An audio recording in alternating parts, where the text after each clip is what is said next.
ਵਾਹਿਗੁਰੂ ਜੀ ਕਾ ਖਾਲਸਾ ਵਾਹਿਗੁਰੂ ਜੀ ਕੀ ਫਤਿਹ। TV 84 ਦੇ ਸਾਰੇ ਦਰਸ਼ਕ ਤੇ ਸਰੋਤੇ ਜਿਹੜੇ ਇਸ ਵਕਤ ਸਾਡੇ ਨਾਲ ਨਾਰਥ ਅਮਰੀਕਾ ਦੇ ਵਿੱਚੋਂ ਜੁੜੇ ਹੋਏ ਆ ਜਾਂ ਫਿਰ ਸੋਸ਼ਲ ਮੀਡੀਆ ਤੇ ਸਾਨੂੰ ਦੁਨੀਆ ਭਰ ਦੇ ਵਿੱਚ ਦੇਖ ਰਹੇ ਆ, ਮੈਂ ਅਮਰਵੀਰ ਸਿੰਘ ਅੱਜ ਸੱਚੋ ਸੱਚ ਪ੍ਰੋਗਰਾਮ ਦੇ ਵਿੱਚ ਆਪ ਸਭ ਦਾ ਤਹਿ ਦਿਲੋਂ ਸਵਾਗਤ ਕਰਦਾ। ਵਿਊਅਰਸ, ਹਰ ਰੋਜ਼ ਦੀ ਤਰ੍ਹਾਂ doctor Amarjit Singh Khalistan affair centre ਦੇ ਸੰਚਾਲਕ ਇਸ ਵਕਤ ਸਾਡੇ ਨਾਲ ਜੁੜੇ ਹੋਏ ਆ। ਆਓ ਉਹਨਾਂ ਨਾਲ ਮਿਲ ਕੇ ਅੱਜ ਦੇ ਇਸ ਪ੍ਰੋਗਰਾਮ ਦੀ ਸ਼ੁਰੂਆਤ ਕਰਦੇ ਹਾਂ।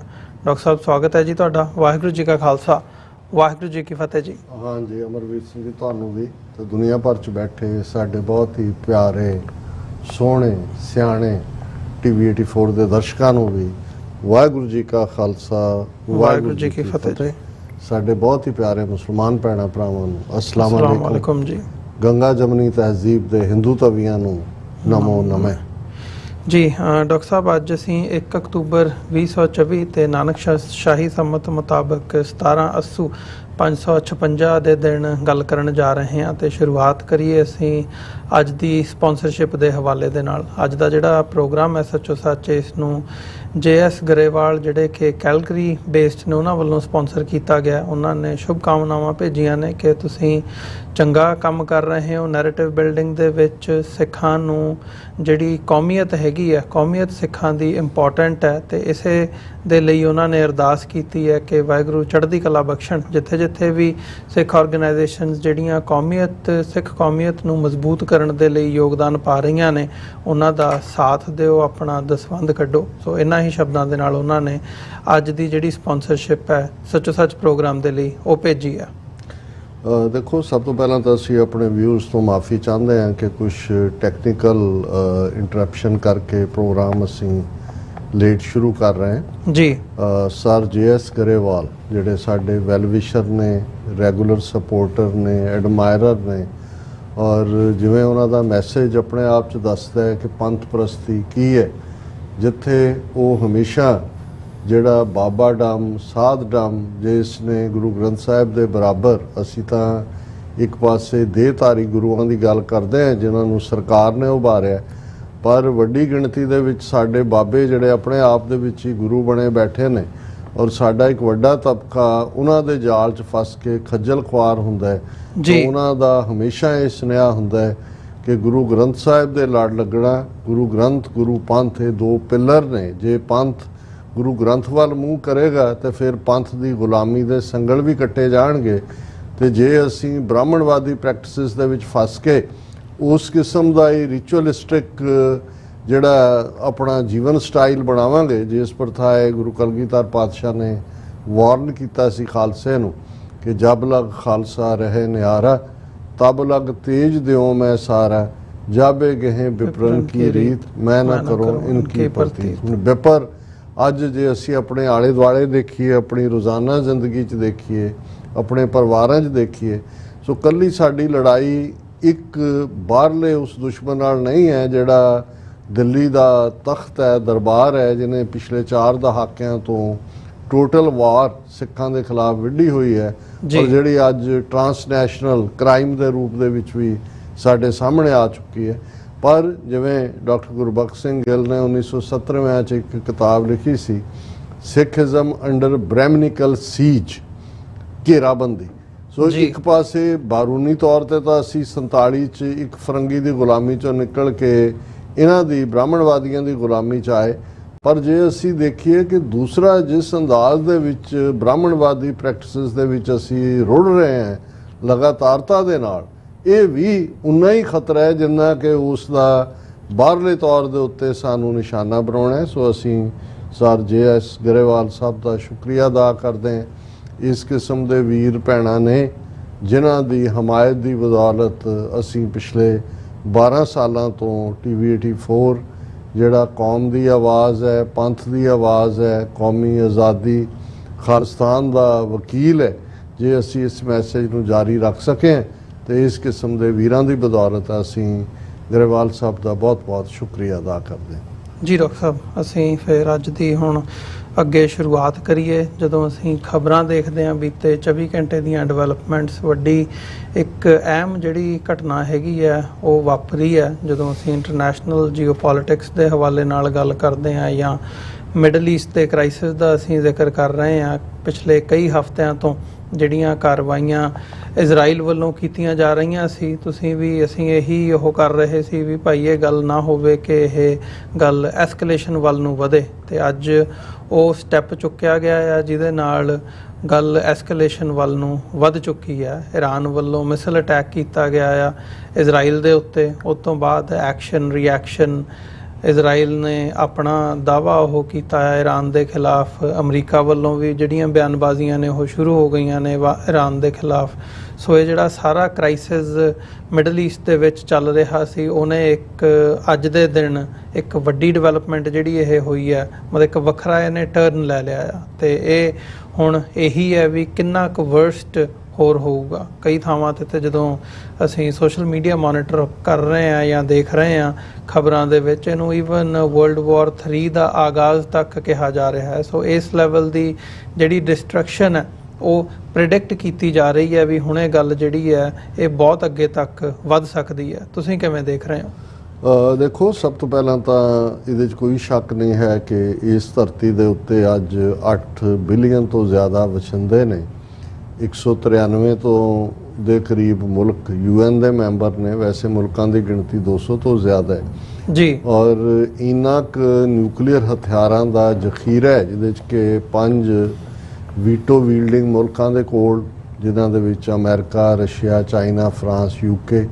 ਫਿਰ ਅਸੀਂ ਦੇਖਦੇ ਹਾਂ ਕਿ north Korea, Israel, India, Pakistan, 4 ਜਿਹੜੇ ਅਨਆਫੀਸ਼ੀਅਲ ਨੇ, ਕਿਉਂਕਿ ਨਿਊਕਲੀਅਰ ਕਲੱਬ ਦਾ ਮੈਂਬਰ ਨਹੀਂ ਨੇ। ਇਜ਼ਰਾਈਲ ਨੇ ਕਦੇ ਐਡਮਿਟ ਨਹੀਂ ਕੀਤਾ, ਸੋ ਇਵੇਂ ਹੀ ਨਾਰਥ ਕੋਰੀਆ। ਔਰ ਇਹਨਾਂ ਦੇ ਕੋਲ ਜੇ ਅਸੀਂ ਨਿਊਕਲੀਅਰ ਬੰਬ ਉਸ ਜ਼ਮਾਨੇ ਦੇ ਹੀ ਨਹੀਂ ਜਿਹੜੇ ਹਿਰੋਸ਼ੀਮਾ ਨਾਗਾਸਾਕੀ ਨਾਲ ਕਰੂਡ ਬੰਬ ਸੀ, ਅੱਜ ਜੀ ਮਿਸਲ ਡਿਲੀਵਰੀ ਸਿਸਟਮ ਦੇ ਨਾਲ, ਜਿਨ੍ਹਾਂ ਦੇ ਉੱਤੇ ਨਿਊਕਲੀਅਰ ਵਾਰਹੈਡਸ ਦੇ ਨਾਲ। ਔਰ ਜੇ ਮਿਸਲਸ ਦਾ ਅਸੀਂ ਦੇਖੀਏ ਤਾਂ ਜਿਹੜੀਆਂ ਇੰਟਰਕੰਟੀਨੈਂਟਲ ਮਿਸਲਸ ਡਿਵੈਲਪ ਕੀਤੀਆਂ, ਇਸ ਦਾ ਮਤਲਬ ਇਹ ਹੈ ਕਿ ਦੁਨੀਆ ਦਾ ਕੋਈ ਖੂੰਜਾ ਵੀ ਕਿਸੇ ਵੀ ਕੰਟੀਨੈਂਟ ਦਾ ਜਿੱਥੇ 8 ਬਿਲੀਅਨ ਲੋਕ ਰਹਿੰਦੇ ਨੇ ਉਹ ਸੁਰੱਖਿਅਤ ਨਹੀਂ ਹੈ। ਮੈਂ ਇਸ ਖਤਰਨਾਕ ਇੰਕਸ਼ਾਫ ਦੇ ਨਾਲ ਪ੍ਰੋਗਰਾਮ ਇਸ ਲਈ ਸ਼ੁਰੂ ਕਰ ਰਹੇ ਹਾਂ ਕਿ ਕਦੋਂ ਬਹੁਤ ਵਾਰ ਬੇਸ਼ੱਕ ਜਿਹੜੇ ਵਾਰ ਗੇਮਸ ਖੇਡ ਰਹੇ ਹੁੰਦੇ ਨੇ, ਆਰਟੀਫਿਸ਼ੀਅਲ ਵਾਰ ਗੇਮਸ ਜਾਂ ਕੰਪਿਊਟਰ ਸਿਮਰਿੰਗ ਗੇਮਸ ਹੁੰਦੀਆਂ ਨੇ, ਉਹ ਇੱਕ ਜ਼ਾਬਤੇ ਨਾਲ ਦੇਖ ਰਹੇ ਹੁੰਦੇ ਨੇ ਕਿ ਜੀ ਉਹ ਉਹਦੇ ਨਾਲ ਜੇ ਰਲ ਜਾਏ, ਈਰਾਨ ਦੀ ਹਮਾਇਤ ਨਹੀਂ ਹੈ ਕੋਈ, ਸਾਊਦੀ ਅਰੇਬੀਆ, UAE ਤੇ ਸੁੰਨੀ ਵੀ ਬੜੇ ਖੁਸ਼ ਨੇ, ਉਹ ਜੁਆਇਨ ਨਹੀਂ ਕਰਨਗੇ। ਇਜ਼ਰਾਈਲ ਨੂੰ ਇੰਨੀ ਅਸੀਂ ਆਇਰਨ ਡੋਮ ਦਿੱਤੀ ਹੋਈ ਹੈ, ਉਹ ਸਾਰੇ ਨੂੰ ਕਵਰ ਕਰੇਗਾ। ਅਮਰੀਕਾ ਦੇ ਸਮੁੰਦਰੀ ਜਹਾਜ਼ ਵੀ ਔਰ 에ਅਰ ਪਾਵਰ ਵੀ, ਔਰ ਅਸੀਂ ਘੇਰਿਆ ਹੋਇਆ। ਔਰ ਇਹ ਬਹਾਨਾ ਹੈ ਜਿਹਦੇ ਨਾਲ ਈਰਾਨ ਦੀਆਂ ਜਿਹੜੀਆਂ ਨਿਊਕਲੀਅਰ ਫੈਸਿਲਿਟੀਜ਼ ਜਾਂ ਦੂਸਰੀਆਂ ਨੇ ਉਹਨਾਂ ਨੂੰ ਤਬਾਹ ਕੀਤਾ ਜਾਏਗਾ। ਇਸ ਸਾਰੇ ਪਿਛੋਕੜ 'ਚ ਪਰ ਇਹ ਨੇ ਜਦੋਂ ਕੋਈ ਚੀਜ਼, ਜਦੋਂ ਤੁਸੀਂ ਕਹਿੰਦੇ ਹੋ ਕਿ ਕੋਈ ਚੀਜ਼ ਜਿਵੇਂ ਕਿਆਸੀ ਗਈ ਹੈ ਜਾਂ ਵਿਉਂਤੀ ਗਈ ਹੈ ਉਵੇਂ ਚੱਲਦੀ ਹੈ, ਪਰ ਜੰਗ ਦੇ ਵਿੱਚ ਹਮੇਸ਼ਾ ਸਰਪ੍ਰਾਈਜ਼ ਐਲੀਮੈਂਟ ਵੀ ਹੁੰਦਾ ਹੈ। ਕੁਛ ਗਲਤ ਹੋ ਜਾਂਦਾ ਹੈ ਔਰ ਕੁਛ ਗਲਤ ਕਈ ਵਾਰ ਸਿਗਨਲ ਚਲਾ ਜਾਂਦਾ ਹੈ ਤੇ ਦੂਸਰੇ ਦਾ ਰਿਐਕਸ਼ਨ ਕਿਸੇ ਹੋਰ ਤਰ੍ਹਾਂ ਦਾ ਹੁੰਦਾ ਹੈ। ਸੋ ਇਸ ਵੇਲੇ ਇਹਦੇ 'ਚ ਕੋਈ ਸ਼ੱਕ ਨਹੀਂ ਹੈ ਕਿ ਇਹ ਜਿਹੜੀ ਡਿਵੈਲਪਮੈਂਟ ਪਿਛਲੇ 12-14 ਘੰਟੇ ਦੇ ਵਿੱਚ ਹੋਈ ਹੈ, ਇਸ ਨੇ ਹਰ ਇੱਕ ਜਿਹੜਾ ਵੀ ਥੋੜ੍ਹੀ ਬਹੁਤ ਸੈਂਸਿਟੀਵਿਟੀ ਰੱਖਦਾ ਹੈ ਉਸ ਦੇ ਕੰਨ ਖੜੇ ਕਰ ਦਿੱਤੇ ਨੇ, ਖਤਰੇ ਦੀ ਘੰਟੀ ਵੀ ਵਜਾ ਦਿੱਤੀ ਹੈ। ਹਾਲਾਂਕਿ ਜੋ ਕੁਝ ਸਾਡੇ ਸਾਹਮਣੇ ਹੈ ਜਦੋਂ ਕਿ ਅਸੀਂ ਇਸ ਨੂੰ ਡਿਸਕਸ ਕਰ ਰਹੇ ਹਾਂ, ਪਰ ਇੱਕ ਗੱਲ ਮੈਂ ਇਹ ਵੀ ਦੱਸ ਦਿਆਂ ਕਿ ਇਹ ਨਹੀਂ ਹੈ ਵੀ ਅਨਐਕਸਪੈਕਟਡਲੀ ਹੋਇਆ ਜੀ, ਤੇ ਇਹ ਵੀ ਨਹੀਂ ਹੈ ਕਿ ਇਸ ਪਹਿਲੀ ਵਾਰ ਇਤਿਹਾਸ 'ਚ ਹੋਇਆ ਵੀ ਈਰਾਨ ਨੇ ਅੱਜ ਕਰੂਜ਼ ਮਿਸਲ ਜਿਨ੍ਹਾਂ ਦੀ ਗਿਣਤੀ 180 ਦੇ ਕਰੀਬ ਇਜ਼ਰਾਈਲ ਨੇ ਦਿੱਤੀ ਹੈ, ਉਹ ਦਾਗੀਆਂ ਨੇ। ਔਰ ਇਹ ਵੀ ਰਿਪੋਰਟਿੰਗ ਹੈ ਕਿ ਤੈਲ ਅਵੀਵ ਹੋਏ, ਜੈਰੂਸਲਮ ਹੋਏ, ਉਹ ਸ਼ਹਿਰ ਦੇ ਵਿੱਚ ਆਈਆਂ। ਹਾਲਾਂ ਦਾਅਵਾ ਜਿਹੜਾ ਹੈ ਉਹ ਪੈਂਟਾਗਨ ਦਾ ਵੀ ਔਰ ਇਜ਼ਰਾਈਲ ਦਾ ਵੀ ਇਹ ਹੈ ਕਿ ਉਹਨਾਂ ਨੂੰ ਨਕਾਰਾ ਬਣਾ ਦਿੱਤਾ ਗਿਆ ਹੈ, ਕੋਈ ਕੈਜੂਅਲਟੀਜ਼ ਨਹੀਂ ਹੋਈਆਂ। ਪਰ ਇਹ ਮਿਸਲ ਅਟੈਕ ਇਸ ਵਰੇ ਦੇ ਵਿੱਚ ਸੈਕੰਡ ਟਾਈਮ ਹੈ ਈਰਾਨ ਦੇ ਵੱਲੋਂ। ਪਹਿਲਾਂ ਇਸ ਗੱਲ ਦਾ ਧਿਆਨ ਰਹੇ ਕਿ ਅਪ੍ਰੈਲ ਮਹੀਨੇ 'ਚ ਜਦੋਂ ਇਜ਼ਰਾਈਲ ਨੇ ਸੀਰੀਆ ਦੀ ਕੈਪੀਟਲ ਡੈਮਸਕਸ 'ਚ ਇਰਾਨੀਅਨ ਕੌਂਸੂਲੇਟ ਦੇ ਉੱਤੇ ਜਿਹੜਾ ਹੈ ਉਹ ਹਮਲਾ ਕਰਕੇ ਉਹਦਾ ਨੁਕਸਾਨ ਕੀਤਾ ਸੀ, ਡੈਥਸ ਵੀ ਹੋਈਆਂ ਸੀ। ਤੇ ਕੁਝ ਦੇਰ ਬਾਅਦ ਈਰਾਨ ਨੇ ਜਿਹੜੀਆਂ ਨੇ ਤਾਬੜਤੋੜ ਬਹੁਤ ਸਾਰੇ ਰਾਕਟ ਜਾਂ ਮਿਸਲਸ ਉਹ ਇਜ਼ਰਾਈਲ ਦੀ ਟੈਰੀਟਰੀ ਤੇ ਦਾਗੀਆਂ ਸੀ। ਪਰ ਐਸਾ ਕਿਹਾ ਜਾਂਦਾ, ਹਾਲਾਂ ਇਜ਼ਰਾਈਲ ਵੱਲੋਂ ਉਦੋਂ ਵੀ ਇਹ ਦਾਅਵਾ ਕੀਤਾ ਗਿਆ ਸੀ ਕੋਈ ਨੁਕਸਾਨ ਨਹੀਂ ਕੀਤਾ ਗਿਆ, ਪਰ ਈਰਾਨ ਵੱਲੋਂ ਇਹ ਕਿਹਾ ਗਿਆ ਸੀ ਕਿ ਵੀ ਡੈਲੀਬਰੇਟਲੀ ਉਹਨਾਂ ਨੇ ਜਿੱਥੇ ਆਬਾਦੀ ਨਹੀਂ ਹੈ ਉਹਨਾਂ ਥਾਵਾਂ ਤੇ ਇਹ ਦਾਗੀਆਂ ਤਾਂ ਕਿ ਉਹਨਾਂ ਨੂੰ ਇਹ ਮੈਸੇਜ ਦਿੱਤਾ ਜਾ ਸਕੇ ਕਿ ਅਸੀਂ ਇਸ ਤੇ ਸਮਰੱਥ ਹੈ, ਪਰ ਕੋਈ ਜਾਨੀ ਨੁਕਸਾਨ ਕਰਨਾ ਸਾਡਾ ਮਕਸਦ ਨਹੀਂ ਸੀ। ਔਰ ਇਸ ਤੋਂ ਬਾਅਦ ਇਹ ਦੇਖਿਆ ਜਾ ਰਿਹਾ ਸੀ ਕਿ ਭਾਈ, ਔਰ ਜ਼ਾਹਰ ਹੈ ਕਿ ਅਪ੍ਰੈਲ ਕੋਈ ਬਹੁਤਾ ਦੂਰ ਨਹੀਂ ਹੈ, ਪਰ ਉਸ ਤੋਂ ਬਾਅਦ ਦੀਆਂ ਜਿਹੜੀਆਂ 2-3 ਐਸੀਆਂ ਡਿਵੈਲਪਮੈਂਟਸ ਹੋਈਆਂ, ਅਸੀਂ ਕੱਲ ਦੀ ਡਿਸਕਸ਼ਨ 'ਚ ਵੀ ਇਹ ਜ਼ਿਕਰ ਕੀਤਾ ਸੀ ਕਿ ਇਜ਼ਰਾਈਲ ਪੂਰਾ ਤਾਣ ਲਾ ਰਿਹਾ ਹੈ ਕਿ ਉਹ ਈਰਾਨ ਨੂੰ ਪ੍ਰਵੋਕ ਕਰਕੇ ਇਸ ਜੰਗ ਦੇ ਵਿੱਚ ਡਰੈਗ ਕਰ ਲਏ, ਕਿਉਂਕਿ ਦੋਨੋਂ ਹੀ ਆਊਟਫਿਟਸ ਜਿਹੜੀ ਹਮਾਸ ਨੇ ਜੋ ਕੁਝ ਗਜ਼ਾ ਦੇ ਵਿੱਚ 7 ਅਕਤੂਬਰ 2023 ਨੂੰ ਕੀਤਾ ਸੀ, ਜਿਸ ਦੇ ਇਵਜ਼ ਦੇ ਵਿੱਚ ਇਜ਼ਰਾਈਲ ਨੇ ਫੁੱਲ ਸਕੇਲ ਹੀ ਨਹੀਂ ਗਜ਼ਾ ਦੇ ਉੱਤੇ ਹਮਲਾ ਕੀਤਾ। ਹਾਲਾਂ 100 ਤੋਂ ਜ਼ਿਆਦਾ ਹੌਸਟੇਜ ਤਾਂ ਅੱਜ ਵੀ ਉਹਨਾਂ ਦੇ ਕਬਜ਼ੇ 'ਚ ਨੇ ਹਮਸ ਵਾਲਿਆਂ ਦੇ, ਲੇਕਿਨ ਇਸ ਪੀਰੀਅਡ 'ਚ ਉਹਨਾਂ ਨੇ 42,000 ਤੋਂ ਜ਼ਿਆਦਾ ਜਿਹੜੇ ਨੇ ਲੋਕਾਂ ਨੂੰ ਮਾਰਿਆ ਔਰ 1 ਲੱਖ ਤੋਂ ਜ਼ਿਆਦਾ ਜ਼ਖਮੀ ਨੇ, 1 ਮਿਲੀਅਨ ਤੋਂ ਜ਼ਿਆਦਾ ਨੂੰ ਭੱਜਣ ਤੇ ਮਜਬੂਰ ਕੀਤਾ ਔਰ ਉਹਨਾਂ ਦਾ ਇਨਫਰਾਸਟ੍ਰਕਚਰ, ਆਮ ਇਮਾਰਤਾਂ, ਹਸਪਤਾਲ, ਮਸੀਤਾਂ, ਈਵਨ ਜਿਹੜੀਆਂ UN ਸ਼ੈਲਟਰਸ ਨੇ ਉਹ ਮੁਕੰਮਲ ਤੌਰ ਤੇ ਤਬਾਹ ਕੀਤੀਆਂ, ਜਿਹੜਾ ਕਿ ਉਹ ਆਉਣ ਵਾਲੇ ਕਈ ਸਾਲਾਂ 'ਚ ਵੀ ਉਹ ਨੈਟਵਰਕ ਵਾਪਸ ਨਹੀਂ ਹੋ ਸਕਦਾ। ਨਾਲ ਦੀ ਨਾਲ ਜਿਹੜਾ ਉਹ ਉੱਥੋਂ ਦਾ ਕਿੰਨਾ ਕੰਟਰੋਲ ਇਹਨਾਂ ਨੇ ਰੱਖਣਾ ਹੈ ਜਾਂ ਕਿਹਨੂੰ ਦੇਣਾ ਹੈ, ਕਿਉਂਕਿ ਇਸ ਗੱਲ ਦਾ ਧਿਆਨ ਰਹੇ ਕਿ ਜਿਵੇਂ ਹਮਾਸ ਮਹਿਜ਼ ਇੱਕ ਗੁਰਿਲਾ ਆਰਗੇਨਾਈਜੇਸ਼ਨ ਨਹੀਂ ਸੀ ਜਾਂ ਨਹੀਂ ਹੈ, ਉਹ ਪੋਲੀਟੀਕਲੀ ਵੀ ਭਾਗੀਦਾਰ ਸੀ ਉਸ 'ਚ। ਵੈਸਟ ਬੈਂਕ ਦੇ ਵਿੱਚ PLO ਯਾਸਰ ਅਰਾਫਾਤ ਦਾ ਕੰਟਰੋਲ ਹੈ ਤੇ ਗਜ਼ਾ ਦੇ ਵਿੱਚ ਜਿਹੜਾ ਉਹ ਹਮਸ ਦਾ ਸੀ ਜਾਂ ਹਮਾਸ ਵੀ ਉਹਨੂੰ ਕਹਿੰਦੇ ਨੇ। ਇਸੇ ਤਰ੍ਹਾਂ ਜਦੋਂ ਲੈਬਨਾਨ ਨੂੰ ਟਾਰਗੇਟ ਕੀਤਾ ਇਜ਼ਰਾਈਲ ਨੇ, ਔਰ ਫਿਰ ਅਸੀਂ ਦੇਖਦੇ ਹਾਂ ਕਿ ਵੀ ਲੈਬਨਾਨ ਦਾ ਟਾਰਗੇਟ 1000 ਦੇ ਕਰੀਬ ਪੇਜਰ ਬੌਂਬਸ ਦੇ ਨਾਲ, ਫਿਰ ਵਾਕੀ ਟਾਕੀਜ਼ ਦੇ ਨਾਲ, ਉਸ ਤੇ ਜਿਹੜੇ ਵਾਕੀ ਟਾਕੀ ਬੌਂਬਸ ਜਿਹੜੇ ਨੇ ਜਾਂ ਪਹਿਲਾਂ ਪੇਜਰ ਬੌਂਬਸ ਦੇ ਰਾਹੀਂ, ਔਰ ਉਹਦੇ 'ਚ ਜਿਹੜੀ ਦੂਸਰੀ ਆਰਗੇਨਾਈਜੇਸ਼ਨ ਈਰਾਨ ਬੈਕਡ, ਜਿਹੜੀ ਇਹਨੂੰ ਤੁਸੀਂ ਪ੍ਰੌਕਸੀ ਉਹਨਾਂ ਦੀ ਮਿਲੀਸ਼ੀਆ ਕਹਿ ਸਕਦੇ ਹੋ ਹਮਾਸ ਤੋਂ ਬਾਅਦ, ਪਾਵਰਫੁਲ ਹਿਜ਼ਬੁੱਲਾ ਜਿਹੜਾ ਲੈਬਨਾਨ ਦੇ ਪੋਲੀਟੀਕਲ ਸਟਰਕਚਰ 'ਚ ਵੀ ਭਾਗੀਦਾਰ ਹੈ, ਜਿਹਦੇ ਕੋਲ ਫਾਈਟਿੰਗ ਫੋਰਸ ਵੀ ਔਰ ਇੱਕ ਅੰਦਾਜ਼ੇ ਮੁਤਾਬਕ 2 ਲੱਖ ਤੋਂ ਜ਼ਿਆਦਾ ਉਹਨਾਂ ਦੇ ਕੋਲ ਰਾਕੇਟਸ ਔਰ ਦੂਸਰੇ ਤੀਸਰੇ ਰਹੇ ਨੇ, ਕਿਉਂਕਿ ਪਿਛਲੀ ਵਾਰ ਵੀ ਜਦੋਂ ਵੀ ਗਜ਼ਾ ਦੇ ਉੱਤੇ ਜਾਂ ਵੈਸਟ ਬੈਂਕ ਤੇ ਇਜ਼ਰਾਈਲ ਦਾ ਦਬਾਅ ਬਣਦਾ ਹੈ ਤੇ ਲੈਬਨਾਨ ਤੋਂ ਹਿਜ਼ਬੁੱਲਾ ਜਿਹੜਾ ਹੈ ਉਹ ਉਸ ਨੂੰ ਦਾਗ ਦਿੰਦਾ ਸੀ। ਲੇਕਿਨ ਜਿਹੜੀ ਇਸ ਵਾਰ ਉਹਨਾਂ ਨੇ ਇਕੱਲਾ ਇਹੀ ਨਹੀਂ ਕਿ ਇਹ ਪੇਜਰ ਬੌਂਬਸ ਔਰ ਦੂਸਰਿਆਂ ਦਾ ਇਸਤੇਮਾਲ ਕਰਕੇ ਉਹਨਾਂ ਦੇ ਬਹੁਤ ਸਾਰੇ ਜਿਹੜੇ ਫਰੰਟ ਰੈਂਕਿੰਗ ਲੀਡਰ ਸੀ ਹਿਜ਼ਬੁੱਲਾ ਦੇ ਉਹ ਮਾਰੇ, ਲੇਕਿਨ ਬੰਕਰ ਬਸਟਿੰਗ ਬੌਂਬਸ ਦੇ ਨਾਲ ਉਹਨਾਂ ਨੇ ਜਿਹੜੇ 10-10 ਫੁੱਟ ਥੱਲੇ ਜਾ ਕੇ ਜਿਹੜਾ ਹਿਜ਼ਬੁੱਲਾ ਦਾ ਬਹੁਤ ਹੀ ਜਿਹੜਾ ਇਫੈਕਟਿਵ ਲੀਡਰ ਪਿਛਲੇ 32 ਸਾਲ ਤੋਂ ਲੀਡ ਕਰ ਰਿਹਾ ਸੀ ਸਿਆਸੀ ਤੌਰ ਤੇ ਵੀ ਔਰ ਮਿਲੀਟੈਰੀਲੀ ਵੀ, ਮਿਲੀਟੈਂਸੀ 'ਚ ਵੀ, ਨਸਰੱਲਾ, ਹਸਨ ਨਸਰੱਲਾ, ਉਸ ਦਾ ਵੀ ਕਤਲ ਕੀਤਾ ਜਾਂ ਉਸ ਦਾ ਮਰਡਰ ਹੋਇਆ ਜਾਂ ਉਸ ਦਾ ਵੀ ਐਂਡ ਹੋਇਆ।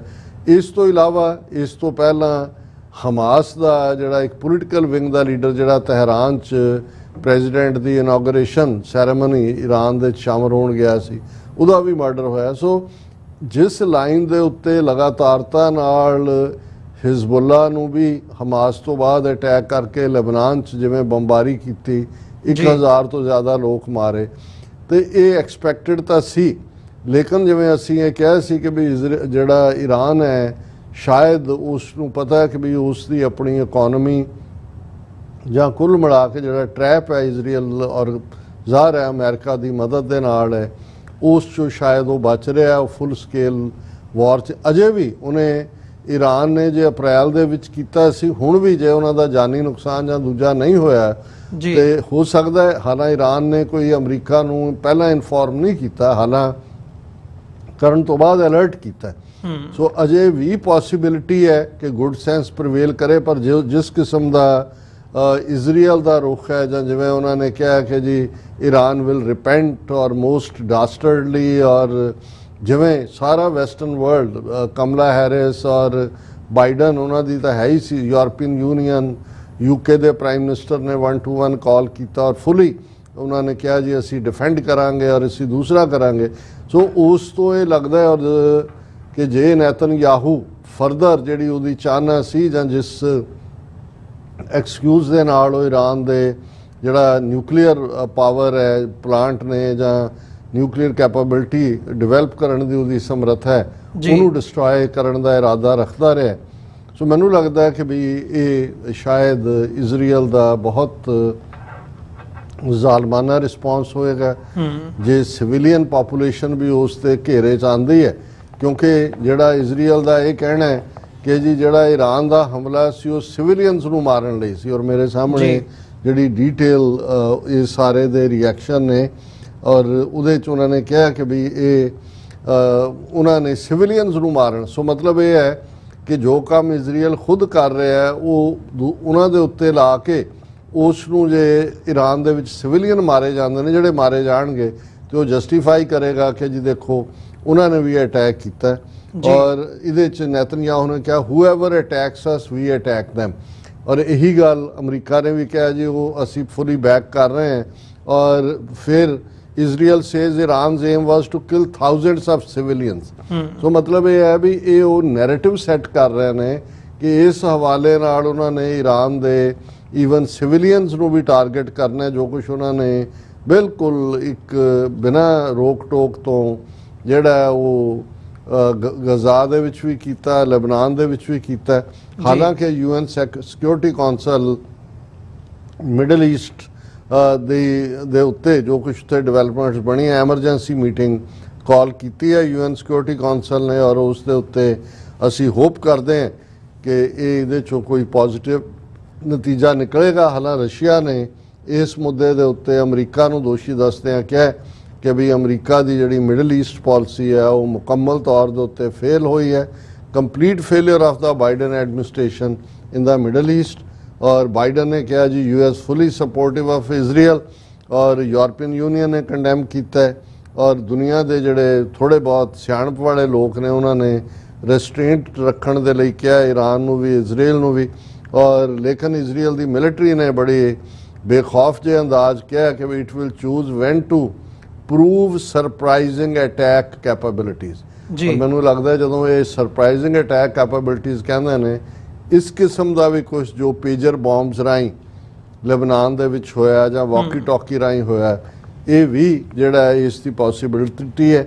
ਔਰ ਈਰਾਨ ਦੇ ਪ੍ਰੈਜ਼ੀਡੈਂਟ ਨੇ ਆਪਣੇ ਇਸ ਫੈਸਲੇ ਨੂੰ ਡਿਸਾਈਸਿਵ ਰਿਸਪੌਂਸ ਕਿਹਾ, ਔਰ ਉਹਨਾਂ ਨੇ ਕਿਹਾ ਕਿ ਇਜ਼ਰਾਈਲੀ ਅਗਰੈਸ਼ਨ ਜਿਹੜਾ ਹੈ ਉਹ ਜ਼ਰੂਰੀ ਸੀ, ਕਿਉਂਕਿ ਜੋ ਇਜ਼ਰਾਈਲ ਨੇ ਹੱਥ ਚੁੱਕੀ ਹੋਈ ਸੀ ਉਹਦਾ ਜਵਾਬ ਦੇਣਾ ਜ਼ਰੂਰੀ ਸੀ। ਔਰ ਇਸ 'ਚ ਜਿਹੜਾ ਉਹਨਾਂ ਨੇ ਟਿਊਜ਼ਡੇ ਨਾਈਟ ਦੇ ਮਿਸਲ ਅਟੈਕ ਨੂੰ ਅਗੇਂਸਟ ਇਜ਼ਰਾਈਲ ਡਿਸਾਈਸਿਵ ਰਿਸਪੌਂਸ, ਇਹ ਲਫ਼ਜ਼ ਹੀ ਉਹਨਾਂ ਨੇ ਇਸਤੇਮਾਲ ਕੀਤੇ ਨੇ। ਔਰ ਜੋ ਕੁਛ ਲੈਬਨਾਨ ਦੇ ਵਿੱਚ ਚੱਲ ਰਿਹਾ ਹੈ ਉਸ ਬਾਰੇ ਜਿਹੜਾ ਲੈਬਨਾਨ ਦੀ ਅਥਾਰਟੀ ਨੇ ਕਿਹਾ ਕਿ 2,40,000 ਤੋਂ ਜ਼ਿਆਦਾ ਲੋਕ, ਆਲਮੋਸਟ 250,000, ਉਹ ਲੈਬਨਾਨ ਤੋਂ ਕ੍ਰਾਸ ਕਰਕੇ ਸੀਰੀਆ ਚਲੇ ਗਏ ਨੇ। ਬ੍ਰਿਟਨ ਦੇ ਪ੍ਰਾਈਮ ਮਿਨਿਸਟਰ ਸਟਾਰਮਰ ਨੇ ਕਿਹਾ Britain committed to Israel security, ਅਸੀਂ ਜਿਹੜਾ ਉਹਨਾਂ ਦੇ ਨਾਲ ਖੜੇ ਹਾਂ ਫੁੱਲੀ, ਬਿਨਾਂ ਕਿਸੇ ਸ਼ੱਕ ਤੋਂ। ਔਰ ਇਹ ਉਹਨਾਂ ਨੇ ਇਹ ਸਾਰੇ ਦੇ ਚੱਲਦਿਆਂ ਈਵਨ ਇੰਡੀਆ ਨੇ ਵੀ ਆਪਣੀ ਐਡਵਾਈਜ਼ਰੀ ਔਰ 800 ਨੰਬਰ ਔਰ ਇਹ ਉਹ ਸਾਰੀ ਰਾਤ ਇਜ਼ਰਾਈਲ ਦੇ ਵਿੱਚ ਸਾਇਰਨ ਵੱਜਦੇ ਰਹੇ, ਲੋਕ ਜਿਹੜੇ ਨੇ ਦੌੜ ਕੇ ਜਾਨ ਬਚਾਉਂਦੇ ਰਹੇ। ਔਰ ਈਰਾਨ ਨੇ ਅਗੇਨ ਇਜ਼ਰਾਈਲ ਨੂੰ ਵਾਰਨ ਕੀਤਾ ਕਿ ਜੇ ਉਹਨੇ ਫੇਰ ਕੋਈ ਕਾਰਵਾਈ ਕੀਤੀ, ਈਰਾਨ ਥ੍ਰੈਟਨਸ ਕ੍ਰਸ਼ਿੰਗ ਅਟੈਕਸ। ਸੋ ਇਸ ਤੋਂ ਇਹ ਅੰਦਾਜ਼ਾ ਹੁੰਦਾ ਵੀ ਹਾਲ ਦੀ ਘੜੀ ਭਾਵੇਂ ਇਜ਼ਰਾਈਲ ਨੇ ਕਲੇਮ ਕੀਤਾ ਜੀ ਉਹਨੇ ਸਿਵਿਲੀਅਨਸ ਨੂੰ ਟਾਰਗੇਟ ਕੀਤਾ ਹੈ, ਹੋ ਸਕਦਾ ਹੈ ਈਰਾਨ ਨੇ ਆਪਣੇ ਅਪ੍ਰੈਲ ਅਟੈਕ ਵਾਂਗ ਉਹਨਾਂ ਥਾਵਾਂ ਦੇ ਉੱਤੇ ਹੀ ਜਿਹੜੇ ਨੇ ਉਹ ਮਿਜ਼ਾਈਲਾਂ ਦਾਗੀਆਂ ਨੇ ਜਿਨ੍ਹਾਂ 'ਚ ਕੋਈ ਸਿਵਿਲੀਅਨ ਨੁਕਸਾਨ ਨਾ ਹੋਏ। ਪਰ ਜੇ ਇਜ਼ਰਾਈਲ ਇਸ ਪਾਸੇ ਵੱਲ ਜਾਏਗਾ ਜਿਹੜਾ ਉਹਨਾਂ ਦੇ ਰਿਸਪੌਂਸ ਤੋਂ ਲੱਗਦਾ, ਫਿਰ ਈਰਾਨ ਦਾ ਜਿਹੜਾ ਹੈ ਉਹ ਕਾਫੀ ਹੋਰ ਵੀ ਇਸ ਪੱਖ ਤੋਂ ਜਾਨੀ ਤੌਰ ਤੇ ਨੁਕਸਾਨ ਵਾਲਾ ਸਾਬਤ ਹੋਏਗਾ। ਹਾਲਾਂਕਿ ਵਾਈਟ ਹਾਊਸ ਨੇ ਕਿਹਾ ਕਿ ਈਰਾਨ ਦਾ ਅਟੈਕ ਜਿਹੜਾ ਦੈਟ ਵਾਸ ਡਿਫੀਟਡ ਐਂਡ ਇਨਇਫੈਕਟਿਵ। ਉਹਨਾਂ ਨੇ ਕਿਹਾ ਜੀ ਸਾਡੀ ਡੋਮ ਜਿਹੜੀ ਪ੍ਰੋਟੈਕਸ਼ਨ ਹੈ ਉਹ ਜਿਹੜਾ ਉਸਨੇ ਸਾਰੇ ਨੂੰ ਕਰ ਲਿਆ। ਲੇਕਿਨ ਜੋ ਇਜ਼ਰਾਈਲੀ ਮੀਡੀਆ 'ਚ ਖਬਰਾਂ ਲੱਗ ਰਹੀਆਂ ਨੇ ਉਹਨਾਂ ਨੇ ਇਹ ਕਿਹਾ ਕਿ Israeli military will conduct powerful strikes tonight throughout the middle East. ਜਦੋਂ throughout the middle East ਹੈ ਇਹਦਾ ਮਤਲਬ ਹੈ ਈਰਾਨ ਦੇ ਉੱਤੇ ਵੀ, ਲੈਬਨਾਨ ਦੇ ਉੱਤੇ ਵੀ, ਗਜ਼ਾ ਦੇ ਉੱਤੇ ਵੀ ਔਰ ਯਮਨ ਦੇ ਉੱਤੇ ਵੀ, ਕਿਉਂਕਿ ਯਮਨ ਦੇ ਵਿੱਚ ਵੀ ਜਿਹੜੇ ਗੁਰੀਲੇ ਲੜ ਰਹੇ ਨੇ ਉਹ ਬੈਕਡ ਬਾਈ ਈਰਾਨ ਨੇ, ਜਿਹੜੀਆਂ ਉਸ ਦੀਆਂ ਪ੍ਰੌਕਸੀਜ਼ ਨੇ। ਔਰ ਜੀ। ਇਜ਼ਰਾਈਲ ਦੀ ਮਿਲਟਰੀ ਨੇ ਕਿਹਾ ਕਿ ਵੀ 180 ਦੇ ਕਰੀਬ ਮਿਜ਼ਾਈਲਾਂ ਜਿਹੜੀਆਂ ਨੇ ਉਹ ਇਜ਼ਰਾਈਲ ਦੇ ਉੱਤੇ ਆਈਆਂ। ਉਹਨਾਂ ਦੀ ਜਿਹੜੀ ਇਜ਼ਰਾਈਲੀ ਡਿਫੈਂਸ ਫੋਰਸ ਹੈ ਉਹਨਾਂ ਦੀ ਸਟੇਟਮੈਂਟਸ ਕਿਹਾ ਕਿ approximately 180 missiles fire towards Israeli territory from Iran.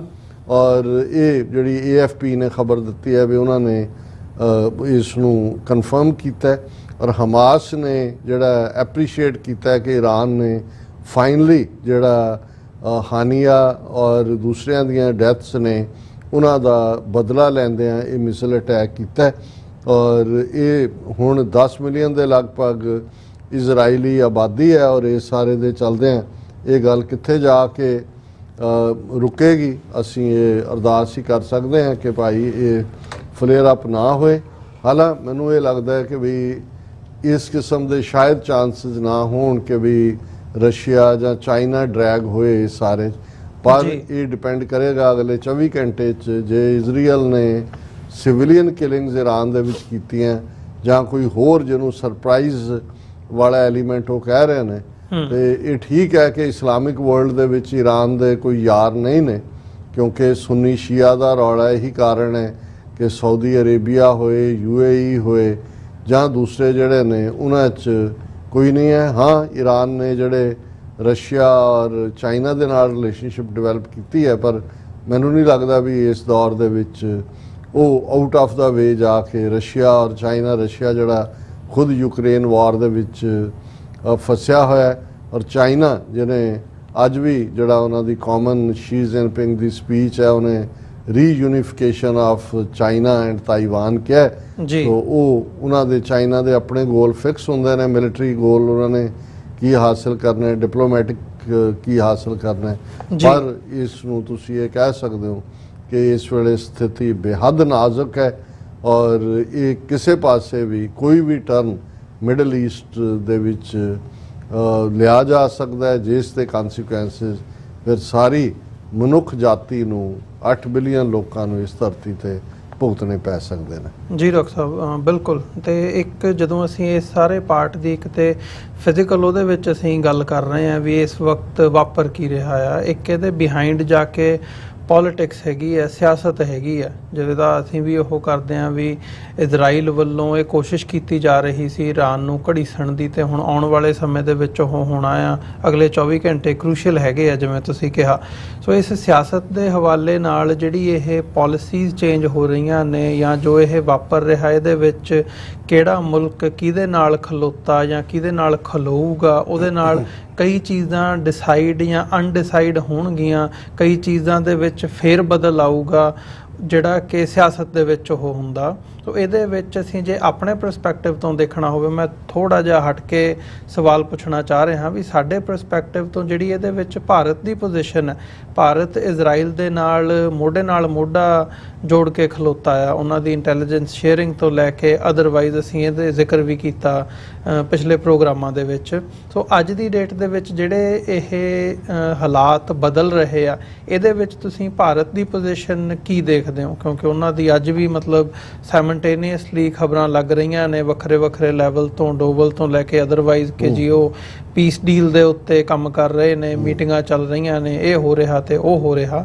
Bharat the position ਕੀ ਹੈ ਇਹਦੇ ਉੱਤੇ ਇਸ ਵਕਤ ਤੇ ਆਉਣ ਵਾਲੇ ਸਮੇਂ ਦੇ ਵਿੱਚ ਤੁਸੀਂ ਕਿਵੇਂ ਦੇਖਦੇ ਹੋ, ਤੇ ਸਾਡੇ ਹਵਾਲੇ ਨਾਲ ਉਹ ਕਿਵੇਂ ਇੰਪੈਕਟ ਕਰਦਾ ਆ ਇਹ ਸਾਰੀ ਸਿਚੁਏਸ਼ਨ ਨੂੰ ਜਦੋਂ ਸਿੱਖ ਪਰਸਪੈਕਟਿਵ ਤੋਂ ਦੇਖਦੇ ਹਾਂ? ਦੇਖੋ, ਅਸੀਂ ਕੱਲ ਵੀ ਬੜੇ ਵੇਰਵੇ ਨਾਲ ਇੱਕ ਸੈਗਮੈਂਟ ਇਸ ਦੇ ਉੱਤੇ ਕੀਤਾ ਸੀ ਕਿ ਭਾਰਤ ਔਰ ਇਜ਼ਰਾਈਲ ਦੀ ਰਿਲੇਸ਼ਨਸ਼ਿਪ 1991 'ਚ ਜਦੋਂ ਨਰਸਿਮਹਾ ਰਾਓ ਪ੍ਰਾਈਮ ਮਿਨਿਸਟਰ ਬਣਿਆ ਔਰ ਇਜ਼ਰਾਈਲ ਨੂੰ ਡਿਪਲੋਮੈਟਿਕ ਮਾਨਤਾ ਦਿੱਤੀ ਗਈ, ਚਾਰਜ ਡੀ ਅਫੇਅਰ ਉਹਨਾਂ ਦਾ ਲੱਗਾ ਔਰ ਇਹਨਾਂ 30 ਸਾਲਾਂ ਦੇ ਤੋਂ ਜ਼ਿਆਦਾ ਸਮੇਂ 'ਚ ਆਲਮੋਸਟ 34 ਸਾਲ ਜੇ ਕਹਿਣਾ ਹੋਏ, ਤੇ ਇਸ ਵੇਲੇ ਇਹ ਹੈ ਕਿ ਮੋਸਾਦ ਇਜ਼ਰਾਈਲ ਦੀ ਇੰਟੈਲੀਜੈਂਸ ਏਜੰਸੀ ਔਰ ਭਾਰਤ ਦੀ ਇੰਟੈਲੀਜੈਂਸ ਏਜੰਸੀ ਇੱਕੋ ਸਿੱਕੇ ਦੇ ਦੋ ਪਹਿਲੂ ਨੇ।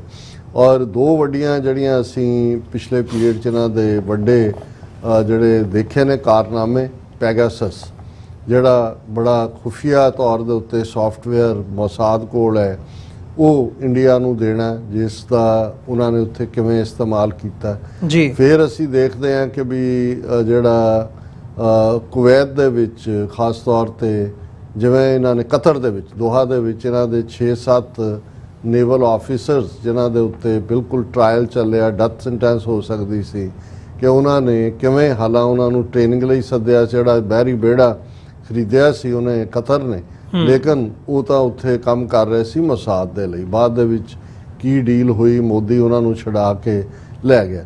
ਹੁਣ ਈਵਨ ਆ ਪੇਜਰ ਬੰਬ ਵੇਲੇ ਵੀ ਅਸੀਂ ਇੰਡੀਅਨ ਮੂਲ ਦਾ ਬੰਦਾ ਦੇਖਿਆ, ਔਰ 2 ਦਿਨ ਪਹਿਲਾਂ ਹੀ ਜਦੋਂ ਮੋਦੀ ਨੇ ਨੇਤਨਯਾਹੂ ਨਾਲ ਗੱਲ ਕੀਤੀ ਕਿ ਕੋਈ ਟੈਰਰਿਜ਼ਮ ਟੋਲਰੇਟ ਨਹੀਂ ਕੀਤਾ ਜਾਏਗਾ, ਤਾਂ ਅਸੀਂ ਕਿਹਾ ਸੀ ਕਿ one terrorist talking to the other one rather congratulating the. So ਇਸ ਬੈਕਗ੍ਰਾਉਂਡ ਦੇ ਵਿੱਚ ਮੈਨੂੰ ਇਸ ਗੱਲ ਦਾ ਵੀ ਕਿਤੇ ਨਾ ਕਿਤੇ ਡਰ ਹੈ ਕਿ ਵੀ ਜਿਵੇਂ ਰਸ਼ੀਅਨ ਆਰਮੀ ਦੇ ਵਿੱਚ ਇੰਡੀਅਨਸ ਨੇ, ਇਹ ਨਹੀਂ ਹੈ ਵੀ ਆਪ ਜਾ ਕੇ ਭਰਤੀ ਹੋ ਗਏ, ਕੋਈ ਬੈਲਾਰੂਸ ਚਲਾ ਗਿਆ, ਕੋਈ ਦੂਜਾ ਜਿਹਦੇ 'ਚ ਮਰੇ ਵੀ ਨੇ। ਔਰ ਜਦੋਂ ਇਹ ਫਿਰ ਮੋਦੀ ਗਿਆ ਇੰਡੀਆ ਦੀ ਪਾਰਲੀਮੈਂਟ 'ਚ ਰੌਲਾ ਪਿਆ ਤਾਂ ਉੱਥੋਂ ਉਹਨੂੰ ਵਾਪਸ ਉਹਨੂੰ ਕਿਹਾ ਪੁੱਤਰ ਨੂੰ ਕਿ ਜੀ ਇਹਨਾਂ ਨੂੰ ਛੱਡੋ, ਕੁਝ ਛੱਡੇ ਨੇ ਅਜੇ ਵੀ ਇੱਕ ਅੰਦਾਜ਼ੇ ਮੁਤਾਬਕ 400-500 ਇੰਡੀਅਨ ਜਿਹੜਾ ਹੈ ਉੱਥੇ ਉਹਨਾਂ ਦੀ ਰਸ਼ੀਅਨ ਆਰਮੀ 'ਚ ਫਾਈਟ ਕਰ ਰਿਹਾ ਯੂਕਰੇਨ ਦੇ ਵਿੱਚ ਜਾ ਕੇ ਜੀ। ਲੇਕਿਨ ਇੱਥੇ ਤਾਂ ਲਗਭਗ 15-20 ਹਜ਼ਾਰ ਬੰਦਾ ਜਿਨ੍ਹਾਂ ਦੀ ਪ੍ਰੋਪਰ ਜਿਹੜੀ ਹੈ ਉਹ ਸਿਲੈਕਸ਼ਨ ਕਰਕੇ ਹਰਿਆਣਾ ਔਰ ਰਾਜਸਥਾਨ ਇਸ ਗੱਲ ਦਾ ਧਿਆਨ ਰੱਖਦੇ ਆ ਕਿ ਭਾਈ ਉਹਨਾਂ ਤੋਂ ਕੀ ਕੰਮ ਲੈਣਾ, ਉਹ ਭੇਜੇ ਹੋਏ ਨੇ। ਸੋ ਈਵਨ ਇਸ ਵੇਲੇ ਕੋਈ ਦੋ ਰਾਵਾਂ ਨਹੀਂ ਹੋਣਗੀਆਂ, ਕਿਉਂਕਿ ਜਿਸ ਕਿਸਮ ਦਾ ਫਿਕਰ ਉਹਨਾਂ ਦੇ ਇੰਡੀਅਨ ਡਾਇਸਪੋਰਾ ਜੀ ਤੇਲੰਗਾਨਾ ਸਪੀਕਿੰਗ ਨੇ ਇਹ ਕਿਹਾ, ਖੌਫ ਹੈ ਬੜਾ।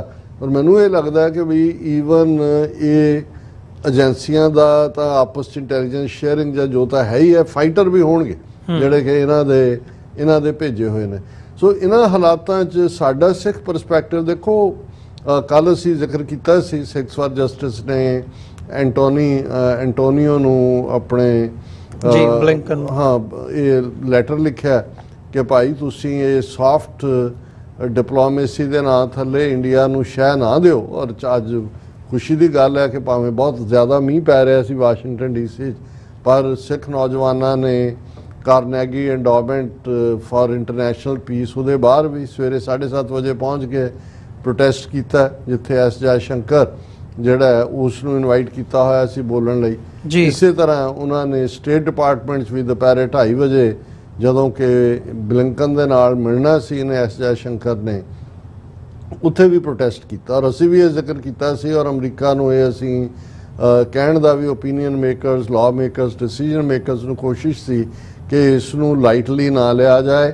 ਔਰ ਇਹ ਜਿਹੜੀ ਅਮਰੀਕਾ ਦੀ ਸੋਵਰਨਿਟੀ ਵਾਇਲੇਟ ਕੀਤੀ ਹੈ, ਇੰਟਰਨੈਸ਼ਨਲ ਲਾਅ ਵਾਇਲੇਟ ਕੀਤਾ ਹੈ, ਇਹ ਸੌਫਟ ਡਿਪਲੋਮੇਸੀ ਦੇ, ਕਿਉਂਕਿ ਇੰਡੀਆ ਵੀ ਜਿਵੇਂ ਪੋਸਟ 9/11 ਜਿਹੜਾ ਅਮਰੀਕਾ ਨੂੰ ਚੈਲੰਜ ਆਇਆ ਅਮਰੀਕਾ ਦੇ ਮੇਨ ਧਰਤੀ ਦੇ ਉੱਤੇ, ਉਹਦੇ ਬਹਾਨੇ ਨਾਲ ਐਂਟਾਈ ਮੁਸਲਮ ਵੇਵ ਜਿਹੜੀ ਇੰਡੀਆ ਨੇ ਖੁਦ ਵੀ ਖੜੀ ਕੀਤੀ ਹੋਈ ਸੀ, ਉਹ ਬੈਂਡ ਵੈਗਨ ਤੇ ਚੜ ਗਿਆ ਕਿ ਵੀ ਹੁਣ ਤਾਂ ਕਮਿਊਨਿਜ਼ਮ ਦਾ ਭੋਗ ਪੈ ਗਿਆ, ਤਾਂ ਹੁਣ ਇਸਲਾਮ ਵੱਡਾ ਐਨਮੀ ਹੈ।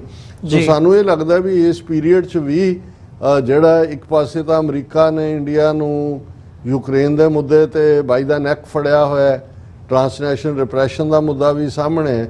ਸੋ ਮੈਨੂੰ ਇਹ ਲੱਗਦਾ ਵੀ ਕਿਤੇ ਨਾ ਕਿਤੇ ਇੰਡੀਆ ਅਮਰੀਕਾ ਨੂੰ ਵੀ ਸੌਫਨ ਜਾਂ ਉਹਨੂੰ ਕਮਜ਼ੋਰ ਕਰਨ ਦੀ ਕੋਸ਼ਿਸ਼ ਕਰ ਰਿਹਾ ਵੀਜ਼ਾ ਵੀ ਉਹਦਾ ਹਾਰਡ ਸਟੈਂਡ ਸਿੱਖਾਂ ਪ੍ਰਤੀ ਜਾਂ ਟ੍ਰਾਂਸਨੈਸ਼ਨਲ ਰਿਪਰੈਸ਼ਨ ਦੇ ਉੱਤੇ।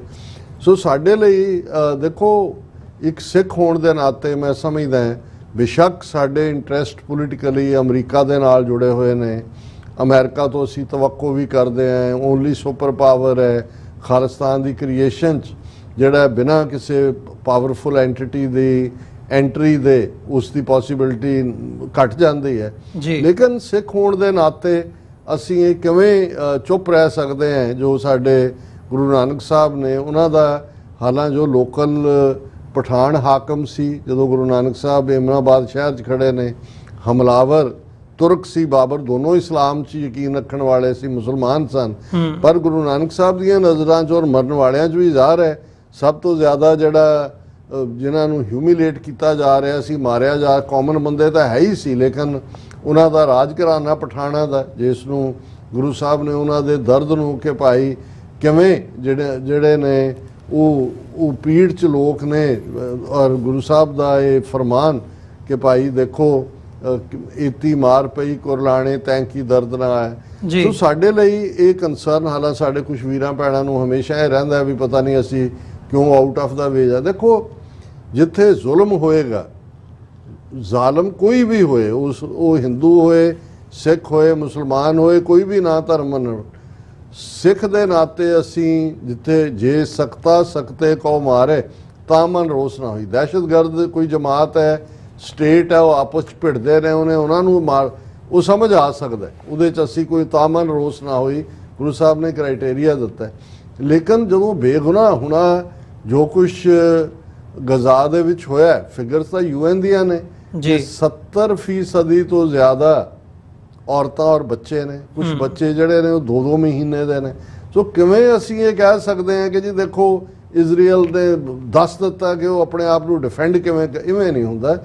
ਜਦੋਂ ਤੁਸੀਂ ਕਿਸੇ ਪਾਥ ਨੂੰ ਚੁਣਦੇ ਹੋ, ਜਿਸ ਰਸਤੇ ਤੇ ਤੁਸੀਂ ਤੁਰੇ ਹੋ, ਔਰ ਇਹਨਾਂ ਦੇ ਹੀ, ਕਿਉਂਕਿ ਅਮਰੀਕਾ ਵਾਲੇ, ਵੈਸਟ ਵਾਲੇ ਕ੍ਰਿਸਚੀਅਨਿਟੀ ਨੂੰ ਮੰਨਣ ਵਾਲੇ ਨੇ, ਇਹਨਾਂ ਨੇ ਹੀ ਕਿਹਾ those who Liv by, Bible ਦਾ ਕਥਨ ਹੈ ਕਿ ਦੋਜ਼ ਹੂ ਲਿਵ ਬਾਈ ਦਾ ਸੌਰਡ ਡਾਈ ਬਾਈ ਦਾ ਸੌਰਡ, ਕਿ ਜੇ ਤੁਸੀਂ ਜ਼ੁਲਮ ਦੇ ਸਹਾਰੇ ਕਿਸੇ ਦੇ ਹੱਕਾਂ ਤੋਂ ਉਸ ਨੂੰ ਵਿਰਵਾ ਕਰਕੇ ਜਿਹੜਾ ਉਹ ਰੂਲ ਕਰੋਗੇ ਤੇ ਅਲਟੀਮੇਟਲੀ ਇਹ ਤਾਂ ਕਿੰਨੇ ਐਮਪਾਇਰ ਆਏ, ਰੋਮਨ ਐਮਪਾਇਰ। ਅੱਜ ਹੀ ਮੇਰੀ ਗੱਲ ਹੋ ਰਹੀ ਸੀ, ਮੈਂ ਕਿਹਾ ਵੀ 200 ਸਾਲ ਪਹਿਲਾਂ ਤੱਕ ਇਸਲਾਮ ਨੇ 1000 ਸਾਲ ਰੂਲ ਕੀਤਾ।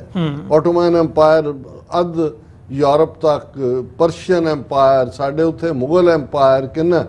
ਲੇਕਿਨ ਪਛੜ ਗਏ 200-250 ਸਾਲ ਸਾਇੰਸ ਦਾ ਜ਼ਮਾਨਾ ਆਇਆ, 18ਵੀਂ 19ਵੀਂ ਸਦੀ, ਇੰਡਸਟਰੀਲਾਈਜੇਸ਼ਨ, ਸਾਇੰਟੀਫਿਕ ਡਿਵੈਲਪਮੈਂਟ, ਦੂਜੇ ਤੀਜੇ। ਲੇਕਿਨ ਜਿਹੜਾ ਵਿਨਾਸ਼ ਦਾ ਸਮਾਨ ਹੈ, ਨਿਊਕਲੀਅਰ ਨੇ ਤਾਂ ਪੜ੍ਹਿਆ ਲਿਖਿਆ ਅਨਪੜ੍ਹਿਆ ਨਹੀਂ ਦੇਖਣਾ ਹੈ। ਸੋ ਉਸ ਸਾਰੇ ਦੇ ਚੱਲਦੇ ਆ, ਜੇ ਗੁੱਡ ਸੈਂਸ ਪ੍ਰੀਵੇਲ ਕਰੇਗੀ, ਇਸ ਨੂੰ ਰੋਕਿਆ ਜਾਏਗਾ। ਔਰ ਇਹ ਖੁਦ ਇਹਨਾਂ ਦੇ ਹੀ ਲੀਡਰ ਮੰਨਦੇ ਨੇ ਕਿ ਜੀ ਭਾਈ ਅਲਟੀਮੇਟਲੀ 2 ਸਟੇਟ ਸੋਲੂਸ਼ਨ ਹੈ। ਜੇ 2 ਸਟੇਟ ਸੋਲੂਸ਼ਨ ਹੈ, ਕਿਹਨੇ ਬਣਾਉਣਾ? ਤੁਸੀਂ ਉਹਨਾਂ ਦੀ ਇੱਕ ਜਨਰੇਸ਼ਨ ਨਹੀਂ, 3 ਜਨਰੇਸ਼ਨਾਂ ਤੁਸੀਂ ਜਿਹੜੀਆਂ ਨੇ ਉਡਾ ਦਿੱਤੀਆਂ ਨੇ। ਹੁਣ ਵੀ ਜੇ 70-75% ਦੀ ਕੈਜੂਅਲਟੀ, ਸਾਡੇ ਨਾਜ਼ੀਆਂ ਨੇ ਕੀ ਕੀਤਾ ਬਾਅਦ 'ਚ ਪਤਾ ਲੱਗਾ, ਜਦੋਂ ਗੈਸ ਚੈਂਬਰ, ਕੰਸਨਟ੍ਰੇਸ਼ਨ ਕੈਂਪ ਨਿਕਲੇ, ਕਿ ਯਹੂਦੀਆਂ ਤੇ ਕਿੰਨੇ ਜ਼ੁਲਮ ਹੋਏ ਜੀ। ਲੇਕਿਨ ਅੱਜ ਤਾਂ ਅੱਖਾਂ ਦੇ ਸਾਹਮਣੇ ਸਭ ਕੁਝ ਹੋ ਰਿਹਾ। ਸੋ ਮੈਂ ਸਮਝਦਾ ਵੀ ਇੱਕ ਸਾਡਾ ਹਿਊਮੈਨਿਟੇਰੀਅਨ ਆਸਪੈਕਟ ਹੈ ਜਿਹੜਾ ਕਦੇ ਵੀ ਡਾਈ ਡਾਊਨ ਨਹੀਂ ਹੋਣ ਦੇਣਾ ਚਾਹੀਦਾ। ਹਮੇਸ਼ਾ ਉਹਦੇ ਥੱਲੇ ਜੇ ਇਵਨ ਸਾਡੇ ਪੋਲੀਟੀਕਲ ਇੰਟਰਸਟ ਵੀ ਹੋਣ, ਸਟਿਲ ਸਾਨੂੰ ਜਿਹੜਾ ਇਨਸਾਨੀਅਤ ਪਹਿਲਾ ਧਰਮ ਹੈ। ਪਰ ਦੂਸਰੇ ਪਾਸੇ ਅਸੀਂ ਸਮਝਦੇ ਹਾਂ ਵੀ ਅਸੀਂ ਅਮਰੀਕਾ ਦੇ ਖੈਰ ਖੁਆਹ ਵੀ ਹੈ, ਕਿਉਂਕਿ ਇਹਨਾਂ ਮੁਲਕਾਂ ਦੇ ਸਿਟੀਜ਼ਨ ਹੈ। ਅਸੀਂ ਇਹ ਸਮਝਦੇ ਹਾਂ ਕਿ ਅਮਰੀਕਾ 'ਚ, ਔਰ ਅਮਰੀਕਨ ਕਿਸੇ ਪਾਲਿਸੀ ਨੂੰ ਕ੍ਰਿਟਿਸਾਈਜ਼ ਕਰਨਾ ਅਨਪੈਟਰੀਓਟਿਕ ਨਹੀਂ ਹੈ, ਇਹੀ ਇਸ ਮੁਲਕ ਦੀ ਬਿਊਟੀ ਹੈ। ਸੋ ਅਸੀਂ ਸਮਝਦੇ ਹਾਂ ਕਿ ਜੇ ਬਾਈਡਨ ਐਡਮਿਨਿਸਟ੍ਰੇਸ਼ਨ ਇਸ 1 ਸਾਲ 7 ਅਕਤੂਬਰ ਤੋਂ ਜਦੋਂ ਹਮਾਸ ਨੇ ਕੰਡੈਮਨੇਬਲ ਕੰਮ ਕੀਤਾ, ਉਦੋਂ ਤੋਂ ਐਸਰਟ ਕੀਤਾ ਜਾਂਦਾ, ਪ੍ਰੋਪਰ ਢੰਗ ਦੇ ਨਾਲ ਡੀਲ ਬਣਾਈ ਜਾਂਦੀ, ਬੰਦੇ ਵੀ ਛਡਾਏ ਜਾਂਦੇ, ਔਰ ਇਸ ਪਾਸੇ ਵੱਲ ਵੀ ਕੰਮ ਕੀਤਾ ਜਾਂਦਾ ਕਿ ਭਾਈ ਫਲਸਤੀਨੀਆਂ ਨੂੰ ਵੀ ਉਹਨਾਂ ਦਾ ਹੱਕ ਮਿਲੇ, ਤਾਂ ਸ਼ਾਇਦ 11 ਮਹੀਨੇ ਦੀ ਇਨਡਿਸਾਈਸਿਵਨੈਸ ਜਾਂ ਵੀਕਨੈਸ ਹੈ ਕਿ ਅੱਜ ਅਗੇਨ ਇੱਕ ਹੋਰ ਮੁਹਾਜ਼ ਖੁੱਲ੍ਹ ਗਿਆ, ਔਰ ਇਹ ਕਿਸੇ ਪਾਸੇ ਵੀ ਇਸ ਜੰਗ ਦਾ ਜਿਹੜਾ ਉਹ ਰੁਖ ਬਦਲ ਸਕਦਾ, ਜਿਹੜਾ ਤਬਾਹੀ ਦਾ ਮੰਜ਼ਰ ਬਣ ਸਕਦਾ। ਜੀ ਡਾਕਟਰ ਸਾਹਿਬ, ਬਿਲਕੁਲ। ਸੋ ਵਿਊਅਰਸ, ਇੱਕ ਛੋਟੇ ਜਿਹੇ ਕਮਰਸ਼ੀਅਲ ਬ੍ਰੇਕ ਦੇ ਲਈ ਇੱਥੇ ਰੁਕਦੇ ਹਾਂ। ਬ੍ਰੇਕ ਤੋਂ ਬਾਅਦ ਗੱਲਬਾਤ ਨੂੰ ਅੱਗੇ ਤੋਰਦੇ ਹਾਂ।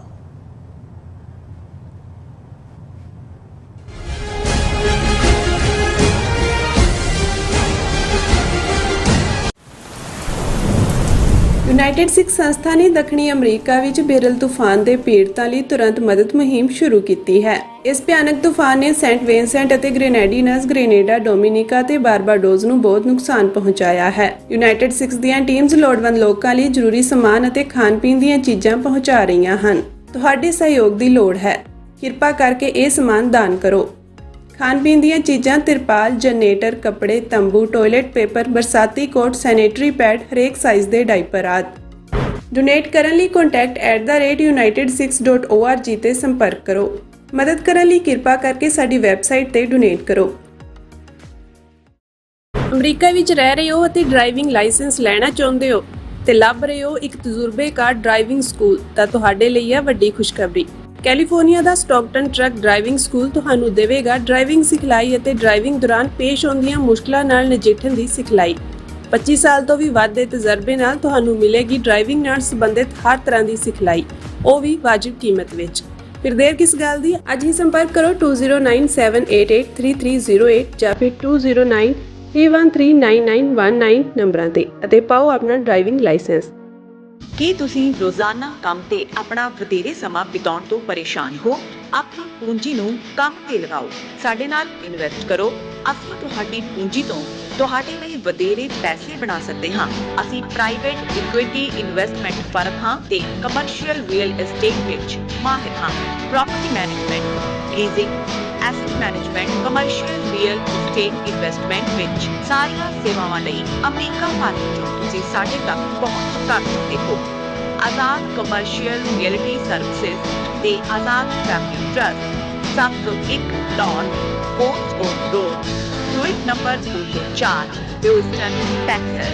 ਤੁਸੀਂ ਸਾਨੂੰ ਸਾਡੇ ਫੋਨ ਨੰਬਰ 7136861277 ਤੇ ਸੰਪਰਕ ਕਰ ਸਕਦੇ ਹੋ। Azad commercial realty services.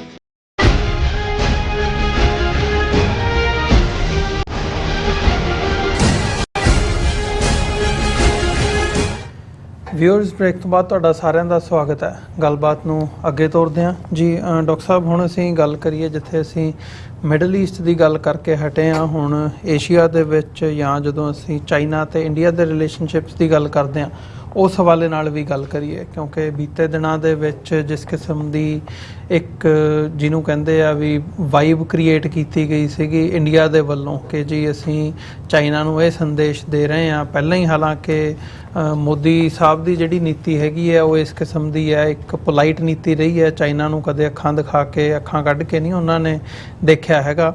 ਪਰ ਬੀਤੇ ਸਮੇਂ ਦੇ ਵਿੱਚ ਅਸੀਂ ਜੈ ਸ਼ੰਕਰ ਦਾ ਬਿਆਨ ਵੀ ਡਿਸਕਸ ਕੀਤਾ ਜਾਂ ਅਦਰਵਾਈਜ਼ ਵੀ ਅਸੀਂ ਦੇਖਿਆ ਕਿ ਭਾਰਤ ਵੱਲੋਂ ਇੱਕ ਪੋਲਾਈਟ ਜਿਹਾ ਸੁਨੇਹਾ ਦਿੱਤਾ ਜਾ ਰਿਹਾ ਸੀ ਚੀਨ ਨੂੰ, ਤੇ ਇਸ ਕਿਸਮ ਦੀ ਉਹ ਦਿੱਤੀ ਜਾ ਰਹੀ ਸੀ ਸਿਗਨਲ ਕਿ ਅਸੀਂ ਚੀਨ ਦੇ ਨਾਲ ਆਪਣੇ ਰਿਲੇਸ਼ਨਸ਼ਿਪ ਦੇ ਉੱਤੇ ਕੰਮ ਕਰ ਰਹੇ ਹਾਂ। ਜਿਹੜਾ ਸਟੈਂਡ ਆਫ ਹੈ ਉਹਦੇ 'ਤੇ ਵੀ ਜਿਹੜੀ ਟੈਨਸ਼ਨ ਹੈ ਉਹ ਘਟੀ ਹੈ, ਤੇ ਬਾਰਡਰ ਡਿਸਪਿਊਟ ਦੇ ਉੱਤੇ ਵੀ, ਤੇ ਇਸ ਕਿਸਮ ਦੀ ਜਿਹੜੀ ਲਾਈਨ ਹੈਗੀ ਹੈ ਉਹ ਲਈ ਗਈ ਸੀ। ਤੇ ਹੁਣ ਜਿਹੜੀ ਇੱਕ ਮੇਜਰ ਖਬਰ ਚਾਈਨਾ ਦੇ ਹਵਾਲੇ ਨਾਲ ਆਈ ਹੈ ਕਿ ਚਾਈਨਾ ਨੇ ਜਿਹੜਾ ਇੰਡੀਅਨ ਬਾਰਡਰ ਦੇ ਲਾਗੇ ਇੱਕ ਮਿਸਲ ਸਿਸਟਮ ਡੈਟਰੈਂਸ ਦੇ ਹਵਾਲੇ ਨਾਲ ਉਹਨਾਂ ਨੇ ਇੰਟਰਸੈਪਟ ਕੀਤਾ ਆ, ਤੇ ਇਹ ਕਾਰਾਕੋਰਮ ਪਲੇਟਿਊ ਦੇ ਵਿੱਚ ਦੱਸਿਆ ਜਾ ਰਿਹਾ ਆ। ਸੋ ਮਤਲਬ ਇਹ ਇੱਕ ਮੇਜਰ ਡਿਵੈਲਪਮੈਂਟ ਹੈ ਵੀ ਚੀਨ ਨੇ ਮਿਸਲ ਟੈਸਟ ਕੀਤਾ ਆ, ਜਾਂ ਮਿਸਲ ਨੂੰ ਉਹਨਾਂ ਨੇ ਫੁੰਡਣਾ ਕਿਵੇਂ ਹੈ ਉਹਦਾ ਟੈਸਟ ਕੀਤਾ ਆ। ਕਾਰਾਕੋਰਮ ਪਲੇਟੂ ਜਿਹੜਾ ਕਿ ਭਾਰਤ ਦੇ ਬਾਰਡਰ ਦੇ ਬਿਲਕੁਲ ਨਾਲ ਲੱਗਦਾ, ਉਹਨਾਂ ਨੇ ਮਤਲਬ ਕਲੀਅਰ ਕੱਟ ਸੁਨੇਹਾ, ਉਹਨਾਂ ਦੇ ਜਿਹੜਾ ਸਾਊਥ ਚਾਈਨਾ ਮਾਰਨਿੰਗ ਪੋਸਟ ਦੀ ਮੇਜਰ ਖਬਰ ਹੈਗੀ ਹੈ ਵੀ ਭਾਰਤ ਨੂੰ ਕਲੀਅਰ ਕੱਟ ਸੁਨੇਹਾ ਦਿੱਤਾ ਹੈ ਉਹਨਾਂ ਨੇ। ਸੋ ਜਿਹੜੀ ਬਿਆਨਬਾਜ਼ੀ ਭਾਰਤ ਵੱਲੋਂ ਕੀਤੀ ਜਾ ਰਹੀ ਸੀ ਕਿ ਇਹ ਉਹਦੇ ਜਵਾਬ ਦੇ ਵਿੱਚ ਸਮਝਿਆ ਜਾਵੇ ਜਾਂ ਇਹਨੂੰ ਹੋਰ ਡੀਪਰ ਲੈਵਲ ਦੇ ਉੱਤੇ ਜਾ ਕੇ ਓਵਰਆਲ ਸਿਚੁਏਸ਼ਨ ਦੇ ਵਿੱਚ ਦੇਖਦੇ ਹਾਂ, ਇਹਦਾ ਕੀ ਮਤਲਬ ਬਣਦਾ? ਦੇਖੋ, ਮੇਰਾ ਅਕਸਰ ਇਹ ਕਹਿਣਾ ਹੁੰਦਾ ਹੈ ਕਿ ਚਾਈਨਾ ਔਰ ਈਵਨ ਬ੍ਰਿਟਨ ਇਹ ਉਹ ਸਿਵਲਾਈਜੇਸ਼ਨਸ ਨੇ ਜਾਂ ਉਹ ਲੋਕ ਨੇ ਜਿਹੜੇ ਅੰਡਰ ਸਟੇਟਮੈਂਟ ਦਿੰਦੇ ਨੇ ਜੀ। ਚਾਈਨਾ ਖਾਸ ਤੌਰ ਤੇ ਬਿਆਨਬਾਜ਼ੀ ਬਹੁਤ ਘੱਟ ਕਰਦਾ ਹੈ। ਉਹ ਆਪਣੇ ਐਕਸ਼ਨਸ ਦੇ ਨਾਲ ਜਾਂ ਆਪਣੇ ਰਵੱਈਏ ਤੋਂ ਉਹਨਾਂ ਦਾ ਕੋਈ ਨਾ ਕੁਛ ਇਸ ਕਿਸਮ ਦਾ ਆਏਗਾ ਕਿ ਉਹਨਾਂ ਦੀ ਖੁਸ਼ੀ, ਪਲੇਸ਼ਰ ਜਾਂ ਉਹਨਾਂ ਦਾ ਰੋਸ ਉਹ ਜ਼ਾਹਰ ਹੁੰਦਾ ਹੈ। ਆਪਣੇ ਆਪ 'ਚ ਚਾਈਨਾ ਐਕਸਪੈਂਸ਼ਨਿਸਟ ਨਹੀਂ ਹੈ। ਜਦੋਂ ਅਸੀਂ ਚਾਈਨੀਜ਼ ਐਮਪਾਇਰ ਦੀ ਗੱਲ ਕਰਦੇ ਹਾਂ, ਤੁਹਾਨੂੰ ਇਹ ਨਹੀਂ ਮਿਲੇਗਾ ਕਿ ਚਾਈਨਾ ਦਾ ਕੋਈ ਜਰਨੈਲ ਜਾਂ ਕਿੰਗ ਜਿਹੜਾ ਉਹਨੇ ਜਾ ਕੇ ਅਫਰੀਕਾ ਫਤਿਹ ਕਰ ਲਿਆ, ਉਹਨੇ ਯੂਰਪ ਫਤਿਹ ਕਰ ਲਿਆ, ਉਹਨੇ ਉਹ ਵਿਦਨ ਉਹਨਾਂ ਦਾ ਜਿਹੜੀ ਇੱਕ ਸਿਵਲਾਈਜੇਸ਼ਨਲ ਉਹਨਾਂ ਦਾ ਇੱਕ ਪ੍ਰਾਈਡ ਹੈ। ਉਹਨਾਂ ਦੇ ਵੀ ਕਿੰਨੇ ਹੀ ਡਾਇਲੈਕਟ ਨੇ, ਫਾਈਨਲੀ ਬੇਸ਼ੱਕ ਉਹਨਾਂ ਨੇ ਮੈਂਡਰੀਨ ਨੂੰ ਆਪਣਾ ਮੇਨ ਡਾਇਲੈਕਟ ਬਣਾਇਆ ਜੀ। ਔਰ ਚਾਈਨਾ ਨੂੰ ਜੇ ਉਹਨਾਂ ਦੀ ਤੁਸੀਂ ਹਿਸਟਰੀ 200 ਸਾਲ ਦੀ ਛੱਡ ਦਿਓ, ਜਦੋਂ ਕਿ ਉਹਨਾਂ ਨੂੰ ਬੜੀ ਨਮੋਸ਼ੀ ਹੋਈ, ਬ੍ਰਿਟਿਸ਼ ਨੇ ਦੂਜਿਆਂ ਨੇ ਉਹਨਾਂ ਦੇ ਅਫੀਮ ਪਹੁੰਚਾ ਕੇ ਓਪੀਅਮ ਵਾਰਸ ਰਾਹੀਂ ਫਿਰ ਕੰਟਰੋਲ ਕੀਤਾ, ਫਿਰ ਸ਼ੰਘਾਈ ਨੂੰ ਵੰਡ ਲਿਆ, ਨੈਨਕਿੰਗ ਨੂੰ ਵੰਡ ਲਿਆ, ਔਰ ਫਾਈਨਲੀ ਉਹਨਾਂ ਨੇ ਆਪਣੇ ਜਿਹੜਾ ਉਹ ਚਿਆਂਗ ਕਾਈ ਸ਼ੇਕ ਆਪਣਾ ਹੀ ਇੱਕ ਪ੍ਰੋਟੇਜੇ ਜਿਹੜਾ ਦੁਮਛੱਲਾ ਰੱਖਤਾ, ਔਰ ਉਹਨੂੰ ਕਿਵੇਂ ਮਾਓ ਜ਼ੇਤੁੰਗ ਤੱਕ ਪਹੁੰਚਦੇ ਆ ਉਹਨੇ ਕਿਵੇਂ ਉੱਥੋਂ ਜਾਪਾਨੀਆਂ ਨੂੰ ਵੀ ਕੱਢਿਆ, ਉਹਨੂੰ ਵੀ ਕੱਢਿਆ, ਦੌੜ ਕੇ ਫਾਰਮੂਸਾ ਜਿਹਨੂੰ ਅੱਜ ਤਾਈਵਾਨ ਕਹਿੰਦੇ ਨੇ ਉੱਥੇ ਜਾ ਕੇ ਉਹਨੇ ਸ਼ੈਲਟਰ ਲਈ, ਔਰ ਇਹ ਸਾਰਾ। ਸੋ ਤੁਸੀਂ ਇਹਨਾਂ ਔਰ ਉਹਨਾਂ ਨੇ ਕਿਵੇਂ ਸਾਇਲੈਂਟਲੀ ਆਪਣੇ ਆਪ ਨੂੰ ਡਿਵੈਲਪ ਕੀਤਾ ਹੈ। ਜਦੋਂ ਦੁਨੀਆ ਸਾਹਮਣੇ ਖੁੱਲ੍ਹੇ ਤੇ ਅਲਟੀਮੇਟਲੀ ਉਹ ਇੱਕ ਨਿਊਕਲੀਅਰ ਪਾਵਰ ਵੀ ਸਨ, ਉਹਨਾਂ ਨੇ ਕੀ ਹੱਦਾਂ ਜਿਹੜੀਆਂ ਨੇ ਉਹ ਛੋਹ ਲਈਆਂ ਕਿ ਅੱਜ ਜੇ ਅਸੀਂ ਈਵਨ ਇਕੋਨਮੀ ਵਾਈਜ਼ ਦੇਖੀਏ ਕਿ ਜੀ। ਜੇ ਅਮਰੀਕਾ ਦੀ 23 ਟ੍ਰਿਲੀਅਨ ਡਾਲਰ ਦੀ ਇਕਨੋਮੀ ਹੈ ਤਾਂ ਚਾਈਨਾ ਆਲਮੋਸਟ 19 ਟ੍ਰਿਲੀਅਨ ਡਾਲਰ ਹੈ। ਮਿਲੀਟੈਰਲੀ ਵੀ ਜੇ ਅਮਰੀਕਾ ਤੋਂ ਬਾਅਦ ਕੋਈ ਰੀਅਲ ਸੁਪਰ ਪਾਵਰ ਵਰਲਡ ਵੱਲ ਵੱਧ ਰਹੀ ਹੈ, ਹਾਲਾਂ ਅਜੇ ਅਮਰੀਕਾ ਕੋਲ ਲੰਬਾ ਵਕਤ ਹੈ ਜਿਹਦੇ 'ਚ ਉਹਨੇ ਡੋਮੀਨੇਟ ਕਰਨਾ ਹੈ, ਪਰ ਉਹ ਚਾਈਨਾ ਹੈ। ਰਸ਼ੀਆ ਨੇ ਵੀ ਆਪਣੇ ਆਪ ਨੂੰ ਚਾਈਨਾ ਦਾ ਯੰਗਰ ਬ੍ਰਦਰ ਮੰਨ ਲਿਆ। ਹੁਣ ਇਹਨਾਂ ਹਾਲਾਤਾਂ 'ਚ ਭਾਰਤ ਨੇ ਜਦੋਂ ਚਾਈਨਾ ਨੂੰ ਪ੍ਰਵੋਕ ਕੀਤਾ, ਅਸੀਂ ਇਸ ਦੀ ਹਿਸਟਰੀ ਕਈ ਵਾਰ ਦੱਸ ਚੁੱਕੇ ਹਾਂ ਕਿ 1959 ਦੇ ਵਿੱਚ ਚੌ ਐਨ ਲਾਈ ਜਿਹੜਾ ਪ੍ਰਾਈਮ ਮਿਨਿਸਟਰ ਸੀ, ਨਹਿਰੂ ਦੇ ਨਾਲ ਉਹਦੀ ਚੰਗੀ ਦੋਸਤੀ ਵੀ ਸੀ ਔਰ ਉਹ ਕਲਕੱਤੇ ਆਮ ਹੀ ਲੰਚ ਡਿਨਰ ਕਰਨ ਆ ਜਾਂਦਾ ਸੀ। ਇਹ ਉਹ ਪੀਰੀਅਡ ਸੀ ਹਿੰਦੀ 'ਚ ਨਹੀਂ ਭਾਈ ਭਾਈ ਦੇ ਨਾਰੇ ਇਹ ਵੀ ਲਾਉਂਦੇ ਸੀਗੇ, ਪੰਚਸ਼ੀਲ ਦਾ ਵੀ ਆਦਰਸ਼ ਸੀ। ਸੋ ਉਦੋਂ ਵੀ ਉਹਨਾਂ ਨੇ ਚਾਈਨੀਜ਼ ਆਪਣੇ ਫੋਰਨ ਇਨਵੇਜਨਸ ਨੂੰ ਜਾਂ ਜਿਹੜੀ ਫੋਰਨਰਸ ਨੇ ਉਹਨਾਂ ਨੂੰ ਹਿਊਮਿਲੇਸ਼ਨ ਦਿੱਤੀ, ਉਹਨੂੰ ਲੈ ਕੇ ਉਹ ਬੜੇ ਪਰਟੀਕੂਲਰ ਨੇ। ਇਸ ਲਈ ਔਰ ਜੇ ਤੁਸੀਂ ਕੁੱਲ ਮਿਲਾ ਕੇ ਦੇਖੋ ਜੋ ਮਿਡਲ ਈਸਟ ਚੱਲ ਰਿਹਾ, ਜਿਵੇਂ ਅਸੀਂ ਜ਼ਿਕਰ ਕਰਕੇ ਹਟੇ ਹਾਂ ਕਿ ਭਾਈ ਇਸ ਵੇਲੇ ਮਿਡਲ ਈਸਟ ਧੱਕਿਆ ਜਾ ਸਕਦਾ ਹੈ ਹੋਰ ਗੰਭੀਰ ਵਾਰ ਦੇ ਵਿੱਚ। ਅਫਰੀਕਾ ਦੇ ਵਿੱਚ ਜੇ ਤੁਸੀਂ ਕਬੀਲਿਆਂ ਦੀ ਲੜਾਈ ਦੇਖੋ, ਪਹਿਲਾਂ ਅਸੀਂ ਰਵਾਂਡਾ 'ਚ ਦੇਖੀ, ਫਿਰ ਇਥੋਪੀਆ 'ਚ ਕੀ ਹੈ, ਐਰੀਟਰੀਆ 'ਚ ਕੀ ਹੈ, ਅੱਜ ਸੁਡਾਨ 'ਚ ਕੀ ਹੈ, ਡਾਰਫਰ 'ਚ ਕੀ ਹੋ ਰਿਹਾ, ਜਾਂ ਅਸੀਂ ਆਪਣੇ ਖਿੱਤੇ 'ਚ ਪੰਜਾਬ ਕਸ਼ਮੀਰ, ਜਾਂ ਇਹ ਸਭ ਕਲੋਨੀਅਲ ਮੈਪ ਮੇਕਿੰਗ ਹੈ। ਇਹਨਾਂ ਸਾਰਿਆਂ ਨੇ ਜਦੋਂ ਐਮਪਾਇਰ ਬਣਾਇਆ, ਆਉਣ ਲੱਗੇ ਕਿਸੇ ਨੂੰ ਸਮੁੰਦਰ ਤੋਂ ਦੂਰ ਕਰਤਾ, ਸਾਡੇ ਹਿੱਕ ਦੇ ਵਿਚਾਲੇ ਲੀਕ ਖਿੱਚ ਦਿੱਤੀ ਕਿ ਭਾਈ ਤੁਸੀਂ ਇੱਧਰ ਤੇ ਤੁਸੀਂ ਉੱਧਰ, ਕੋਈ ਪਰਵਾਹ ਨਹੀਂ, ਲੱਖਾਂ ਲੋਕ ਮਾਰੇ ਗਏ, ਆਪ ਆਪਣਾ ਬਿਸਤਰਾ ਬੰਨਿਆ ਤੇ ਤੁਰ ਆਏ। ਇਸੇ ਤਰ੍ਹਾਂ ਇਹਨਾਂ ਨੇ ਜਿਹੜਾ ਜਿਹਨੂੰ ਮੈਕਮੋਨ ਲਾਈਨ ਕਿਹਾ ਜਾਂਦਾ ਹੈ, ਜਿਹੜੀ ਅੱਜ 3000 ਸਕੁਅਰ ਕਿਲੋਮੀਟਰ ਤੋਂ 32-3300 ਸਕੁਅਰ ਕਿਲੋਮੀਟਰ ਜਾਂ ਕਿਲੋਮੀਟਰ ਬਾਰਡਰ ਹੈ ਇੰਡੀਆ ਔਰ ਜਿਹੜਾ ਚਾਈਨਾ ਦਾ, ਜਿਹਨੂੰ ਚਾਈਨਾ ਨੇ ਕਦੇ ਨਹੀਂ ਮੰਨਿਆ। ਸੋ 1959 ਚੌ ਲਾਈਨ ਨੇ ਕਿਹਾ ਕਿ ਭਾਈ ਆ ਜਿਹੜਾ ਆਪਾਂ ਡਿਸਾਈਡ ਕਰ ਲਈਏ। ਔਰ ਦੂਜਾ ਤੇ ਨਹਿਰੂ ਨੇ ਜਿਹੜਾ, ਹਾਲਾਂ ਨਹਿਰੂ ਥੋੜਾ ਬਹੁਤ ਝੁਕ ਰਿਹਾ ਸੀ, ਉਹਦੇ ਜਿਹੜੇ ਐਡਵਾਈਜ਼ਰ ਜਾਂ ਦੂਜੇ ਸੀ ਉਹਨਾਂ ਨੇ, ਜਿਹਨੂੰ ਕਹਿੰਦੇ ਨੇ ਕਿ ਆਸਕੀ ਨਹੀਂ ਇਹ ਵੀ ਸਾਡਾ ਉਹ ਵੀ ਸਾਡਾ, ਉਹ ਗੱਲ ਨਿਬੜੀ ਨਹੀਂ। ਰਾਦਰ 1962 ਤੱਕ ਪਹੁੰਚਦੇ ਆ, ਫਿਰ ਨਹਿਰੂ ਦਾ ਦਿਮਾਗ ਉਦੋਂ ਤਾਜ਼ਾ ਗੋਆ ਪੁਰਤਗਾਲੀਆਂ ਤੋਂ ਲਿਆ ਸੀ 600 ਸਾਲ ਬਾਅਦ, ਉਹਨਾਂ ਕੋਲ ਤਾਂ ਫੌਜ ਵੀ ਨਹੀਂ। ਇਹਨਾਂ ਨੂੰ ਲੱਗਾ ਜੀ ਅਸੀਂ ਬਹੁਤ ਵੱਡੀ, ਜਿਵੇਂ ਅੱਜ ਹਿੰਦੂਤਵੀਆਂ ਨੂੰ ਲੱਗਦਾ ਹੈ ਕਿ ਜੀ ਤੁਸੀਂ ਸਿੱਖਾਂ ਨੂੰ ਬਾਹਰ ਆ ਵੀ ਟਾਰਗੇਟ ਕਰ ਲਓ, ਅਸੀਂ ਬਹੁਤ ਵੱਡੀ ਤਾਕਤ ਬਣ ਗਏ ਜੀ। ਔਰ ਜਿਵੇਂ ਚੀਨ ਨੂੰ ਧਮਕਾਉਣ ਤੱਕ ਜਾਣ ਦਾ ਇਹੀ ਐਟੀਟਿਊਡ ਨਹਿਰੂ ਨੇ ਦਿਖਾਇਆ, ਗਾਲ ਕੱਢ ਕੇ ਕਿ ਥਰੋ ਦੈਮ ਆਊਟ ਜੀ। ਖੁਦ ਇੰਡੀਆ ਐਗਰੈਸਰ ਸੀ ਤੇ ਚਾਈਨਾ ਨੇ ਫਿਰ ਉਹ ਇਹਨਾਂ ਨੂੰ ਕੁੱਟਿਆ ਕਿ ਵੀ ਅਕਸਾਈ ਚਿੰਨ 30,000 ਸਕੁਅਰ ਮਾਈਲ ਤੋਂ ਜ਼ਿਆਦਾ ਟੈਰੀਟਰੀ ਵੀ ਗਵਾਈ। ਔਰ ਦੂਜਾ ਹੁਣ ਉਸ ਤੋਂ ਬਾਅਦ ਵੀ ਫਿਰ ਖੁਦ ਹੀ ਇੰਡੀਆ ਨੇ ਰਿਅਲਾਈਜ਼ ਕੀਤਾ, ਵਾਜਪਾਈ ਦੇ ਵੇਲੇ ਤੱਕ ਪਹੁੰਚਦੇ ਆ, ਵਾਪਸ ਪਹੁੰਚੇ ਇਹਨਾਂ ਨੇ, ਤਿੱਬਤ ਨੂੰ ਵੀ ਪੱਕੇ ਤੌਰ ਤੇ ਮੰਨ ਲਿਆ ਵੀ ਚੀਨ ਦਾ ਹਿੱਸਾ ਹੈ ਜੀ। ਬਾਰਡਰ ਡਿਸਪਿਊਟ ਦੇ ਲਈ ਵੀ ਐਗਰੀਮੈਂਟਸ ਦੂਜੇ ਤੀਜੇ ਹੋਏ। ਲੇਕਿਨ ਹੁਣ 2020 ਗਲਵਾਨ ਦਾ ਜ਼ਿਕਰ ਬਹੁਤ ਹੁੰਦਾ, ਜਿਵੇਂ ਜੈ ਸ਼ੰਕਰ ਹਰ ਥਾਂ ਤੇ ਜਾ ਕੇ ਇਹੀ ਕਹਿ ਰਿਹਾ ਜੀ ਅਸੀਂ ਤਾਂ ਇਹ ਕਰ ਰਹੇ ਸੀ, ਇਹਨਾਂ ਨੇ ਇਹ ਕੀਤਾ। ਐਗਰੈਸ਼ਨ ਵੀ ਨਹੀਂ ਕਹਿੰਦੇ। ਹੁਣ ਅੱਜ ਜਦੋਂ ਕਿ ਐਸ ਜੈ ਸ਼ੰਕਰ ਕਾਰਨੈਗੀ ਐਂਡੋਮੈਂਟ 'ਚ ਗਿਆ ਬੋਲਣ ਲਈ, ਔਰ ਮੇਰੀ ਇੰਟਰਸਟ ਸੀ ਵੀ ਕੀ ਬੋਲਿਆ, ਤੇ ਉਹਦੇ 'ਚ ਉਹਨੇ ਕਿਹਾ ਜੀ ਚਾਈਨਾ ਜਿਹੜਾ ਉਹ ਮੁੱਕ ਰਿਹਾ ਬਾਰਡਰ ਐਗਰੀਮੈਂਟਸ ਤੋਂ ਜਿਹੜੇ ਉਹਨੇ ਇੰਡੀਆ ਨਾਲ ਕੀਤੇ ਸੀ।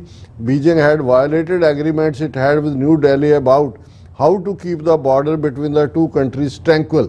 ਔਰ ਇਹ ਉਹਨੇ ਅੱਜ ਜਿਹੜੀ ਕਾਰਨੈਗੀ ਐਂਡੋਮੈਂਟ ਦੇ ਵਿੱਚ ਉਹਨੇ ਕਿਹਾ ਕਿ overall relationship with China had not been great over the last few years because China has reneged on certain agreements it had with India about how to keep the border between the two countries tranquil।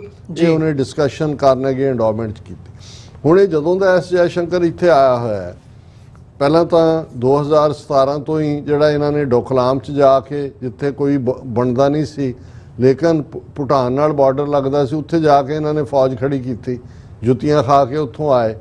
ਫਿਰ Trump Ira ਦੇ ਵਿੱਚ Quad ਦਾ ਹਿੱਸਾ ਬਣ ਗਏ, ਜਿਹਦੇ ਬਾਰੇ ਅੱਜ Japan ਦੇ ਪ੍ਰੋਮੀਨੈਂਟ ਲੀਡਰ ਨੇ ਕਿਹਾ ਕਿ ਜੀ ਇੱਕ ਏਸ਼ੀਆ ਨੇਟੋ ਹੋਣੀ ਚਾਹੀਦੀ। ਉਹ ਤੋਂ ਤਾਂ ਇਸ ਜੈਸੇ ਨਾ ਅਸੀਂ ਕੋਈ ਏਸ਼ੀਅਨ ਨੈਟੋ ਨਹੀਂ, ਮਤਲਬ ਉਹੀ ਚਾਈਨਾ ਨੂੰ ਘੇਰਨ ਲਈ, ਜਿਵੇਂ ਰਸ਼ੀਆ ਨੂੰ ਘੇਰਨ ਲਈ ਨੈਟੋ ਯੂਰਪ ਦੇ ਵਿੱਚ ਸੀ। ਪਰ ਇੰਡੀਆ ਨੇ ਕੁਆਡ ਦਾ ਹਿੱਸਾ ਬਣ ਕੇ ਔਰ ਜਿਸ ਕਿਸਮ ਦੀਆਂ ਬਿਆਨਬਾਜ਼ੀਆਂ ਔਰ ਦੂਸਰਾ ਕਰਕੇ ਚਾਈਨਾ ਨੂੰ ਇਹ ਮੈਸੇਜ ਦੇ ਦਿੱਤਾ, ਖਾਸ ਤੌਰ ਤੇ 5 ਅਗਸਤ 2019 ਨੂੰ ਜਦੋਂ ਜੰਮੂ ਕਸ਼ਮੀਰ ਦਾ ਸਟੇਟਸ ਕੋ ਖਤਮ ਕੀਤਾ, ਕਿਉਂਕਿ 15% ਤੋਂ ਜ਼ਿਆਦਾ ਟੈਰੀਟਰੀ ਜੰਮੂ ਕਸ਼ਮੀਰ ਦੀ ਚਾਈਨਾ ਕੋਲ ਵੀ ਹੈ ਜੀ। ਉਹਦੇ ਥੱਲੇ ਹੀ ਕੋਰਾਕਰਮ ਰੋਡ ਜਾਂ ਵਨ ਬੈਲਟ ਵਨ ਰੋਡ ਉਹ ਪਾਕਿਸਤਾਨ ਨੇ ਐਕਸਚੇਂਜ ਕੀਤੀ ਟੈਰੀਟਰੀ 5000 ਸਕੁਅਰ ਕਿਲੋਮੀਟਰ ਡਿਊਰਿੰਗ ਦਾ ਭੁੱਟੋ ਪੀਰੀਅਡ। ਸੋ ਚਾਈਨਾ ਨੂੰ ਇਹ ਲੱਗਾ ਵੀ ਇਹਨਾਂ ਨੇ ਸਟੇਟਸ ਕੋ ਹਿਲਾ ਦਿੱਤਾ ਹੈ, ਲਦਾਖ ਨੂੰ ਯੂਨੀ ਟੈਰੀਟਰੀ ਬਣਾ ਦਿੱਤਾ ਹੈ। ਔਰ ਪਾਰਲੀਮੈਂਟ 'ਚ ਖਲੋ ਕੇ ਛਾਤੀ ਤੇ ਹੱਥ ਮਾਰ ਕੇ ਅਮਿਤ ਸ਼ਾਹ ਨੇ ਕਿਹਾ ਕਿ हम पाकिस्तान के कब्जे वाला कश्मीर भी लेंगे, अक्साई चिन्ह भी लेंगे। ਹੁਣ ਅਕਸਾਈ ਚਿੰਨ੍ਹ ਚੀਨ ਨੂੰ ਖੁੜ ਗਿਆ ਵੀ ਇਹਨਾਂ ਦਾ ਤਾਂ ਦਿਮਾਗ ਖਰਾਬ ਹੋ ਗਿਆ, ਜਿਵੇਂ ਨਹਿਰੂ ਦਾ ਪਾਰਟ ਸੀ। ਸੋ 2019 'ਚ ਧਮਕੀ ਅਕਸਾਈ ਚਿੰਨ੍ਹ ਲੈਣ ਦੀ ਦਿੰਦਾ ਹੈ ਔਰ ਕੁਆਡ ਦਾ ਹਿੱਸਾ ਬਣ ਜਾ। 2020 'ਚ ਗਲਵਾਨ ਦੇ ਵਿੱਚ ਚਾਈਨਾ ਨੇ ਆ ਕੇ, ਜੇ ਇਹਨਾਂ ਦੇ ਆਈਡੀਆਲੋਗ ਸੁਬਰਾਮਨਿਊ ਸਵਾਮੀ ਦੀ ਗੱਲ ਮੰਨੀਏ ਤੇ 4000 ਸਕੁਅਰ ਕਿਲੋਮੀਟਰ ਤੋਂ ਜ਼ਿਆਦਾ ਟੈਰੀਟਰੀ ਜਿਹੜੀ ਹੈ ਉਹ ਚਾਈਨਾ ਨੇ ਲਈ। ਖੁਦ ਮੰਨ ਰਹੇ ਨੇ ਕਿ ਡੈਪਚੌਂਗ ਔਰ ਡੈਪਸੌਂਗ ਈਵਨ ਜਿਹੜੇ ਪੈਟਰੋਲਿੰਗ ਪੁਆਇੰਟ ਸੀ ਇੰਡੀਅਨ ਆਰਮੀ ਦੇ, ਉਹਦੇ ਤੇ ਵੀ ਚੀਨੇ ਆ ਕੇ ਬੈਠ ਗਏ। ਹੁਣ ਗੱਲ ਜਿਹੜੀ ਖਬਰ China south China morning post ਦੀ ਹੈ, ਪਰ ਉਸ ਤੋਂ ਵੀ ਪਹਿਲਾਂ ਅਸੀਂ ਜਿਹੜੀ ਖਬਰ ਪਾਸਿੰਗ 'ਚ ਡਿਸਕਸ ਕੀਤੀ ਸੀ ਪਿਛਲੇ ਦਿਨਾਂ 'ਚ, ਇੰਟਰਕੰਟੀਨੈਂਟਲ ਮਿਸਾਈਲ ਚਾਈਨਾ ਨੇ 44 ਸਾਲ ਬਾਅਦ, ਇੰਟਰਕੰਟੀਨੈਂਟ ਦਾ ਮਤਲਬ ਇਹ ਹੈ ਕਿ ਏਸ਼ੀਆ 'ਚੋਂ ਬੈਠੇ ਨਾਰਥ ਅਮਰੀਕਾ ਜਾਂ ਯੂਰਪ ਤੱਕ ਕਈ ਹਜ਼ਾਰ ਮੀਲ ਦਾ ਮਤਲਬ ਹੈ ਕਿ ਵੀ ਉਹਨਾਂ ਨੇ ਮੈਸੇਜ ਦੇ ਦਿੱਤਾ ਅਮਰੀਕਾ ਦੂਜਿਆਂ ਤੀਜਿਆਂ ਨੂੰ ਕਿ ਭਾਈ ਇੱਥੇ ਤੁਸੀਂ ਜਿਹੜੀ ਇਹਨਾਂ ਦੀ ਪਿੱਠ ਠੋਕ ਰਹੇ ਹੋ, ਕਦੇ ਫਾਰਮੂਸਾ ਨੂੰ ਪੈਸੇ ਦੇ ਰਹੇ ਹੋ, ਉਹਨੂੰ ਤਾਈਵਾਨ ਨੂੰ, ਜਾਂ ਇੰਡੀਆ ਦੀ ਪਿੱਠ ਠੋਕ ਰਹੇ ਹੋ ਜਾਂ ਦੂਜੇ, ਇਹ ਫਿਰ ਸਾਡੇ ਕੋਲ ਇਹ ਕੈਪੇਬਿਲਿਟੀ ਹੈ। ਪਰ ਇਹ ਜਿਹੜੀ ਸਾਊਥ ਚਾਈਨਾ ਮਾਰਨਿੰਗ ਪੋਸਟ ਦੀ ਖਬਰ ਹੈ ਉਹ ਇੰਡੀਆ ਸਪੈਸੀਫਿਕ ਹੈ ਕਿ ਉਹ ਮੈਸੇਜ ਇੰਡੀਆ ਨੂੰ ਕਲੀਅਰ ਦਿੱਤਾ ਗਿਆ, China send strong message to India with high altitude missile test near border। ਹਾਲਾਂਕਿ ਇੰਡੀਅਨ ਮੀਡੀਆ ਇਸ ਖਬਰ ਨੂੰ ਖਾ ਗਿਆ ਤੇ ਚਾਈਨਾ ਨੂੰ ਇਹ ਲੱਗਾ ਕਿ ਵੀ ਨਹੀਂ, ਇਹ ਮੈਸੇਜ ਅਗੇਨ ਦੇਣਾ ਚਾਹੀਦਾ। ਉਹਨਾਂ ਨੇ ਜਿਹੜੀ ਹੈ ਔਰ ਇਹਦੀ ਸ਼ੁਰੂਆਤ ਹੀ ਇੱਥੋਂ ਕੀਤੀ ਹੈ ਨੇ, China has flexed its military muscle with surface to air missile tests on the Karakoram plateau near the border। Military muscle ਉਹਨੇ ਫਲੈਕਸ ਕੀਤਾ ਔਰ ਉਹਨਾਂ ਨੇ ਉਸ ਕੋਰਾਕਰਮ ਪਲੇਟਿਊ ਦੇ ਉੱਤੇ ਸਰਫੇਸ ਟੂ ਏਅਰ ਮਿਸਲ ਦਾਗੀ ਹੈ ਔਰ border with India. The test took place even as diplomatic talks between India and China were ongoing, the South China Morning Post report। ਹੁਣ ਇੱਕ ਪਾਸੇ ਐਸ ਜੈਸ਼ੰਕਰ ਇੱਥੇ ਬੈਠਾ ਹੈ, ਦੂਸਰੇ ਪਾਸੇ ਉੱਥੇ 31ਵੀਂ ਕਿ ਕਿੰਨੀ ਜਿਹੜੀ ਆ ਉਹ ਚੱਲ ਰਹੀ ਆ ਗੱਲਬਾਤ ਐਨ ਮੌਕੇ ਤੇ। ਔਰ ਇਹ 17,390 ਫੀਟ ਦੀ ਹਾਈਟ ਦੇ ਉੱਤੇ ਜਿਹੜੀ ਆ ਉਹਨਾਂ ਨੇ ਸਬਸੋਨਿਕ ਕਰੂਜ਼ ਮਿਸਲ ਜਿਹੜੀ ਆ ਉਹ ਦਾਗੀ ਔਰ ਇਹ ਉਹਨਾਂ ਨੇ ਕਿਹਾ ਵੀ ਇਸ ਟੈਸਟ ਨੇ ਇੱਕ ਡੈਮੋਸਟ੍ਰੇਸ਼ਨ ਦਿੱਤਾ ਹੈ ਮਿਲਟਰੀ ਪ੍ਰੋਸੈਸ ਚਾਈਨਾ ਦਾ। ਔਰ ਉਹਨਾਂ ਨੇ ਇੰਡੀਆ ਨੂੰ ਮੈਸੇਜ ਦਿੱਤਾ ਕਿ China could bring down in harsh conditions the best missiles that India might have in its arsenal। ਤੇ ਇੰਡੀਆ ਸਮਝਦਾ ਵੀ ਕਿਉਂਕਿ ਸਰਫੇਸ ਟੂ ਸਰਫੇਸ ਉਹਨੂੰ ਡਾਊਨ ਕਰ ਦਿੰਦੇ ਆ ਔਰ ਇਸ ਹਾਈਟ ਤੇ ਪਹੁੰਚ ਕੇ ਜਿਹੜਾ ਉਹਨਾਂ ਨੇ ਇਸ ਦਾ ਕਾਮਯਾਬ ਤਜਰਬਾ ਕੀਤਾ। ਉਹਨਾਂ ਨੇ ਕਿਹਾ ਜੀ ਸਪੈਸੀਫਿਕ ਲੋਕੇਸ਼ਨ ਨਹੀਂ ਦੱਸੀ ਗਈ, ਪਰ ਇਹ ਬੜਾ ਕਲੀਅਰ ਹੈ ਕਿ ਇਹਦੀ ਪ੍ਰੋਕਸੀਮਿਟੀ ਬਾਰਡਰ ਦੇ ਨਾਲ ਹੈ। ਔਰ ਚਾਈਨੀ ਦਾ ਈਵਨ ਸਟੇਟ ਮੀਡੀਆ ਨੇ ਵੀ ਰਿਪੋਰਟ ਕੀਤਾ ਹੈ ਕਿ ਮਿਸਲ intercept test on the same day that China and India held their 31st meeting on border affairs in Beijing। Message ਬੜਾ ਕਲੀਅਰ ਹੈ। ਔਰ ਉਹਨਾਂ ਨੇ ਫਿਰ ਜਿਹੜੇ SCMP ਉਹਨਾਂ ਨੇ ਕੋਟ ਵੀ ਦਿੱਤਾ ਹੈ ਚਾਈਨੀਜ਼ ਐਨਾਲਿਸਟ ਦਾ ਕਿ ਵੀ ਇਹ ਚਾਈਨਾ ਜਿਹੜਾ ਭਾਵੇਂ ਇਸ ਕਿਸਮ ਦੇ ਵੈਪਨ ਟੈਸਟ ਕਾਫੀ ਦੇਰ ਤੋਂ ਕਰ ਰਿਹਾ ਹੈ, ਪਰ ਇਹ ਉਸ ਬਾਰਡਰ ਪਲੇਟਿਊ ਦੇ ਉੱਤੇ ਗਲਵਾਨ ਕਲੈਸ਼ਿਸ ਤੋਂ ਬਾਅਦ ਇੰਡੀਆ ਨਾਲ ਜਿੱਥੇ ਬਾਰਡਰ ਲੱਗਦਾ ਹੈ ਕਰਨਾ, ਇਹ ਇੰਡੀਆ ਨੂੰ clear it carries a certain deterrent message। India specific message है to avoid war we must possess the capability to fight। उन्होंने ये मैसेज दिता है और मैं समझदा भी ये तुसी इंडियन मीडिया ਦਾ ਜਾਂ ਦੂਜਾ ਹਾਲ ਦੇਖੋ ਕਿ ਵੀ ਬਿਲਕੁਲ ਹੀ ਖਾ ਗਏ ਇਸ ਨੂੰ। ਅਦਰਵਾਈਜ਼ ਇਹੀ ਪਾਕਿਸਤਾਨ ਨੇ ਕੁਝ ਕੀਤਾ ਹੁੰਦਾ, ਉਹਨਾਂ ਨੇ ਚਾਰੇ ਪਾਸਿਓਂ ਜਿਹੜਾ ਉਹ ਚਾਰੇ ਖੁਰ ਚੁੱਕੇ ਹੋਣੇ ਸੀ। ਕੱਲੀ ਇਹ ਡਿਵੈਲਪਮੈਂਟ ਨਹੀਂ ਹੈ, ਜੇ ਤੁਸੀਂ ਵਿਦਨ ਕੰਟਰੀ ਹੁਣ ਅੱਜ ਜਿਹੜਾ ਲਦਾਖ ਦਾ ਇੱਕ ਉਹ ਬੰਦਾ ਜਿਹਨੂੰ ਕਲਾਈਮੇਟ ਜਾਂ ਐਨਵਾਇਰਨਮੈਂਟ ਦੀ ਦੁਨੀਆ 'ਚ ਪਛਾਣਿਆ ਜਾਂਦਾ ਹੈ, ਸੋਨਮ ਵਾਂਗਚੁਕ।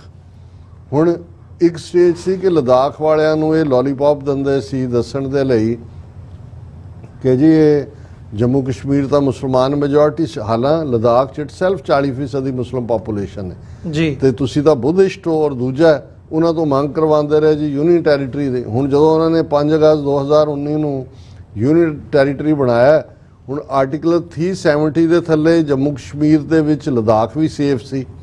ਜੀ ਹੁਣ ਅਡਾਨੀ ਐਂਡ ਕੰਪਨੀ ਉੱਥੇ ਪਹੁੰਚ ਗਏ। ਜੋ ਵੀ ਉਹਨਾਂ ਦਾ ਨੈਚੁਰਲ ਹੈ, ਬੜੀ ਉਚਾਈ ਦੇ ਉੱਤੇ ਲਦਾਖ, ਉਹਨਾਂ ਦੇ ਹਿੱਲ ਦੂਜੇ ਤੀਜੇ, ਉੱਥੇ ਉਹਨਾਂ ਨੇ ਆਪਣਾ ਕੰਮ ਸ਼ੁਰੂ ਕਰਤਾ। ਜੋ ਹਾਲ ਉਹਨਾਂ ਨੇ ਉੱਤਰਾਖੰਡ ਦੇ ਵਿੱਚ ਕੇਦਾਰਨਾਥ ਔਰ ਦੂਸਰੇ ਦਾ ਹੋਇਆ, ਉਹਨਾਂ ਦਾ ਇੱਕ MP ਰਹਿ ਗਿਆ ਅੱਗੇ। ਅਦਰਵਾਈਜ਼ ਜੰਮੂ ਕਸ਼ਮੀਰ ਦੇ ਹਵਾਲੇ ਨਾਲ ਉਹਨਾਂ ਦਾ ਇੱਕ ਭਾਰ ਬਣਦਾ ਸੀ। ਆਰਟੀਕਲ 370 ਦੇ ਥੱਲੇ ਉਹਨਾਂ ਦੇ ਬੱਚਿਆਂ ਨੂੰ ਨੌਕਰੀਆਂ ਵੀ ਮਿਲਦੀਆਂ ਸੀ। ਦੂਜਾ ਹੁਣ ਉਹਨਾਂ ਨੇ ਦੇਖਿਆ ਕਿ ਭਾਈ ਇਹ ਤਾਂ ਸਾਨੂੰ ਸਕੈਜੂਲ 6 ਵੀ ਪਾਉਣ ਨੂੰ ਤਿਆਰ ਨਹੀਂ, ਔਰ ਦੂਜਾ ਇਹ ਬਹੁਤ ਵੱਡਾ ਐਨਵਾਇਰਨਮੈਂਟਸ ਹੈ ਸੋਨਮ ਵੈਂਗਚੁਕ। ਹੁਣ ਉਹਨੇ ਆਪਣੇ 2-2.5 ਹਜ਼ਾਰ ਸਾਥੀਆਂ ਦੇ ਨਾਲ ਪੈਦਲ ਮਾਰਚ ਕੇ ਜੀ 2 ਅਕਤੂਬਰ, ਅਸੀਂ ਜਦੋਂ ਅੱਜ ਗੱਲ ਕਰ ਰਹੇ ਹਾਂ ਆਲਰੇਡੀ ਇੰਡੀਆ 'ਚ 2 ਅਕਤੂਬਰ ਹੈ, ਗਾਂਧੀ ਦਾ ਜਨਮ ਦਿਨ ਹੈ, ਕਿ ਗਾਂਧੀ ਦੀ ਸਮਾਧੀ ਤੇ ਜਾ ਕੇ ਬਹਿਣਾ। ਪਹਿਲਾਂ ਉੱਥੇ ਵੀ ਵਰਤੇ ਬੈਠਾ ਰਿਹਾ ਐਨ। ਹਾਲਾਂ ਹਰਿਆਣੇ 'ਚੋਂ ਲੰਘਣ ਤੋਂ ਪਹਿਲਾਂ ਉਹ ਬੱਸਾਂ ਤੇ ਚੜ੍ਹ ਗਏ ਕਿ ਜੀ ਕਿਉਂਕਿ ਚੋਣਾਂ ਹੋਣੀਆਂ ਨੇ, ਇਹ ਨਾ ਲੱਗੇ ਕਿ ਅਸੀਂ ਕਿਸੇ ਪੋਲੀਟੀਕਲ ਪਾਰਟੀ ਨੂੰ ਸਪੋਰਟ ਕਰ ਰਹੇ ਹਾਂ। ਜਿਉਂ ਹੀ ਦਿੱਲੀ ਦੇ ਹੱਥ ਤੇ ਪਹੁੰਚੇ, ਚੁੱਕ ਕੇ ਸਾਰਿਆਂ ਨੂੰ ਅੰਦਰ ਦਿੱਤਾ ਹੋਇਆ, ਸਾਰੇ ਮੀਡੀਆ 'ਚ ਇਹ ਗੱਲ ਚੱਲ ਰਹੀ ਸੀ। ਹੁਣ ਲਦਾਖ ਦਾ ਕਿਉਂਕਿ ਲਦਾਖ ਮੈਂ ਇਸ ਲਈ ਵੀ ਮੈਂਸ਼ਨ ਕੀਤਾ ਕਿ ਜਿਹੜਾ ਚਾਈਨਾ ਦਾ ਰਿਐਕਸ਼ਨ ਹੈ, ਇੱਕ ਪਾਸੇ ਅਕਸਾਈ ਚਿਨ ਜਿਹੜਾ ਉਹਨਾਂ ਨੇ 1962 'ਚ ਲੈ ਲਿਆ ਹੋਇਆ ਚਾਈਨਾ ਨੇ, ਉਹਨੂੰ ਲੈਣਾ। ਦੂਸਰਾ ਲਦਾਖ ਨੂੰ ਯੂਨੀਅਨ ਟੈਰੀਟਰੀ ਬਣਾ ਕੇ, ਔਰ ਲਦਾਖ ਦੇ ਉੱਤੇ ਵੀ ਚੀਨ ਦਾ ਕਲੇਮ ਹੈ, ਕਿਉਂਕਿ ਜਦੋਂ ਮਾਓ ਜ਼ੇਤੁੰਗ ਕਹਿੰਦਾ ਸੀ ਕਿ ਤਿੱਬਤ ਸਾਡੀ ਹਥੇਲੀ ਹੈ, ਔਰ ਲਦਾਖ ਨੂੰ ਛੋਟਾ ਤਿੱਬਤ ਕਿਹਾ ਜਾਂਦਾ ਸੀ, ਲਿਟਲ ਤਿੱਬਤ, ਕਿ ਲਦਾਖ, ਸਿੱਕਮ, ਭੂਟਾਨ, ਅਰੁਣਾਚਲ ਪ੍ਰਦੇਸ਼ ਜਿਹਨੂੰ ਉਹਨੂੰ ਸਾਊਥ ਤਿੱਬਤ ਕਹਿੰਦੇ ਨੇ, ਔਰ ਇਹ ਸਾਡਾ ਹਿੱਸਾ ਨੇ, ਇਹ ਸਾਡੀਆਂ 5 ਫਿੰਗਰਸ ਨੇ। ਸੋ ਅਸੀਂ ਸਮਝਦੇ ਹਾਂ ਵੀ ਜੇ ਇੰਡੀਆ ਨੇ ਔਰ ਜਿਸ ਕਿਸਮ ਦਾ ਇਹਨਾਂ ਨੇ ਗੰਗ ਹੋ ਐਟੀਟਿਊਡ ਰੱਖਿਆ ਹੋਇਆ ਮੋਦੀ ਡੋਵਲ ਨੇ, ਤੇ ਆਉਣ ਵਾਲੇ ਪੀਰੀਅਡ 'ਚ ਚੀਨ ਇਹਨਾਂ ਨੂੰ ਜਰਾ ਚੰਗੀ ਤਰ੍ਹਾਂ ਜੁੱਤੀਆਂ ਮਾਰੇਗਾ, ਔਰ ਇਹਨਾਂ ਦੀ ਅਕਲ ਜਿਹੜੀ ਹੈ ਉਹ ਟਿਕਾਣੇ ਚਾਈਨਾ ਲਿਆ ਸਕਦਾ ਕਿਸੇ ਵੇਲੇ। ਜੀ ਡਾਕਟਰ ਸਾਹਿਬ, ਬਿਲਕੁਲ। ਸੋ ਇੱਕ ਛੋਟਾ ਜਿਹਾ ਕਮਰਸ਼ੀਅਲ ਬ੍ਰੇਕ ਦੇ ਲਈ ਇੱਥੇ ਰੁਕਦੇ ਹਾਂ। ਵਿਊਅਰਸ, ਇਸੇ ਤਰ੍ਹਾਂ ਤੁਸੀਂ ਸਾਡੇ ਨਾਲ ਜੁੜੇ ਰਹੋ। ਬ੍ਰੇਕ ਤੋਂ ਬਾਅਦ ਦੁਬਾਰਾ ਗੱਲਬਾਤ ਅੱਗੇ ਤੋਰਦੇ ਹਾਂ।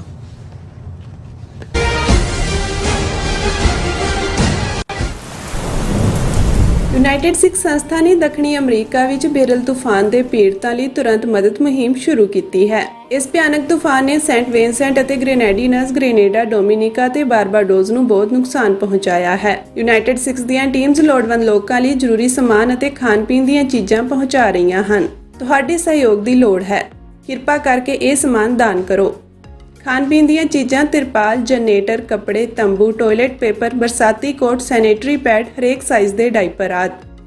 ਡੋਨੇਟ ਕਰਨ ਲਈ contact@unitedsikhs.org ਤੇ ਸੰਪਰਕ ਕਰੋ। ਮਦਦ ਕਰਨ ਲਈ ਕਿਰਪਾ ਕਰਕੇ ਸਾਡੀ ਵੈਬਸਾਈਟ ਤੇ ਡੋਨੇਟ ਕਰੋ। ਅਮਰੀਕਾ ਵਿੱਚ ਰਹਿ ਰਹੇ ਹੋ ਅਤੇ ਡਰਾਈਵਿੰਗ ਲਾਇਸੈਂਸ ਲੈਣਾ ਚਾਹੁੰਦੇ ਹੋ ਤੇ ਲੱਭ ਰਹੇ ਹੋ ਇੱਕ ਤਜਰਬੇਕਾਰ ਡਰਾਈਵਿੰਗ ਸਕੂਲ, ਤਾਂ ਤੁਹਾਡੇ ਲਈ ਹੈ ਵੱਡੀ ਖੁਸ਼ਖਬਰੀ। ਕੈਲੀਫੋਰਨੀਆ ਦਾ ਸਟਾਕਟਨ ਟਰੱਕ ਡਰਾਈਵਿੰਗ ਸਕੂਲ ਤੁਹਾਨੂੰ ਦੇਵੇਗਾ ਡਰਾਈਵਿੰਗ ਸਿਖਲਾਈ ਅਤੇ ਡਰਾਈਵਿੰਗ ਦੌਰਾਨ ਪੇਸ਼ ਆਉਂਦੀਆਂ ਮੁਸ਼ਕਲਾਂ ਨਾਲ ਨਜਿੱਠਣ ਦੀ ਸਿਖਲਾਈ। 25 ਸਾਲ ਤੋਂ ਵੀ ਵੱਧ ਦੇ ਤਜਰਬੇ ਨਾਲ ਤੁਹਾਨੂੰ ਮਿਲੇਗੀ ਡਰਾਈਵਿੰਗ ਨਾਲ ਸੰਬੰਧਿਤ ਹਰ ਤਰ੍ਹਾਂ ਦੀ ਸਿਖਲਾਈ, ਉਹ ਵੀ ਵਾਜਿਬ ਕੀਮਤ ਵਿੱਚ। ਫਿਰ ਦੇਰ ਕਿਸ ਗੱਲ ਦੀ? ਅੱਜ ਹੀ ਸੰਪਰਕ ਕਰੋ 2097883308 ਜਾਂ ਫਿਰ 2093139919 ਨੰਬਰਾਂ ਤੇ ਅਤੇ ਪਾਓ ਆਪਣਾ ਡਰਾਈਵਿੰਗ ਲਾਇਸੈਂਸ।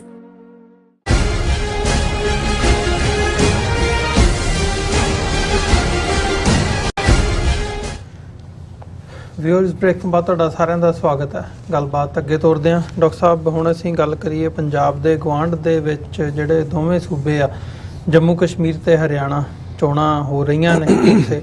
ਸੋ ਉਸ ਦੇ ਮੁਤਲਕ ਕੀ ਨਜ਼ਰ ਆ ਰਿਹਾ ਹੈ? ਜੰਮੂ ਕਸ਼ਮੀਰ ਦੇ ਵਿੱਚ ਤੀਜੇ ਪੜਾਅ ਦੀਆਂ ਵੋਟਾਂ ਜਿਹੜੀਆਂ ਨੇ ਅੱਜ ਉਹ ਪਈਆਂ ਨੇ, ਤੇ ਮੈਂ ਹੁਣ ਗਿਣਤੀਆਂ ਜਾਂ ਉਹ ਇੱਕ ਵੱਖਰੀ ਨੀਤੀ ਹੈਗੀ ਹੈ ਉਹਨੂੰ ਦੇਖਣ ਦਾ ਜਾਂ ਐਨਾਲਾਈਜ਼ ਕਰਨ ਦਾ ਪਾਰਟ ਵੀ ਗਰਾਊਂਡ ਦੇ ਉੱਤੇ ਕੀ ਚੱਲ ਰਿਹਾ ਹੈ। ਅਸੀਂ ਬੀਤੇ ਦਿਨਾਂ ਦੇ ਵਿੱਚ ਵੀ ਜੰਮੂ ਕਸ਼ਮੀਰ ਦੀਆਂ ਚੋਣਾਂ ਦੇ ਰਿਗਾਰਡਿੰਗ ਸੈਗਮੈਂਟ ਕੀਤਾ ਸੀ, ਪਰ ਅੱਜ ਜੋ ਹਾਲਾਤ ਉੱਥੇ ਬਣੇ ਹੋਏ ਆ ਹਰਿਆਣੇ ਦੇ ਵਿੱਚ ਵੀ, ਹਾਲਾਂਕਿ ਬੀਜੇਪੀ ਦੀ ਸਥਿਤੀ ਜਿਹੜੀ ਹੈ ਉਹ ਕਮਜ਼ੋਰ ਦੱਸੀ ਜਾ ਰਹੀ ਹੈ। ਹਾਲਾਤ ਜੰਮੂ ਕਸ਼ਮੀਰ ਦੇ ਵਿੱਚ ਸੈਪਰੇਟ ਉਹ ਹੈਗੇ ਨੇ, ਪਰ ਉਹ ਪਹਿਲੀ ਵਾਰੀ ਮਤਲਬ ਜਾਂ ਬਿਨਾਂ ਕਿਸੇ ਦਾ ਸਾਥ ਦਿੱਤਿਆਂ ਜਾਂ ਸਾਥ ਲਿਆਂ ਆਪਣੇ ਤੌਰ ਦੇ ਉੱਤੇ, ਆਪਣੇ ਬੂਤੇ ਦੇ ਉੱਤੇ ਚੋਣਾਂ ਜਿਹੜੀਆਂ ਨੇ ਉਹ ਲੜ ਰਹੀ ਹੈ ਬੀਜੇਪੀ। ਸੋ ਕੀ ਨਜ਼ਰ ਆ ਰਿਹਾ ਹੈ ਵੀ ਬੀਜੇਪੀ ਜਿਹੜਾ ਉਹਨਾਂ ਦਾ ਹਿੰਦੂਤਵੀ ਏਜੰਡਾ ਹੈਗਾ ਉਹ ਕਿੰਨਾ ਕੁ ਕਾਰਗਰ ਸਾਬਤ ਹੋ ਸਕਦਾ ਇਹਨਾਂ ਚੋਣ ਨਤੀਜਿਆਂ ਦੇ ਵਿੱਚ, ਜਾਂ ਜੰਮੂ ਕਸ਼ਮੀਰ ਦੇ ਵਿੱਚ ਵੀ ਤੇ ਹਰਿਆਣੇ ਦੇ ਵਿੱਚ ਵੀ? ਦੇਖੋ, ਜੇ ਬੀਜੇਪੀ ਦੀ ਇਲੈਕਟਰਲ ਪੋਲਿਟਿਕਸ ਨੂੰ ਸਮਝਣਾ ਹੈ ਤੇ ਤੁਹਾਨੂੰ RSS ਦੀ ਵਰਕਿੰਗ ਨੂੰ ਸਮਝਣਾ ਹੋਏਗਾ। RSS ਦਾ ਕੰਮ ਕਰਨ ਦਾ ਢੰਗ ਜੇ ਦੇਖਣਾ ਹੋਏ ਕਿ ਭਾਈ ਪਿਛਲੇ 4 ਦਹਾਕਿਆਂ ਦੇ ਵਿੱਚ ਜਿਹੜੀ ਇੱਕ ਧਿਰ ਭਾਰਤੀ ਜਨਸੰਘ ਦੇ ਨਾਂ ਥੱਲੇ ਜਿਹਨੂੰ ਥੋੜ੍ਹੀਆਂ ਬਹੁਤ ਜਿਹਦੀਆਂ ਪਾਕਟਸ UP ਦੇ ਵਿੱਚ ਜਾਂ ਹਿਮਾਚਲ ਦੇ ਵਿੱਚ ਸ਼ੁਰੂ ਦੇ ਵਿੱਚ ਬਣੀਆਂ, ਕਿਵੇਂ ਅੱਜ ਉਹਨਾਂ ਨੇ ਨਾਰਥ ਈਸਟ ਦੀਆਂ 7 ਸਟੇਟਾਂ ਦੇ ਵਿੱਚ ਵੀ ਜਾਂ ਸਿੱਧੀ ਹਕੂਮਤ ਬਣਾਈ ਹੈ, ਜਿਵੇਂ ਅਸਾਮ 'ਚ ਬਣਾਈ ਹੈ, ਜਾਂ ਦੂਸਰਿਆਂ 'ਚ ਰੀਜਨਲ ਪਾਰਟੀਜ਼ ਨੂੰ ਵੀ ਇੱਕ ਦੂਜੇ ਨਾਲ ਲੜਾ ਕੇ ਤੇ ਕਿਤੇ ਨਾ ਕਿਤੇ ਆਪਣਾ ਜਗਾੜ ਫਿੱਟ ਕੀਤਾ ਹੈ।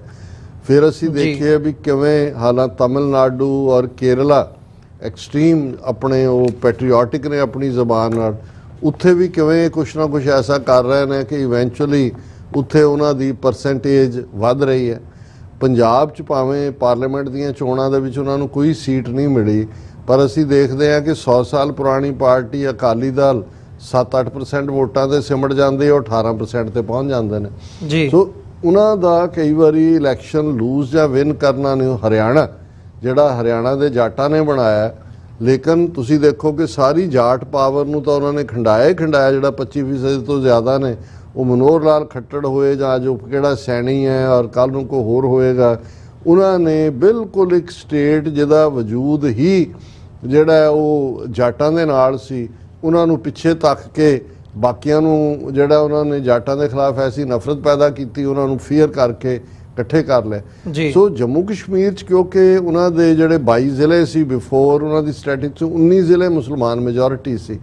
ਸੋ ਉਹਨਾਂ ਨੇ ਜਦੋਂ ਉਹਨੂੰ ਯੂਨੀਅਨ ਟੈਰੀਟਰੀ ਬਣਾਇਆ, ਪਹਿਲਾਂ ਤਾਂ ਉਹਨਾਂ ਨੇ ਲਦਾਖ ਸੈਪਰੇਟ ਕਰਕੇ ਜਿਹੜੀ 40% ਦੀ ਆਬਾਦੀ ਜਿਸ ਲਦਾਖ 'ਚ ਮੁਸਲਮਾਨਾਂ ਦੀ ਹੈ, ਉਹ ਬਾਕੀ ਵੀ ਬੁੱਧਿਸਟ ਨੇ। ਸੋ ਦੋਨੋਂ ਹੀ ਮਾਈਨੋਰਟੀਜ਼ ਜਿਹੜੀਆਂ ਨੇ ਉਹਨਾਂ ਨੂੰ ਪਾਸੇ ਕਰ ਦਿੱਤਾ। ਫਿਰ ਵਿਦਨ ਉਹਨਾਂ ਨੇ ਜਿਹੜੇ 3 ਡਰਟੀ ਡੀਜ਼ ਡੈਮੋਗ੍ਰਾਫੀ ਬਦਲੀ, ਕੁਛ ਨੂੰ ਇਹ ਕਹਿ ਕੇ ਕਿ ਜੀ ਇਹ ਗੁੱਜਰ ਨੇ, ਬੱਕਰਵਾਲ ਨੇ, ਇਹ ਪਹਾੜੀ ਨੇ, ਇਹ ਉਹਨਾਂ ਦੀਆਂ ਰਿਜ਼ਰਵੇਸ਼ਨ ਵਾਲੀਆਂ ਸੀਟਾਂ ਵਿੱਚ ਵਾੜਤੀਆਂ। ਪਾਕਿਸਤਾਨ ਵਾਲੇ ਕਸ਼ਮੀਰ ਦਾ ਜਿਹੜਾ ਆਜ਼ਾਦ ਕਸ਼ਮੀਰ ਆ ਉਹਦਾ ਕੁਛ ਵਾੜ ਕੇ, ਔਰ ਇਸ ਸਾਰੇ 'ਚੋਂ ਇਸ ਵਾਰ ਉਹਨਾਂ ਨੇ 18 ਕਿ 19 ਸੀਟਾਂ ਦੇ ਉੱਤੇ ਹੀ ਕਸ਼ਮੀਰ ਵਾਦੀ, ਤਾਂ ਉਹਨਾਂ ਨੂੰ ਪਤਾ ਇਹਦੇ ਬਾਵਜੂਦ ਮੁਸਲਮਾਨ ਸੋਲਿਡ ਮੈਜੋਰਿਟੀ ਹੈ ਜੀ। ਲੇਕਿਨ ਜੰਮੂ ਰੀਜਨ ਦੇ ਵਿੱਚ ਜਿਹੜੀ ਲੜਾਈ ਹੈ ਉਹ ਕਾਂਗਰਸ ਔਰ BJP ਦੇ ਵਿਚਾਲੇ ਹੈ। ਕਾਂਗਰਸ ਨੇ ਨੈਸ਼ਨਲ ਕਾਨਫਰੰਸ ਫਾਰੂਕ ਅਬਦੁੱਲਾ ਦੇ ਨਾਲ ਸਮਝੌਤਾ ਕੀਤਾ ਹੋਇਆ। ਸੋ ਜਿਵੇਂ ਅਸੀਂ ਇਹ ਕਿਹਾ ਕਿ 47 ਤੋਂ ਬਾਅਦ ਜੰਮੂ ਕਸ਼ਮੀਰ 'ਚ ਭਾਵੇਂ ਚੋਣਾਂ ਦੇ ਨਾਂ ਥੱਲੇ ਡਰਾਮੇਬਾਜ਼ੀ ਹੁੰਦੀ ਰਹੀ, ਕੰਟਰੋਲ ਤਾਂ ਉਹਨੂੰ ਸੈਂਟਰ ਹੀ ਕਰਦਾ, ਫੌਜ ਹੀ ਕਰਦੀ ਹੈ। ਸੋ ਉਹਦੇ 'ਚ ਜ਼ਾਹਰ ਹੈ ਜਿਹੜੀ ਉੱਥੋਂ ਦੇ ਐਨਾਲਿਸਿਸ ਆ ਰਹੇ ਨੇ ਐਕਸਪਰਟਸ ਦੇ, ਨੈਸ਼ਨਲ ਕਾਨਫਰੰਸ ਔਰ ਕਾਂਗਰਸ ਦਾ ਜਿਹੜਾ ਕੰਬੀਨੇਸ਼ਨ ਹੈ ਉਹ ਵਾਦੀ 'ਚੋਂ ਵੀ ਔਰ ਫਿਰ ਜੇ ਜੰਮੂ 'ਚ ਵੀ ਜਿਹੜੀ ਹਵਾ ਹੈ ਇਸ ਵੇਲੇ ਉਹਦੇ 'ਚ ਉਹ ਪਾਵਰ 'ਚ ਆ ਸਕਦੇ ਨੇ। ਪਰ ਉਹਦੇ ਨਾਲ ਕੋਈ ਬਹੁਤਾ ਫਰਕ ਨਹੀਂ ਪਏਗਾ, ਕਿਉਂਕਿ ਈਵਨ ਇਸ ਕੰਬੀਨੇਸ਼ਨ ਨੇ ਵੀ ਇਹ ਨਹੀਂ ਕਿਹਾ ਹੋਇਆ ਕਿ ਜੇ ਅਸੀਂ ਪਾਵਰ 'ਚ ਆਏ ਤੇ ਆਰਟੀਕਲ 370 ਅਸੀਂ ਰੀਸਟੋਰ ਕਰ ਦਿਆਂਗੇ। ਅੱਜ ਤਾਂ ਮੋਦੀ ਨੇ ਕਿਹਾ ਜੀ ਸਾਡੀ ਧੇਰੀ ਹੈ ਜਿਹੜੀ ਉਹਨੂੰ ਗਵਰਨਮੈਂਟ ਸਾਡੀ, ਅਸੀਂ ਰੀਸਟੋਰ ਕਰ ਸਕਦੇ ਹਾਂ ਸਟੇਟਹੁੱਡ, ਤੇ ਬਾਕੀ ਕਹਿੰਦਾ 370 ਤਾਂ ਅਸੀਂ ਦਫਨਾ ਦਿੱਤਾ, ਉਹ ਤਾਂ ਭੁੱਲ ਜਾਓ, ਕੋਈ ਫਿਊਚਰ 'ਚ ਜਿਹੜਾ ਉਹਨੂੰ ਰੀਸਟੋਰ ਨਹੀਂ। ਔਰ ਇਹ ਗੱਲ ਬਿਲਕੁਲ ਠੀਕ ਹੈ, ਕੋਈ ਉੱਥੇ ਡੇਅਰ ਨਹੀਂ ਕਰੇਗਾ ਮੰਗ ਕਰਨੀ, ਇਹ ਤਾਂ ਪਾਵਰ ਦੇ ਭੁੱਖੇ ਨੇ। ਹਾਂ, ਜਿਹੜਾ ਕਸ਼ਮੀਰੀਆਂ ਦਾ ਸੈਂਟੀਮੈਂਟ ਹੈ ਜਿਵੇਂ ਸ੍ਰੀਨਗਰ 'ਚ ਉਹਨਾਂ ਨੇ ਸਾਰਾ 20-22% ਹੀ ਵੋਟਾਂ ਪਈਆਂ, ਕਿਉਂਕਿ ਜਦੋਂ ਪਹਿਲੇ ਪੜਾਅ ਦੀਆਂ ਵੋਟਾਂ ਪੈ ਕੇ ਹਟੀਆਂ ਇਹਨਾਂ ਨੇ ਪ੍ਰਚਾਰ ਕੀਤਾ। ਦੇਖੋ ਜੀ ਬਾਹਰਲੇ ਮੁਲਕਾਂ ਦੇ ਵੀ 15 ਮੁਲਕਾਂ ਦੇ ਉੱਥੇ ਡਿਪਲੋਮੈਟ ਲੈ ਕੇ ਗਏ ਹੋਏ ਨੇ ਕਿ ਜੀ ਦੇਖੋ ਬਿਲਕੁਲ ਹਾਲਾਤ ਨਾਰਮਲ ਨੇ, ਲੋਕ ਅਜੇ ਉੱਥੋਂ ਉਸ ਸੈਗਮੈਂਟ ਦੀਆਂ ਪੈਣੀਆਂ ਜੋ ਉਹਨਾਂ ਨੇ ਨਹੀਂ ਪਾਈਆਂ ਵੋਟਾਂ। ਔਰ ਜਿਵੇਂ ਰਸ਼ੀਦ ਇੰਜੀਨੀਅਰ ਉਹਨੇ ਵੀ ਕੁਝ ਖੜੇ ਕੀਤੇ ਨੇ, ਉਹ ਲੋਕ ਸੈਂਟੀਮੈਂਟਲੀ ਉਹਨੂੰ ਕਰ ਦੇਣਗੇ ਹਮਾਇਤ ਜਾਂ ਦੂਜੇ ਔਰ ਇਸ ਕਿਸਮ ਦਾ, ਪਰ ਇਸ ਸਾਰੇ 'ਚੋਂ ਕੁਛ ਵੀ ਕੋਈ ਕੱਢਣ ਪਾਉਣ ਨੂੰ ਨਹੀਂ ਹੋਣਾ ਹੈ। ਔਰ ਅਲਟੀਮੇਟਲੀ ਜਿਹੜਾ ਕੰਟਰੋਲ ਇਹਨਾਂ ਦਾ ਹੀ ਰਹਿਣਾ ਫਰਮਲੀ। ਹਾਂ, ਜੋ ਹੁਣ ਚਾਈਨਾ ਨੇ ਐਗਰੈਸਿਵ ਸਟੈਂਸ ਲਿਆ, ਜਿਹੜਾ ਅਸੀਂ ਡਿਸਕਸ ਕਰਕੇ ਹਟੇ ਹਾਂ ਕਿ ਕੋਰਾਕਰਮ ਦੇ ਉੱਤੇ ਉਹਨਾਂ ਦਾ ਮਿਸਾਈਲ ਦਾ ਦਾਗਣਾ, ਮੈਸੇਜ ਬੜਾ ਕਲੀਅਰ ਇੰਡੀਆ ਨੂੰ, ਔਰ ਲਦਾਖ ਦੇ ਉੱਤੇ ਉਹਨਾਂ ਦਾ ਪਹਿਲਾਂ ਹੀ ਕਲੇਮ ਹੈ। ਔਰ ਪਾਕਿਸਤਾਨ ਦੇ ਨਾਲ ਜਿਹੜੀ ਚਾਈਨਾ ਦੇ ਜਿਹੜੇ ਨੇ ਉਹ ਮਿਲੀਟੈਰਲੀ ਜਿਹੜੀ ਇਹ ਅਕਸਰ ਇਹਨਾਂ ਦੇ ਜਰਨੈਲ ਬਾਈਪੋਲਰ ਇੱਕੋ ਵੇਲੇ ਦੋਵਾਂ ਧੁਰਾਂ ਦੇ ਉੱਤੇ ਜੰਗ ਕਰਨ ਦਾ, ਉਹਦੇ ਥੱਲੇ ਪਾਕਿਸਤਾਨ ਔਰ ਚਾਈਨਾ ਜਿਹੜਾ ਉਹ ਸਟੇਬਲ ਉਹਨਾਂ ਦੀ ਰਿਲੇਸ਼ਨਸ਼ਿਪ ਰਹੀ ਹੈ ਥਰੂ ਆਊਟ ਮਿਲੀਟੈਰਲੀ। ਉਹ ਤਾਂ ਉਹਨਾਂ ਦਾ ਕਹਿਣਾ ਹੀ ਹੁੰਦਾ ਕਿ ਹਿਮਾਲਿਆ ਸੇ ਉੱਚੀ ਔਰ ਸਮੁੰਦਰ ਸੇ ਗਹਿਰੀ। ਸੋ ਉਹ ਜਿਹੜਾ ਕਲੈਸ਼ ਦਾ ਔਰ ਦੂਸਰੇ ਦਾ ਬਣਿਆ ਰਹੇਗਾ।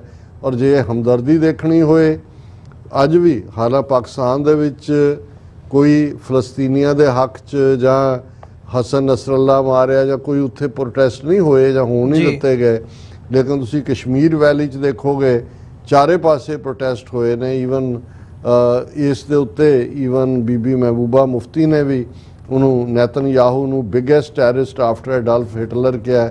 ਇੱਕ ਦਿਨ ਉਹਨੇ ਆਪਣਾ ਈਵਨ ਚੋਣ ਸਰਗਰਮੀਆਂ ਕਿ ਹਸਨ ਨਸਰੱਲਾ ਦੀ ਯਾਦ ਦੇ ਵਿੱਚ ਦੁਆਵਾਂ ਮੰਗੀਆਂ ਗਈਆਂ। ਸੋ ਅਸੀਂ ਸਮਝਦੇ ਹਾਂ ਕਿ ਜਿੱਥੇ ਤੱਕ ਲੋਕਾਂ ਦਾ ਤਾਲੁਕ ਹੈ ਉਹ ਤਾਂ ਫੀਲਿੰਗਸ ਉਹਨਾਂ ਦੀਆਂ ਇੰਟੈਂਸ ਨੇ, ਕੌਮੀ ਆਜ਼ਾਦੀ ਦੇ ਲਈ ਨੇ, ਔਰ ਉਹ ਕੋਈ ਗਿਵਨ ਕਰਨ ਦੇ ਮੂਡ ਦੇ ਵਿੱਚ ਨਹੀਂ ਨੇ। ਬਾਕੀ ਇਲੈਕਸ਼ਨ ਡਰਾਮਾ ਹੈ, ਇਸ ਤੋਂ ਬਿਯੋਂਡ ਕੁਛ ਨਹੀਂ ਹੈ। ਜੀ ਡਾਕਟਰ ਸਾਹਿਬ, ਸੋ ਇੱਕ ਛੋਟੇ ਜਿਹੇ ਕਮਰਸ਼ੀਅਲ ਬ੍ਰੇਕ ਦੇ ਲਈ ਇੱਥੇ ਰੁਕਦੇ ਹਾਂ। ਵਿਊਅਰਸ, ਬ੍ਰੇਕ ਤੋਂ ਬਾਅਦ ਗੱਲਬਾਤ ਅੱਗੇ ਤੋਰਦੇ ਹਾਂ।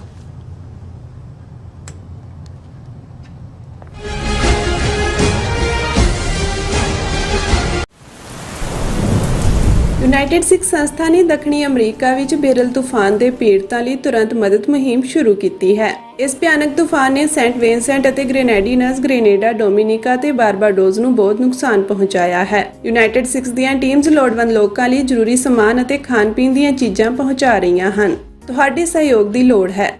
ਕਿਰਪਾ ਕਰਕੇ ਇਹ ਸਮਾਨ ਦਾਨ ਕਰੋ। ਖਾਣ-ਪੀਣ ਦੀਆਂ ਚੀਜ਼ਾਂ, ਤਿਰਪਾਲ, ਜਨਰੇਟਰ, ਕੱਪੜੇ, ਤੰਬੂ, ਟਾਇਲਟ ਪੇਪਰ, ਬਰਸਾਤੀ ਕੋਟ, ਸੈਨੇਟਰੀ ਪੈਡ, ਹਰੇਕ ਸਾਈਜ਼ ਦੇ ਡਾਈਪਰ ਆਦਿ। ਡੋਨੇਟ ਕਰਨ ਲਈ contact@unitedsikhs.org ਤੇ ਸੰਪਰਕ ਕਰੋ। ਮਦਦ ਕਰਨ ਲਈ ਕਿਰਪਾ ਕਰਕੇ ਸਾਡੀ ਵੈਬਸਾਈਟ ਤੇ ਡੋਨੇਟ ਕਰੋ। ਅਮਰੀਕਾ ਵਿੱਚ ਰਹਿ ਰਹੇ ਹੋ ਅਤੇ ਡਰਾਈਵਿੰਗ ਲਾਇਸੈਂਸ ਲੈਣਾ ਚਾਹੁੰਦੇ ਹੋ ਤੇ ਲੱਭ ਰਹੇ ਹੋ ਇੱਕ ਤਜਰਬੇਕਾਰ ਡਰਾਈਵਿੰਗ ਸਕੂਲ, ਤਾਂ ਤੁਹਾਡੇ ਲਈ ਹੈ ਵੱਡੀ ਖੁਸ਼ਖਬਰੀ। ਕੈਲੀਫੋਰਨੀਆ ਦਾ ਸਟਾਕਟਨ ਟਰੱਕ ਡਰਾਈਵਿੰਗ ਸਕੂਲ ਤੁਹਾਨੂੰ ਦੇਵੇਗਾ ਡਰਾਈਵਿੰਗ ਸਿਖਲਾਈ ਅਤੇ ਡਰਾਈਵਿੰਗ ਦੌਰਾਨ ਪੇਸ਼ ਆਉਂਦੀਆਂ ਮੁਸ਼ਕਲਾਂ ਨਾਲ ਨਜਿੱਠਣ ਦੀ ਸਿਖਲਾਈ। 25 ਸਾਲ ਤੋਂ ਵੀ ਵੱਧ ਦੇ ਤਜਰਬੇ ਨਾਲ ਤੁਹਾਨੂੰ ਮਿਲੇਗੀ ਡਰਾਈਵਿੰਗ ਨਾਲ ਸੰਬੰਧਿਤ ਹਰ ਤਰ੍ਹਾਂ ਦੀ ਸਿਖਲਾਈ, ਉਹ ਵੀ ਵਾਜਿਬ ਕੀਮਤ ਵਿੱਚ।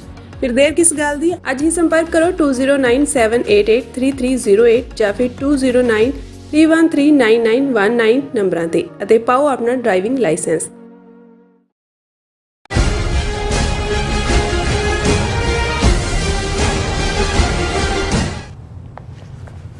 ਵਿਊਅਰਸ, ਬ੍ਰੇਕ ਤੋਂ ਬਾਅਦ ਤੁਹਾਡਾ ਸਾਰਿਆਂ ਦਾ ਸਵਾਗਤ ਹੈ। ਗੱਲਬਾਤ ਅੱਗੇ ਤੋਰਦੇ ਹਾਂ। ਡਾਕਟਰ ਸਾਹਿਬ, ਹੁਣ ਅਸੀਂ ਗੱਲ ਨਾਲ ਪੰਜਾਬ ਦੀ ਵੀ ਕਰਦੇ ਚੱਲੀਏ। ਜਦੋਂ ਅਸੀਂ ਪੰਜਾਬ ਦੀ ਸਿਆਸਤ ਦੀ ਗੱਲ ਕਰ ਰਹੇ ਹਾਂ, ਮਤਲਬ ਬੀਤੇ ਦਿਨਾਂ ਦੇ ਵਿੱਚ ਸਾਰੀ ਜਿਹੜੀ ਸਿਆਸਤ ਹੈਗੀ ਆ ਉਹ ਪੰਜਾਬ ਦੀ ਭਗਵੰਤ ਮਾਨ ਦੇ ਦੁਆਲੇ ਘੁੰਮਦੀ ਰਹੀ ਆ। ਉਹਨਾਂ ਦੀ ਬਿਮਾਰੀ ਨੂੰ ਲੈ ਕੇ ਆਮ ਆਦਮੀ ਪਾਰਟੀ ਦੇ ਵਿੱਚ ਇਹ ਹੋ ਗਿਆ, ਉਹ ਹੋ ਗਿਆ। ਦਿੱਲੀ ਜ਼ਿਆਦਾ ਜਿਹੜੀ ਆ ਉਹ ਕੋਈ ਫੇਰ ਬਦਲ ਕਰਨ ਦੇ ਰੌਂ ਦੇ ਵਿੱਚ ਹੈਗੀ ਆ। ਮੰਤਰੀ ਜਾਂ ਜਿਹੜੇ ਅਫਸਰ ਹੈਗੇ ਆ ਉਹਨਾਂ ਨੂੰ ਇੱਧਰ ਤਬਦੀਲ ਕਰਤਾ, ਉੱਧਰ ਬਦਲ ਦਿੱਤਾ। ਇਹ ਜਿਹੜੀ ਸਿਆਸਤ ਹੈਗੀ ਹੈ ਉਹ ਚੱਲ ਰਹੀ ਹੈ। ਪਰ ਨਾਲ ਹੀ ਨਾਲ ਜਦੋਂ ਅਸੀਂ ਪੰਥਕ ਹਵਾਲੇ ਨਾਲ ਅਸੀਂ ਪਿਛਲੇ ਸੈਗਮੈਂਟਸ ਦੇ ਵਿੱਚ ਵੀ ਜ਼ਿਕਰ ਕੀਤਾ ਆ, ਪਰ ਜਿਹੜੀ ਖਲਾਅ ਵਾਲੀ ਸਥਿਤੀ ਹੈਗੀ ਹੈ ਉਹ ਬਣੀ ਹੋਈ ਹੈ ਇਸ ਵਕਤ। ਕੱਲ੍ਹ ਅਸੀਂ ਭਾਈ ਅੰਮ੍ਰਿਤਪਾਲ ਸਿੰਘ ਹੋਰਾਂ ਦੀ ਨਵੀਂ ਜਿਹੜੀ ਉਹਨਾਂ ਨੇ ਪਾਰਟੀ ਫਲੋਟ ਕਰਨ ਦੀ ਗੱਲ ਕੀਤੀ ਆ, ਉਸ ਹਵਾਲੇ ਨਾਲ ਵੀ ਵਿਚਾਰ ਚਰਚਾ ਕੀਤੀ ਹੈ। ਅਤੇ ਜਿਹੜਾ ਜ਼ਿਕਰ ਅਕਾਲ ਤਖਤ ਸਾਹਿਬ ਦੇ ਹਵਾਲੇ ਨਾਲ ਹੋਇਆ, ਤੁਸੀਂ ਵੀ ਗੱਲ ਕੀਤੀ ਹੈ ਵੀ ਉਹਦੇ ਵਿੱਚ ਕੁਝ ਬਹੁਤਾ ਨਹੀਂ ਨਜ਼ਰ ਆਉਂਦਾ, ਪਰ ਸਟਿਲ ਜੇ ਦੇਖਣਾ ਹੋਵੇ, ਮਤਲਬ ਹੁਣ ਬੀਬੀ ਜਗੀਰ ਕੌਰ ਨੂੰ ਨੋਟਿਸ ਜਾਰੀ ਕੀਤਾ ਗਿਆ, ਉਹ ਇੱਕ ਵੱਖਰਾ ਇਸ਼ੂ ਜਿਹੜਾ ਹੈਗਾ, ਅਤੇ ਫਿਰ ਉਹਦੇ ਤੇ ਵੀ ਅੱਗੋਂ ਕੁਐਸਚਨ ਮਾਰਕ ਜਿਹੜੇ ਆ ਉਹ ਲੱਗ ਰਹੇ ਨੇ। ਅਕਾਲੀ ਦਲ ਦੀ ਜਿਹੜੀ ਅੰਦਰੂਨੀ ਸਿਆਸਤ ਹੈਗੀ ਆ, ਅਕਾਲੀ ਦਲ ਬਾਦਲ ਦੀ, ਜੇ ਉਸ ਹਵਾਲੇ ਨਾਲ ਕਹਿਣਾ ਹੋਵੇ, ਜੇ ਪੰਥਕ ਨਜ਼ਰੀਏ ਤੋਂ ਥੋੜ੍ਹਾ ਜਿਹਾ ਬਾਦਲ ਦਲ ਦੇ ਉੱਤੇ ਫੋਕਸ ਕਰਨਾ ਹੋਵੇ, ਤੇ ਕੀ ਚੱਲ ਰਿਹਾ ਆ? ਮਤਲਬ ਹੁਣ ਉਹਨੂੰ ਇਹ ਸਾਰੇ ਪਾਰਟ ਨੂੰ, ਬੀਬੀ ਜਗੀਰ ਕੌਰ ਵਾਲੇ ਨੋਟਿਸ ਨੂੰ ਵੀ ਜਾਂ ਉਹਨਾਂ ਦੀ ਧਿਰ ਨੂੰ ਵੀ, ਇਹਨੂੰ ਸਾਰੇ ਨੂੰ SGPC ਚੋਣਾਂ ਦੇ ਨਾਲ ਜੋੜ ਕੇ ਦੇਖਿਆ ਜਾ ਰਿਹਾ ਵੀ ਉਹ ਚੋਣਾਂ ਡਿਊ ਹੈਗੀਆਂ ਨੇ, ਮੰਗ ਕੀਤੀ ਜਾ ਰਹੀ ਹੈ। ਉੱਧਰੋਂ ਕੇਂਦਰ BJP ਆਪਣੇ ਰੁਖ ਦੇ ਵਿੱਚ ਹੈਗੀ ਹੈ, ਉਹ ਦੇਖ ਰਹੇ ਆ ਵੀ ਅਸੀਂ ਕਿਵੇਂ ਇਹਦੇ ਵਿੱਚ ਇਨਫਿਲਟਰੇਟ ਕਰਕੇ ਜਾਂ ਆਪਣਾ ਫਾਇਦਾ ਕਿਵੇਂ ਲੈਣਾ ਹੈ, ਇਹਨਾਂ ਨੂੰ ਕਿਵੇਂ ਸੁੱਟਣਾ ਤੇ ਆਪਣੀ ਧਿਰ ਕਿਵੇਂ ਖੜੀ ਕਰਨੀ ਹੈ, ਉਹ ਨੀਤੀ ਵੱਖਰੀ ਹੈਗੀ ਆ। ਸੋ ਮਤਲਬ ਇੱਕ ਪਾਸਿਓਂ ਨਹੀਂ, ਇਹ ਕਈ ਪਾਸਿਓਂ ਕਈ ਕੁਛ ਚੱਲ ਰਿਹਾ ਆ। ਪਰ ਐਟ ਦ ਸੇਮ ਟਾਈਮ ਅਸੀਂ ਇਸ ਪੱਖੋਂ ਦੇਖੀਏ ਵੀ ਇਹਦੇ 'ਚ ਕੀ ਪੰਜਾਬ ਦਾ ਕੋਈ ਫਾਇਦਾ ਜਾਂ ਆਉਣ ਵਾਲੇ ਸਮੇਂ ਦੇ ਵਿੱਚ ਇਹ ਨੁਕਸਾਨ ਹੀ ਨੁਕਸਾਨ ਸਾਨੂੰ ਨਜ਼ਰ ਆ ਰਿਹਾ ਹੈ। ਦੇਖੋ, ਜਦੋਂ 5 ਜਥੇਦਾਰ ਸਾਹਿਬਾਨ ਨੇ ਸੁਖਬੀਰ ਬਾਦਲ ਨੂੰ ਤਨਖਾਹੀ ਐਲਾਨਿਆ ਤੇ ਸਾਡਾ ਇੱਕ ਤਬਕਾ, ਔਰ ਅੱਜ ਕੱਲ੍ਹ ਖਾਸ ਤੌਰ 'ਤੇ ਆਪਣੀ TRP ਵਧਾਉਣ ਦੇ ਲਈ ਬਹੁਤ ਸਾਰੇ ਯੂਟਿਊਬਰ ਜਿਹੜੇ ਨੇ ਉਹ ਕਈ ਕੁਛ ਬੇਮਤਲਬ ਦੀ ਚਰਚਾ ਖੜੀ ਕਰ ਦਿੰਦੇ ਨੇ। ਸੋ ਇਹ ਹੋਇਆ ਕਿ ਜੀ ਲੋ ਬਸ ਹੋ ਗਿਆ, ਅਕਾਲ ਤਖਤ ਹੋਣੇ ਜਥੇਦਾਰ ਜਿਹੜੇ ਨੇ ਉਹਨਾਂ ਨੇ ਅਸਰਟ ਕਰਤਾ ਆਪਣੇ ਆਪ ਨੂੰ, ਕਿਉਂਕਿ ਇਹ ਉਸ ਕੰਟੈਕਸਟ ਹੋਇਆ ਸੀ। ਉਸ ਤੋਂ ਪਹਿਲਾਂ ਅਕਾਲੀ ਦਲ ਵਿਚਲੇ ਜਿਹੜੇ ਅਲੀ ਬਾਬਾ 40 ਚੋਰ ਦੇ ਸਾਥੀ ਸੀ ਉਹਨਾਂ ਨੇ ਜਾ ਕੇ ਅਕਾਲ ਤਖਤ ਨੂੰ ਪਟੀਸ਼ਨ ਕੀਤੀ ਸੀ ਕਿ ਜੀ ਸਾਥੋਂ ਗਲਤੀ ਹੋਈ, ਅਸੀਂ ਸਾਰੀਆਂ ਭੁੱਲਾਂ ਮੰਨਦੇ ਹਾਂ, ਅਸੀਂ ਫਲਾਣਾ ਕਰਦੇ ਹਾਂ ਜੀ। ਉਦੋਂ ਵੀ ਅਸੀਂ ਇਹ ਗੱਲ ਕਹੀ ਸੀ ਕਿ ਕੁਝ ਹੋਣਾ ਹਵਾਣਾ ਨਹੀਂ ਹੈ, ਇਹ ਸਾਰੇ ਤਨਖਾਹੀਏ ਨੇ। ਉਹਨਾਂ ਦੇ ਬਾਦਲਾਂ ਨੂੰ ਇਹਨਾਂ ਨੇ ਜਿਹੜਾ ਉਹ ਉਹਨਾਂ ਦੇ ਪਰਿਵਾਰ ਦੀ ਐਕਸਟੈਂਸ਼ਨ ਹੀ ਹੈ ਕਿਤੇ ਨਾ ਕਿਤੇ। ਸ਼੍ਰੋਮਣੀ ਕਮੇਟੀ ਵੀ ਉਹਨਾਂ ਨੇ ਆਪਣੀ ਫੀਫਡਮ ਆਪਣੀ ਜਗੀਰ ਬਣਾਈ ਹੋਈ ਹੈ, ਕੋਈ ਤਬਦੀਲੀ ਨਹੀਂ ਹੋਣੀ। ਫਿਰ ਸ਼ੁਰੂ ਹੋ ਗਿਆ ਸਿਲਸਿਲਾ ਕਿ ਜੀ ਕੱਲੇ ਕੱਲੇ ਨੂੰ ਕਿਹਾ ਗਿਆ ਜੀ ਤੂੰ ਸਪਸ਼ਟੀਕਰਨ ਦੇ, 15 ਦਿਨਾਂ ਬਾਅਦ ਦੇ, 21 ਦਿਨਾਂ ਬਾਅਦ ਦੇ, ਔਰ ਉਹ ਸਾਰੇ ਦੇ ਚੱਲਦੇ ਆ ਜਿਹੜਾ ਬਾਕੀ ਪਾਠ ਵੀ ਚੱਲਦਾ ਰਿਹਾ। ਹੁਣ ਅਚਾਨਕ 2-3-4 ਦਿਨ ਪਹਿਲਾਂ ਅਕਾਲ ਤਖਤ ਦੇ ਸੈਕਟਰੀਏਟ ਤੋਂ ਉਹਨਾਂ ਦੇ ਪੀਏ ਦੇ ਥੱਲੇ ਅਕਾਲ ਤਖਤ ਦੇ ਲੈਟਰ ਹੈਡ ਤੇ ਜਗੀਰ ਕੌਰ ਨੂੰ ਕਿਹਾ ਗਿਆ ਜੀ ਤੁਹਾਡੇ ਖਿਲਾਫ ਸਿੱਖ ਸੰਗਤਾਂ 'ਚ ਰੋਸ ਹੈ, ਚਿੱਠੀ ਆਈ ਹੈ ਕਿ ਤੁਸੀਂ ਰੋਮਾਂ ਦੀ ਬੇਅਦਬੀ ਕਰਦੇ ਹੋ, ਤੁਸੀਂ ਕੁੜੀ ਮਾਰ ਹੋ, ਤੇ ਹਫ਼ਤੇ ਦੇ ਵਿੱਚ ਤੁਸੀਂ ਆ ਕੇ ਆਪਣਾ ਸਪਸ਼ਟੀਕਰਨ ਦਿਓ। ਹੁਣ ਉਹੀ ਲੋਕ ਜਿਹੜੇ ਪਹਿਲਾਂ ਕਹਿੰਦੇ ਸੀ ਨਹੀਂ ਜੀ ਜਥੇਦਾਰ ਜਿਹੜੇ ਹੁਣ ਬੈਠੇ ਨੇ ਜੇ ਉਹਨਾਂ ਨੇ ਤਨਖਾਹੀਆ ਬਣਾਇਆ ਤਾਂ ਕੁਛ, ਮੈਂ ਕਿਹਾ ਜੀ ਆਹ ਦੇਖ ਲਓ। ਪਹਿਲੀ ਗੱਲ ਅਸੀਂ ਕੋਈ ਨਾ ਤਾਂ ਜਗੀਰ ਕੌਰ ਬੀਬੀ ਦੇ ਐਡਮਾਇਰਰ ਹੈ, ਨਾ ਹੀ ਅਸੀਂ ਉਹਨੂੰ ਕੋਈ ਡਿਫੈਂਡ ਕਰਦੇ ਹਾਂ ਕਿਸੇ ਫਰੰਟ ਤੇ। ਪਰ ਜੇ ਤੁਸੀਂ ਦੇਖੋ, ਔਰ ਇਹ ਗੱਲ ਬਿਲਕੁਲ ਠੀਕ ਕਹੀ ਬੀਬੀ ਕਿਰਨਜੋਤ ਕੌਰ ਨੇ ਵੀ ਦੋਨੋਂ ਮੁੱਦਿਆਂ ਨੂੰ ਲੈ ਕੇ, ਔਰ ਅੱਜ ਇਸ ਦੇ ਉੱਤੇ ਦਲ ਖਾਲਸਾ ਨੇ ਪੂਰੀ ਡਿਟੇਲ ਸਟੇਟਮੈਂਟ ਦਿੱਤੀ ਹੈ ਕਿ ਭਾਈ ਇਹ ਇਸ਼ੂ ਹੀ ਜਿਹੜੇ ਨੇ ਟੋਟਲੀ ਡਿਫਰੈਂਟ ਨੇ। ਪਹਿਲੀ ਗੱਲ ਤਾਂ ਕੁੜੀ ਮਾਰ ਦਾ ਕਾਨਸੈਪਟ ਹੀ ਡਿਫਰੈਂਟ ਹੈ। ਦੂਸਰਾ ਰੋਮਾਂ ਦੀ ਬੇਅਦਬੀ ਜਾਂ ਦੂਜਾ ਅਕਾਲ ਤਖਤ ਦਾ ਜਥੇਦਾਰ ਮੁੜ ਕੇ ਕਿੱਥੋਂ ਸ਼ੁਰੂ ਕਰਨਗੇ ਰੋਮਾਂ ਦੀ ਬੇਅਦਬੀ ਦਾ? ਹਰਸਿਮਰਤ ਕੌਰ ਬਾਦਲ ਤੋਂ ਲੈ ਕੇ ਜਦੋਂ ਇਹਨਾਂ ਸਾਰੇ ਸ਼੍ਰੋਮਣੀ ਕਮੇਟੀ ਦੇ ਜਥੇਦਾਰਾਂ ਨੇ ਉਹਨਾਂ ਨੂੰ ਕਿਹਾ ਜੀ ਕਿ ਆਪਣੀਆਂ ਘਰ ਵਾਲੀਆਂ ਜਾਂ ਆਪਣੀਆਂ ਬੱਚੀਆਂ ਜਾਂ ਦੂਜਿਆਂ ਨੂੰ ਵੀ ਲਿਆਓ ਕਿ ਭਾਈ ਦੱਸੋ ਵੀ ਕੌਣ ਰੋਮਾਂ ਦੀ ਬੇਅਦਬੀ ਕਰਦਾ ਕੌਣ। ਫਿਰ ਦਲ ਖਾਲਸਾ ਨੇ ਕਿਹਾ ਵੀ ਜਦੋਂ ਉਹਦੇ ਤੇ ਇਹ ਦੋਨੋਂ ਚਾਰਜ ਸੀ ਕਿ ਵੀ ਉਹਨੇ ਜਿਹੜਾ ਉਹ ਮਾਰਿਆ ਆਪਣੀ, ਭਾਵੇਂ ਉਹਦਾ ਉਹ ਅਬੋਰਟ ਕਰਾਉਣ ਦੇ ਚੱਕਰ 'ਚ ਉਹਦੀ ਕੁੜੀ ਦੀ ਡੈਥ ਹੋਈ, ਉਸ ਤੋਂ ਬਾਅਦ ਤਾਂ ਉਹ 2 ਵਾਰੀ ਪ੍ਰਧਾਨ ਰਹੀ ਸ਼੍ਰੋਮਣੀ ਕਮੇਟੀ ਦੀ। ਜੀ ਬਣਾਉਣ ਵਾਲੇ ਇਹੀ ਸੀ ਵੀ ਹੁਣ ਜੇ ਵਿਰੋਧੀ ਖੈਮੇ 'ਚ ਚਲੇ ਗਏ, ਔਰ ਜਦੋਂ ਇੱਕ ਪਾਸੇ ਸਿੱਖ ਕੌਮ ਦੇਖ ਰਹੀ ਹੈ ਕਿ ਜੀ ਅਕਾਲ ਤਖਤ ਤੋਂ ਕੀ ਅਗਵਾਈ ਆਏਗੀ, ਤੇ ਤੁਸੀਂ ਉਹਨੂੰ ਉਸ ਕੈਟਾਗਰੀ, ਇਹ ਬਿਲਕੁਲ ਅਨਜਸਟੀਫਾਈਡ ਹੈ। ਇਹ ਸਿਰਫ ਉਸ ਸਟਰੀਮ ਨੂੰ ਇੱਕ ਵੱਖਰੀ ਕਿਸਮ ਦੀ ਡਿਬੇਟ ਖੜੀ ਕਰਨਾ ਹੈ ਔਰ ਅਸਲ ਇਸ਼ੂ ਤੋਂ ਦੌੜਨਾ ਹੈ। ਸੋ ਉਹਨਾਂ ਹਾਲਾਤਾਂ 'ਚ ਕਿਉਂਕਿ ਇਹਦੇ ਨਾਲ ਆਲਰੇਡੀ ਅਕਾਲੀਆਂ ਦਾ ਤਾਂ ਜੋ ਬੇੜਾ ਗਰਕ ਸੁਖਬੀਰ ਬਾਦਲ ਜਾਂ ਬਾਦਲ ਟੱਬਰ ਨੇ ਅਕਾਲੀ ਦਲ ਦਾ ਕੀਤਾ ਹੀ ਕੀਤਾ। ਹੁਣ ਜਿਹੜਾ ਮਾੜਾ ਮੋਟਾ ਵਕਾਰ ਵੀ ਅਕਾਲ ਤਖਤ ਦੇ ਨਾਂ ਥੱਲੇ ਜਾਂ ਅਕਾਲ ਤਖਤ ਦੇ ਜਥੇਦਾਰਾਂ ਦਾ, ਚਲੋ ਬਹੁਤ ਵਾਰੇ ਹੁੰਦਾ ਹੈ, ਆਮ ਸਿੱਖ ਕਹਿੰਦਾ ਜੀ ਭਾਵੇਂ ਉਹਨਾਂ ਦੇ ਹੀ ਥਾਪੇ ਨੇ, ਡਿੱਗਦੇ ਵੀ ਉਹਨਾਂ ਦੇ ਖਾਤੇ 'ਚ ਨੇ, ਪਰ ਕੋਈ ਨਹੀਂ, ਅਸੀਂ ਤਖਤ ਦਾ ਸਤਿਕਾਰ ਕਰਦੇ ਹਾਂ, ਅਹੁਦੇ ਦਾ ਸਤਿਕਾਰ ਕਰਦੇ ਹਾਂ। ਇਹ ਗੱਲ ਸਮਝ ਆ ਸਕਦੀ ਹੈ, ਔਰ ਕਿਉਂਕਿ ਇੰਸਟੀਟਿਊਸ਼ਨ ਦਾ ਮਾਣ ਰਹਿਣਾ ਵੱਡੀ ਗੱਲ ਹੁੰਦੀ ਹੈ।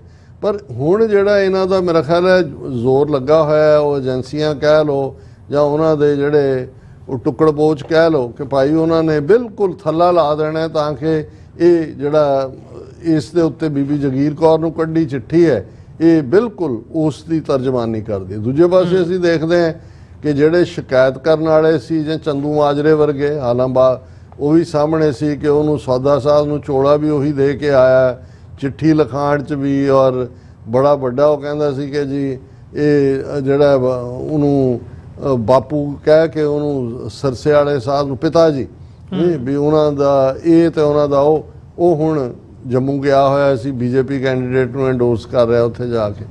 ਸੋ ਮਤਲਬ ਇਹ ਹੈ ਵੀ ਇਹਨਾਂ ਸਾਰਿਆਂ ਦੀ ਜਿਹੜੀ ਪੋਜੀਸ਼ਨ ਹੈ ਉਹ ਕੰਪਰੋਮਾਈਜ਼ਡ ਹੈ। ਧਾਰਮਿਕ ਪੱਖ ਤੋਂ ਜੋ ਜਥੇਦਾਰਾਂ ਦਾ ਇਹ ਸਾਰੀ ਗੱਲ ਹੈ, ਇਹਨੇ ਬਿਲਕੁਲ ਫਰਦਰ ਉਹਨਾਂ ਦੇ ਸਟੇਟਸ ਨੂੰ ਹੋਰ ਥੱਲੇ ਸੁੱਟਿਆ। ਜਿਵੇਂ ਕੱਲ੍ਹ ਅਸੀਂ ਜ਼ਿਕਰ ਕੀਤਾ ਸੀ ਕਿ ਭਾਈ ਅੰਮ੍ਰਿਤਪਾਲ ਸਿੰਘ ਹੋਰਾਂ ਦੇ ਵਕੀਲ ਨੇ, ਫਿਰ ਉਹਨਾਂ ਦੇ ਪਿਤਾ ਚਾਚਾ ਨੇ ਨਵੀਂ ਪਾਰਟੀ ਫਲੋਟ ਕਰਨ ਦਾ, ਜਿਹਦੇ 'ਚ 10 ਜਿਹੜੇ ਨੇ ਅਸਾਮ ਜੇਲ੍ਹ ਵਾਲੇ ਨੇ, 30 ਅੰਮ੍ਰਿਤਸਰ 'ਚ ਨੇ।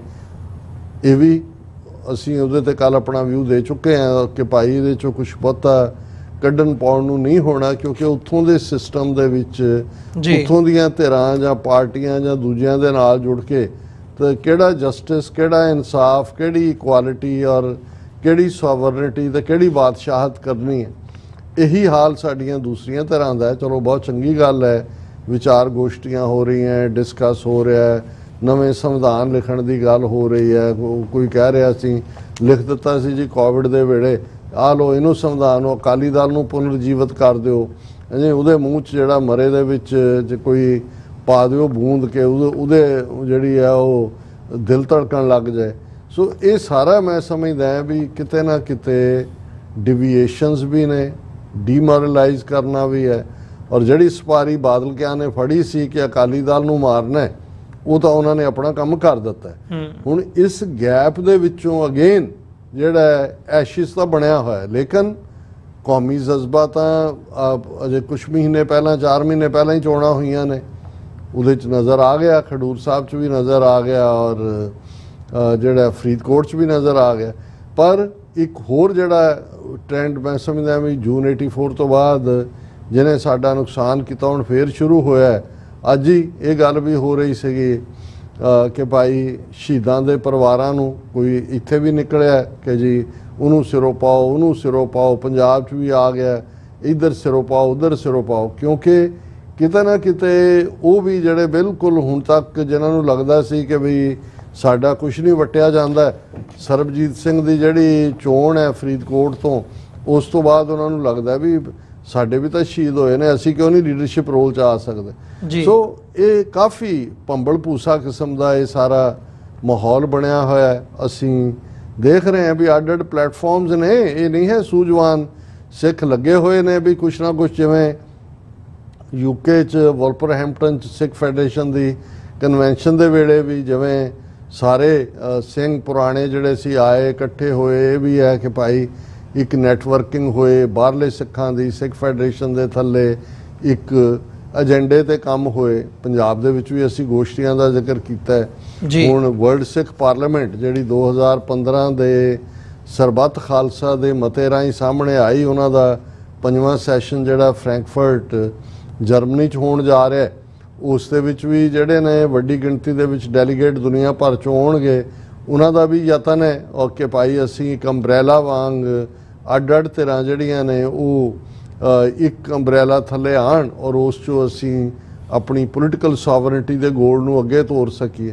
ਸੋ ਇਹ ਸਾਰੇ ਯਤਨ ਨੇ, ਲੇਕਿਨ ਅਜੇ ਤੱਕ ਜਿਹੜੀ ਵੱਡੀ ਸਥਿਤੀ ਹੈ ਉਹ ਭੰਬਲ ਭੂਸੇ ਵਾਲੀ ਹੈ। ਔਰ ਇੱਕ ਨੇ ਅੱਜ ਬਹੁਤ ਸੋਹਣਾ ਕਮੈਂਟ ਸੋਸ਼ਲ ਮੀਡੀਆ ਤੇ ਕਿਹਾ ਸੀ, ਉਹਨੇ ਕਿਹਾ ਸੀ ਵੀ ਜਿਨ੍ਹਾਂ ਮੁੱਦਿਆਂ ਤੇ ਸਾਨੂੰ ਚੁੱਪ ਰਹਿਣਾ ਚਾਹੀਦਾ ਉਹਦੇ ਤੇ ਅਸੀਂ ਬੋਲ ਰਹੇ, ਤੇ ਜਿਸ ਮੁੱਦੇ ਤੇ ਬੋਲਣਾ ਚਾਹੀਦਾ ਮਤਲਬ ਆਜ਼ਾਦੀ, ਉਸ ਦੇ ਉੱਤੇ ਬਹੁਤੇ ਚੁੱਪ ਨੇ। ਜਿੱਥੇ ਬੋਲਣ ਦੀ ਲੋੜ ਹੈ ਉੱਥੇ ਸਾਡੀ ਚੁੱਪੀ ਹੈ, ਜਿੱਥੇ ਨਹੀਂ ਹੈ ਤੁਸੀਂ ਦੇਖੋ ਕਿਵੇਂ ਡਿਬੇਟ ਸ਼ੁਰੂ ਹੋ ਗਈਆਂ ਉਹਨਾਂ ਇਸ਼ੂਜ਼ ਦੇ ਉੱਤੇ ਜਿਹੜੇ ਲੰਬੇ ਵਕਤ ਤੋਂ ਵਿਵਾਦਤ ਨੇ। ਔਰ ਸਾਡਾ ਹਮੇਸ਼ਾ ਇਹ ਕਹਿਣਾ ਹੁੰਦਾ ਹੈ ਕਿ ਭਾਈ ਫੋਕਸ ਸਾਡਾ ਆਪਣੀ ਮੁਕੰਮਲ ਆਜ਼ਾਦੀ ਹੋਣਾ ਚਾਹੀਦਾ ਹੈ, ਖਾਲਿਸਤਾਨ ਦੀ ਕਾਇਮੀ ਹੋਣਾ ਚਾਹੀਦਾ ਹੈ। ਸਾਡੇ ਵਿਦਵਾਨ, ਸਕਾਲਰ, ਗੁਰਮੁਖ, ਟਕਸਾਲਾਂ, ਜਥੇ ਔਰ ਬਾਕੀ ਜਿਹੜੇ ਵੀ ਕੋਈ ਇਸ ਫੀਲਡ ਦੇ ਲੋਕ ਨੇ, ਕੋਈ ਨਵੇਂ ਸਬੂਤ ਲੈ ਕੇ ਕੁਝ ਵੀ ਨਵਾਂ ਨਿਕਲ ਆਉਂਦਾ, ਇਹਨਾਂ ਇਸ਼ੂਜ਼ ਦੇ ਉੱਤੇ ਤੁਸੀਂ ਡੈਲੀਬਰੇਸ਼ਨ ਕਰ ਸਕਦੇ ਹੋ, ਜਿਵੇਂ ਧਰਮਾਂ ਦੀ ਦੁਨੀਆ 'ਚ ਹੁੰਦਾ ਹੈ। ਤੁਸੀਂ ਸਟੈਂਡਰਡਾਈਜ਼ ਕਰਦੇ ਹੋ ਕੁਝ ਚੀਜ਼ਾਂ ਨੂੰ, ਕੁਝ ਗ੍ਰੇ ਏਰੀਆ ਹੁੰਦਾ ਹੈ ਜਿਹਦੇ ਤੁਸੀਂ ਛੱਡ ਦਿੰਦੇ ਹੋ ਉਹ ਅੱਡ-ਅੱਡ ਰਾਏ ਦੇ ਲਈ ਕਿ ਜਦੋਂ ਤੱਕ ਕੋਈ ਨਵੇਂ ਪੁਖਤਾ ਸਬੂਤ ਨਹੀਂ ਆਉਂਦੇ, ਸਟੇਟਸ ਕੋ ਹੈ। ਪਰ ਅਸੀਂ ਤਾਂ ਮਿੱਥਿਆ ਹੋਇਆ ਵੀ ਅਸੀਂ ਇੱਕ ਦੂਜੇ ਨੂੰ ਗੱਦਾਰ, ਕਿਸੇ ਨੂੰ ਕੋਈ ਟਕਸਾਲੀ ਕਹਿ ਕੇ ਜਿਹੜਾ ਉਹ ਉਸ ਦਾ ਅਪਮਾਨ ਕਰਦਾ, ਕੋਈ ਮਿਸ਼ਨਰੀ ਕਹਿ ਕੇ ਅਪਮਾਨ ਕਰਦਾ, ਕੋਈ ਦੋਨਾਂ ਤੋਂ ਹੀ ਕੋਈ ਨਾਸਤਕ ਬਣਾ ਦਿੰਦਾ। ਇਹ ਤੁਸੀਂ ਟ੍ਰੈਂਡ ਦੇਖ ਰਹੇ ਹੋ ਸੋਸ਼ਲ ਮੀਡੀਆ ਤੇ, ਕਿੰਨਾ ਵੱਡਾ ਤਬਕਾ ਕਿਸ ਕੰਮ ਦੇ ਉੱਤੇ ਲੱਗਾ ਹੋਇਆ। ਹਾਲਾਂ ਸਾਰੇ ਹੀ ਇੱਕ ਪਾਸੇ, ਔਰ ਮੈਨੂੰ ਯਾਦ ਹੈ ਇੱਕ ਇਸਲਾਮਿਕ ਸਕਾਲਰ ਨੇ ਇਹ ਗੱਲ ਇੱਕ ਵਾਰੀ ਕਹੀ ਸੀ, ਕਹਿੰਦਾ ਵੀ ਇਹ ਤੁਹਾਨੂੰ ਸਿੱਖਾਂ ਨੂੰ ਇਹ ਕੀ ਬਿਮਾਰੀ ਹੈ ਕਿ ਵੀ ਬਾਕੀ ਤਾਂ ਲੱਗੇ ਹੋਏ ਨੇ ਆਪਣੀ ਗਿਣਤੀ ਵਧਾਉਣ ਜੀ, ਉਹਦੇ ਲਈ ਉਹ ਕਨਵਰਜਨ ਵੀ ਕਰਦੇ ਨੇ, ਗਰੀਡ ਲਾਲਚ ਵੀ ਦਿੰਦੇ ਨੇ, ਦੂਜਾ ਵੀ, ਤੇ ਤੁਸੀਂ ਲੱਗੇ ਹੋਏ ਹੋ ਸਿੱਖੀ ਚੋਂ ਕੱਢਣ ਹਰ ਇੱਕ ਨੂੰ ਵੀ ਤੂੰ ਵੀ ਸਿੱਖ ਨਹੀਂ, ਤੂੰ ਵੀ ਸਿੱਖ ਨਹੀਂ। ਤੁਸੀਂ ਆਲਰੇਡੀ ਮਾਈਨੋਰਿਟੀ ਚੋਂ, ਔਰ ਹਾਲ ਸਾਡਾ ਕੀ ਚੱਲ ਰਿਹਾ ਓਵਰਆਲ, ਅਸੀਂ ਕਿਸ ਲੈਵਲ ਦੇ ਉੱਤੇ ਡੈਮੋਗ੍ਰਾਫੀ 'ਚ। ਔਰ ਇੱਕ ਵਿਚਾਰ ਗੋਸ਼ਟੀ 'ਚ ਉਹਨੇ ਰਠੌਰ, ਸ਼ਾਇਦ ਰਣਵੀਰ ਕੇ ਕੀ ਨਾਂ ਸੀ, ਹਾਲਾਂ ਮੁੰਡਾ ਸਿੱਖੀ ਉਹਦੀ ਸਭ ਤੋਂ ਬੈਸਟ ਪ੍ਰੈਜੈਂਟੇਸ਼ਨ ਸੀ। ਬਹੁਤ ਸਾਰਿਆਂ ਨੇ ਉਹ ਗੱਲ, ਉਹਨੇ ਕਿਹਾ ਵੀ ਇਹ ਅੱਜ ਦੇ ਲੋਕਤੰਤਰੀ ਜ਼ਮਾਨੇ 'ਚ ਸਿਰਾਂ ਦੀ ਗਿਣਤੀ ਹੈ, ਐਵਰੇਜ ਤੁਸੀਂ ਆਪਣਾ ਪੋਪੂਲੇਸ਼ਨ ਗਰੋਥ ਰੇਟ ਦੇਖੋ, ਤੁਸੀਂ ਕਿੱਥੇ 1.4 ਤੇ ਚਲੇ ਗਏ ਹੋ, ਈਵਨ ਬਿਲੋ ਤੋਂ ਵੀ 1. ਅਗਲੇ 30 ਸਾਲ 'ਚ ਤੁਸੀਂ ਕਿੱਥੇ ਹੋਵੋਗੇ। ਡੈਮੋਗ੍ਰਾਫੀ ਤੁਹਾਡੀ ਬਦਲੀ ਜਾ ਰਹੀ ਹੈ। ਤੁਸੀਂ ਧਿਰ ਸੀਗੇ 75 ਸਾਲ ਪਹਿਲਾਂ, ਉਹਦੀ ਅੱਜ ਤੁਸੀਂ ਗੱਲ ਹੀ ਨਹੀਂ ਕਰਦੇ ਵੀ ਤੁਹਾਨੂੰ ਪੋਲੀਟੀਕਲ ਪਾਵਰ ਡਿਨਾਈ ਕੀਤੀ ਗਈ ਹੈ। ਸੋ ਇਸ਼ੂ ਬੇਸਡ ਜੇ ਅਸੀਂ ਗੱਲ ਨਹੀਂ ਕਰਦੇ ਤੇ ਬਾਕੀ ਸਾਰੇ ਅਸੀਂ ਕੰਮ ਤੇ ਲੱਗੇ ਹੋਏ ਆ ਜੀ, ਅਸੀਂ ਇਹ ਵੀ ਨਹੀਂ ਹੈ, ਅਸੀਂ ਇਹ ਵੀ ਨਹੀਂ ਹੈ, ਅਸੀਂ ਇਹ ਕਰ ਲਈਏ, ਫਿਰ ਉਧਰ ਚਲੇ ਜਾਈਏ, ਫਿਰ ਇੱਧਰ ਚਲੇ ਜਾਈਏ। ਸੋ ਮੈਨੂੰ ਇਹ ਲੱਗਦਾ ਵੀ ਇਹ ਭੰਬਲ ਭੁੱਸੇ ਵਾਲੀ ਸਥਿਤੀ 'ਚੋਂ ਨਿਕਲਣ ਦੀ ਲੋੜ ਹੈ। ਔਰ ਸਭ ਤੋਂ ਖਤਰਨਾਕ ਇਹ ਨਹੀਂ ਹੁੰਦਾ ਤੁਸੀਂ ਗਲਤ ਡਿਸੀਜਨ ਲਿਆ, ਗਲਤ ਦਾ ਤੁਹਾਨੂੰ ਰਿਅਲਾਈਜ਼ ਹੁੰਦਾ, ਤੁਸੀਂ ਠੀਕ ਵੱਲ ਮੁੜ ਪੈਂਦੇ ਹੋ।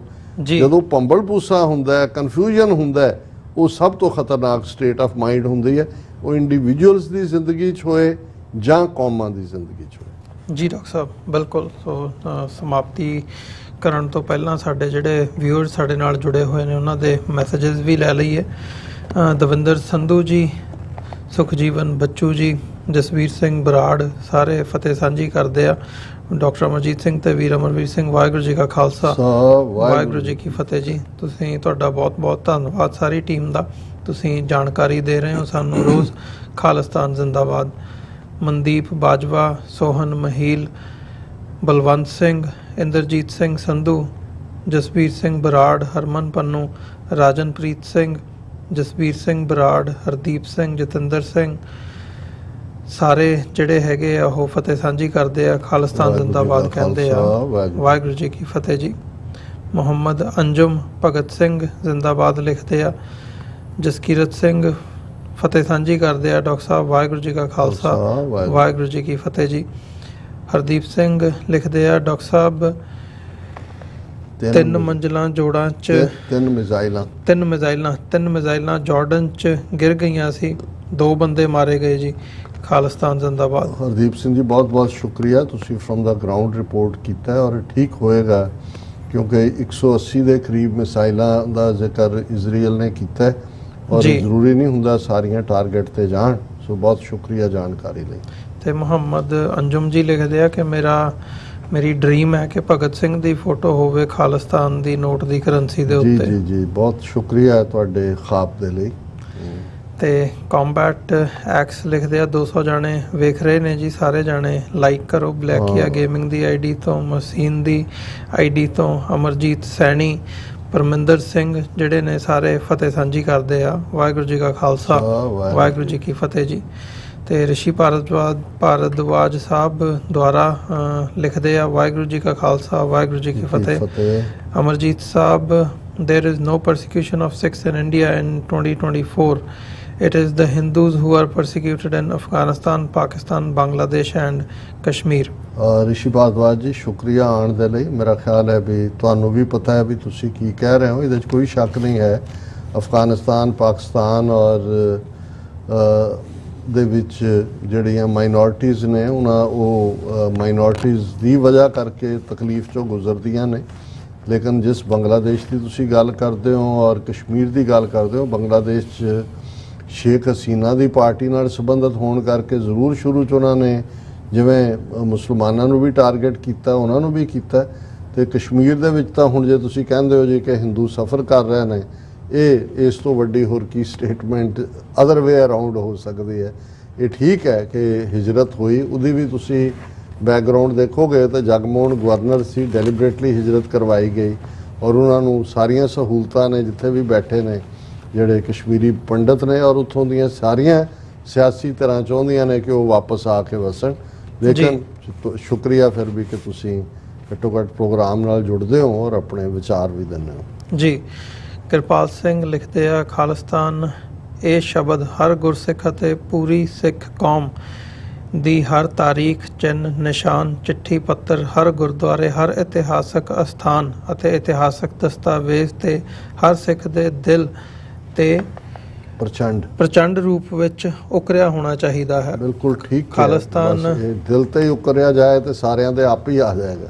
ਹਾਂ, ਤੇ ਹਰ ਗੁਰੂ ਘਰ ਨੂੰ ਬੇਨਤੀ ਹੈ ਕਿ ਆਪਣੇ ਰਾਜ ਭਾਗ ਤੇ ਆਜ਼ਾਦੀ ਦੀ ਅਰਦਾਸ ਬੇਨਤੀ ਜ਼ਰੂਰ ਕਰਿਆ ਕਰੋ ਭਾਈ। ਇੱਥੇ ਬਾਹਰਲੇ ਮੁਲਕਾਂ 'ਚ ਕਾਫੀ ਗੁਰਦੁਆਰਿਆਂ 'ਚ ਹੁੰਦੀ ਹੈ, ਕੁਝ ਥਾਵਾਂ ਦੇ ਉੱਤੇ ਭਾਵੇਂ ਕਹਿਣ ਤੇ ਕਰਦੇ ਹੁਣ, ਕੁਝ ਜਿਹੜੇ ਨੇ ਗ੍ਰੰਥੀ ਸਿੰਘ ਆਪਣੇ ਤੌਰ ਤੇ ਹੀ ਕਰਦੇ ਨੇ ਬਹੁਤ ਸਾਰੀਆਂ ਥਾਵਾਂ 'ਤੇ। ਜੀ ਗੁਰਪ੍ਰੀਤ ਕੌਰ ਜੀ ਲਿਖਦੇ ਆ, ਡਾਕਟਰ ਸਾਹਿਬ ਜੀ ਵੀ ਆਰ ਸਟੇਟਲੈਸ, ਸਾਰੇ ਸਿੱਖਾਂ ਨੂੰ USA ਦਾ ਥੈਂਕਫੁਲ ਹੋਣਾ ਚਾਹੀਦਾ ਹੈ। ਹਾਂ, ਕੱਲਾ USA ਨਹੀਂ, ਇਨਫੈਕਟ US, ਕੈਨੇਡਾ, ਯੂਰਪ, ਜੇ 2-3 ਮਿਲੀਅਨ ਅੱਜ ਸਿੱਖ ਇਹਨਾਂ ਮੁਲਕਾਂ 'ਚ ਆ ਕੇ ਵਸੇ ਨੇ ਤੇ ਇਹਦੇ 'ਚ ਬਹੁਤ ਸਾਰੇ ਉਹ ਨੇ ਜਿਨ੍ਹਾਂ ਨੂੰ ਅਸਾਈਲਮ ਮਿਲੀ ਹੈ ਇਹਨਾਂ ਮੁਲਕਾਂ 'ਚ, ਉਹਨਾਂ ਦੇ ਪਰਿਵਾਰਾਂ ਦੇ ਪਰਿਵਾਰ ਆਏ ਨੇ ਅੱਗੋਂ।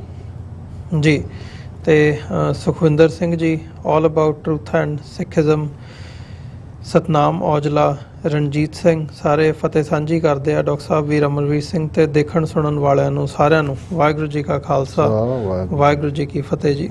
ਤੇ ਦਲਜੀਤ ਸਿੰਘ ਜੀ, ਪਾਲ ਸਿੰਘ ਗਰੇਵਾਲ, ਮੋਹਨ ਬੋਇਲ ਤੇ ਮੁਹੰਮਦ ਯੂਨਸ ਸਾਰੇ ਜਿਹੜੇ ਆ ਸੁਖਵਿੰਦਰ ਸਿੰਘ ਦੁਆਰਾ ਜਿਹੜੇ ਆ ਫਤਿਹ ਸਾਂਝੀ ਕਰਦੇ ਆ ਤੇ ਮੈਸੇਜ ਲਿਖਦੇ ਆ। ਡਾਕਟਰ ਸਾਹਿਬ ਚੰਦੂ ਮਾਜਰਾ ਕਸ਼ਮੀਰ 'ਚ BJP ਦਾ ਪ੍ਰਚਾਰ ਕਰ ਰਿਹਾ ਸੀ, ਇਸ ਤੇ ਵਿਚਾਰ ਜ਼ਰੂਰ ਦਿਓ ਜੀ। ਉਹ ਤੁਸੀਂ ਜੇ ਲਾਸਟ ਸੈਗਮੈਂਟ ਦੇਖਿਆ ਹੋਵੇਗਾ ਤੇ ਉਹਦਾ ਜੀ ਬਿਲਕੁਲ ਤੁਸੀਂ ਮੈਂਸ਼ਨ ਕੀਤਾ ਆ। ਤੇ ਸਿੰਘ ਗਰਚਾ, ਜਸਬੀਰ ਸਿੰਘ, ਨਿਹੰਗ ਸਿੰਘ ਤੇ ਕੌਰ ਸ਼ਰਨਜੀਤ ਸਾਰੇ ਫਤਿਹ ਸਾਂਝੀ ਕਰਦੇ ਆ। ਅਮੇਜ਼ਿੰਗ ਸ਼ੋ, ਰੀਅਲੀ ਸੱਚੋ ਸੱਚ ਡਾਕਟਰ ਸਾਹਿਬ ਜੀ ਤੁਸੀਂ ਰਿਐਲਿਟੀ ਸ਼ੋ ਕਰ ਰਹੇ ਹੋ। ਬਹੁਤ ਬਹੁਤ ਸ਼ੁਕਰੀਆ। ਰਿਐਲਿਟੀ ਨਹੀਂ ਵੈਸੇ ਰੀਅਲੀ ਸ਼ੋ ਕਰ ਰਹੇ ਹਾਂ। ਕੌਰ ਸ਼ਰਨਜੀਤ ਜੀ ਲਿਖਦੇ ਆ, ਨਹੀਂ ਜੀ ਅਸੀਂ ਗਾਂਧੀ ਦਾ ਹੀ ਛਾਪ ਲਵਾਂਗੇ ਨੋਟ ਉੱਤੇ। ਇਹ ਉਹਨਾਂ ਨੇ ਸੈਟੀਅਰ ਕੀਤਾ ਜਿਹੜੇ ਮੁਹੰਮਦ ਔਰਾਂ ਨੇ ਲਿਖਿਆ ਸੀ ਵੀ ਜੀ ਫੋਟੋ ਬਿਲਕੁਲ ਗਾਂਧੀ ਆ ਗਿਆ ਕੱਲ 2 ਅਕਤੂਬਰ ਨੂੰ ਜੰਮ ਪਿਆ। ਹਾਂਜੀ ਬਿਲਕੁਲ ਆਲਰੇਡੀ ਉੱਥੇ 2 ਅਕਤੂਬਰ ਹੋ ਚੁੱਕੀ ਹੈ। ਅਸੀਂ ਜਦੋਂ ਗੱਲ ਕਰ ਰਹੇ ਹਾਂ ਸਾਡੇ ਕੋਲ 1 ਅਕਤੂਬਰ ਦਾ ਜਿਹੜਾ ਐਂਡ ਹੋ ਰਿਹਾ ਆ। ਸੋ ਡਾਕਟਰ ਸਾਹਿਬ ਬਹੁਤ ਬਹੁਤ ਧੰਨਵਾਦ, ਤੁਸੀਂ ਵਿਚਾਰਾਂ ਦੀ ਸਾਂਝ ਪਾਈ ਹੈ। ਤੇ ਇੱਥੇ ਹੀ ਜਿਹੜੇ ਸਾਡੇ ਦਰਸ਼ਕ ਸਾਡੇ ਨਾਲ ਜੁੜੇ ਹੋਏ ਨੇ, ਤੁਹਾਡੇ ਕੋਲੋਂ ਵੀ ਅਸੀਂ ਅੱਜ ਦੇ ਸੱਚੋ ਸੱਚ ਪ੍ਰੋਗਰਾਮ ਦੇ ਵਿੱਚ ਇਜਾਜ਼ਤ ਚਾਹਾਂਗੇ। ਜਾਂਦੇ ਜਾਂਦੇ ਮੈਂ ਬੇਨਤੀ ਜ਼ਰੂਰ ਕਰਦੇ ਹਾਂ, ਤੁਸੀਂ ਆਪਣੇ ਸੁਝਾਅ ਤੇ ਸਵਾਲ ਸਾਨੂੰ ਭੇਜ ਸਕਦੇ ਹੋ ਸੋਸ਼ਲ ਮੀਡੀਆ ਦੇ ਰਾਹੀਂ, ਜਾਂ ਫਿਰ ਸਾਨੂੰ ਸਾਡੇ ਫੋਨ ਨੰਬਰ ਰਾਹੀਂ ਤੁਸੀਂ ਡਾਇਰੈਕਟ ਜਿਹੜੀ ਹੈ ਕਾਲ ਰਾਹੀਂ ਜਾਂ WhatsApp ਰਾਹੀਂ ਸਾਡੇ ਨਾਲ ਸੰਪਰਕ ਕਰ ਸਕਦੇ ਹੋ 5166191984।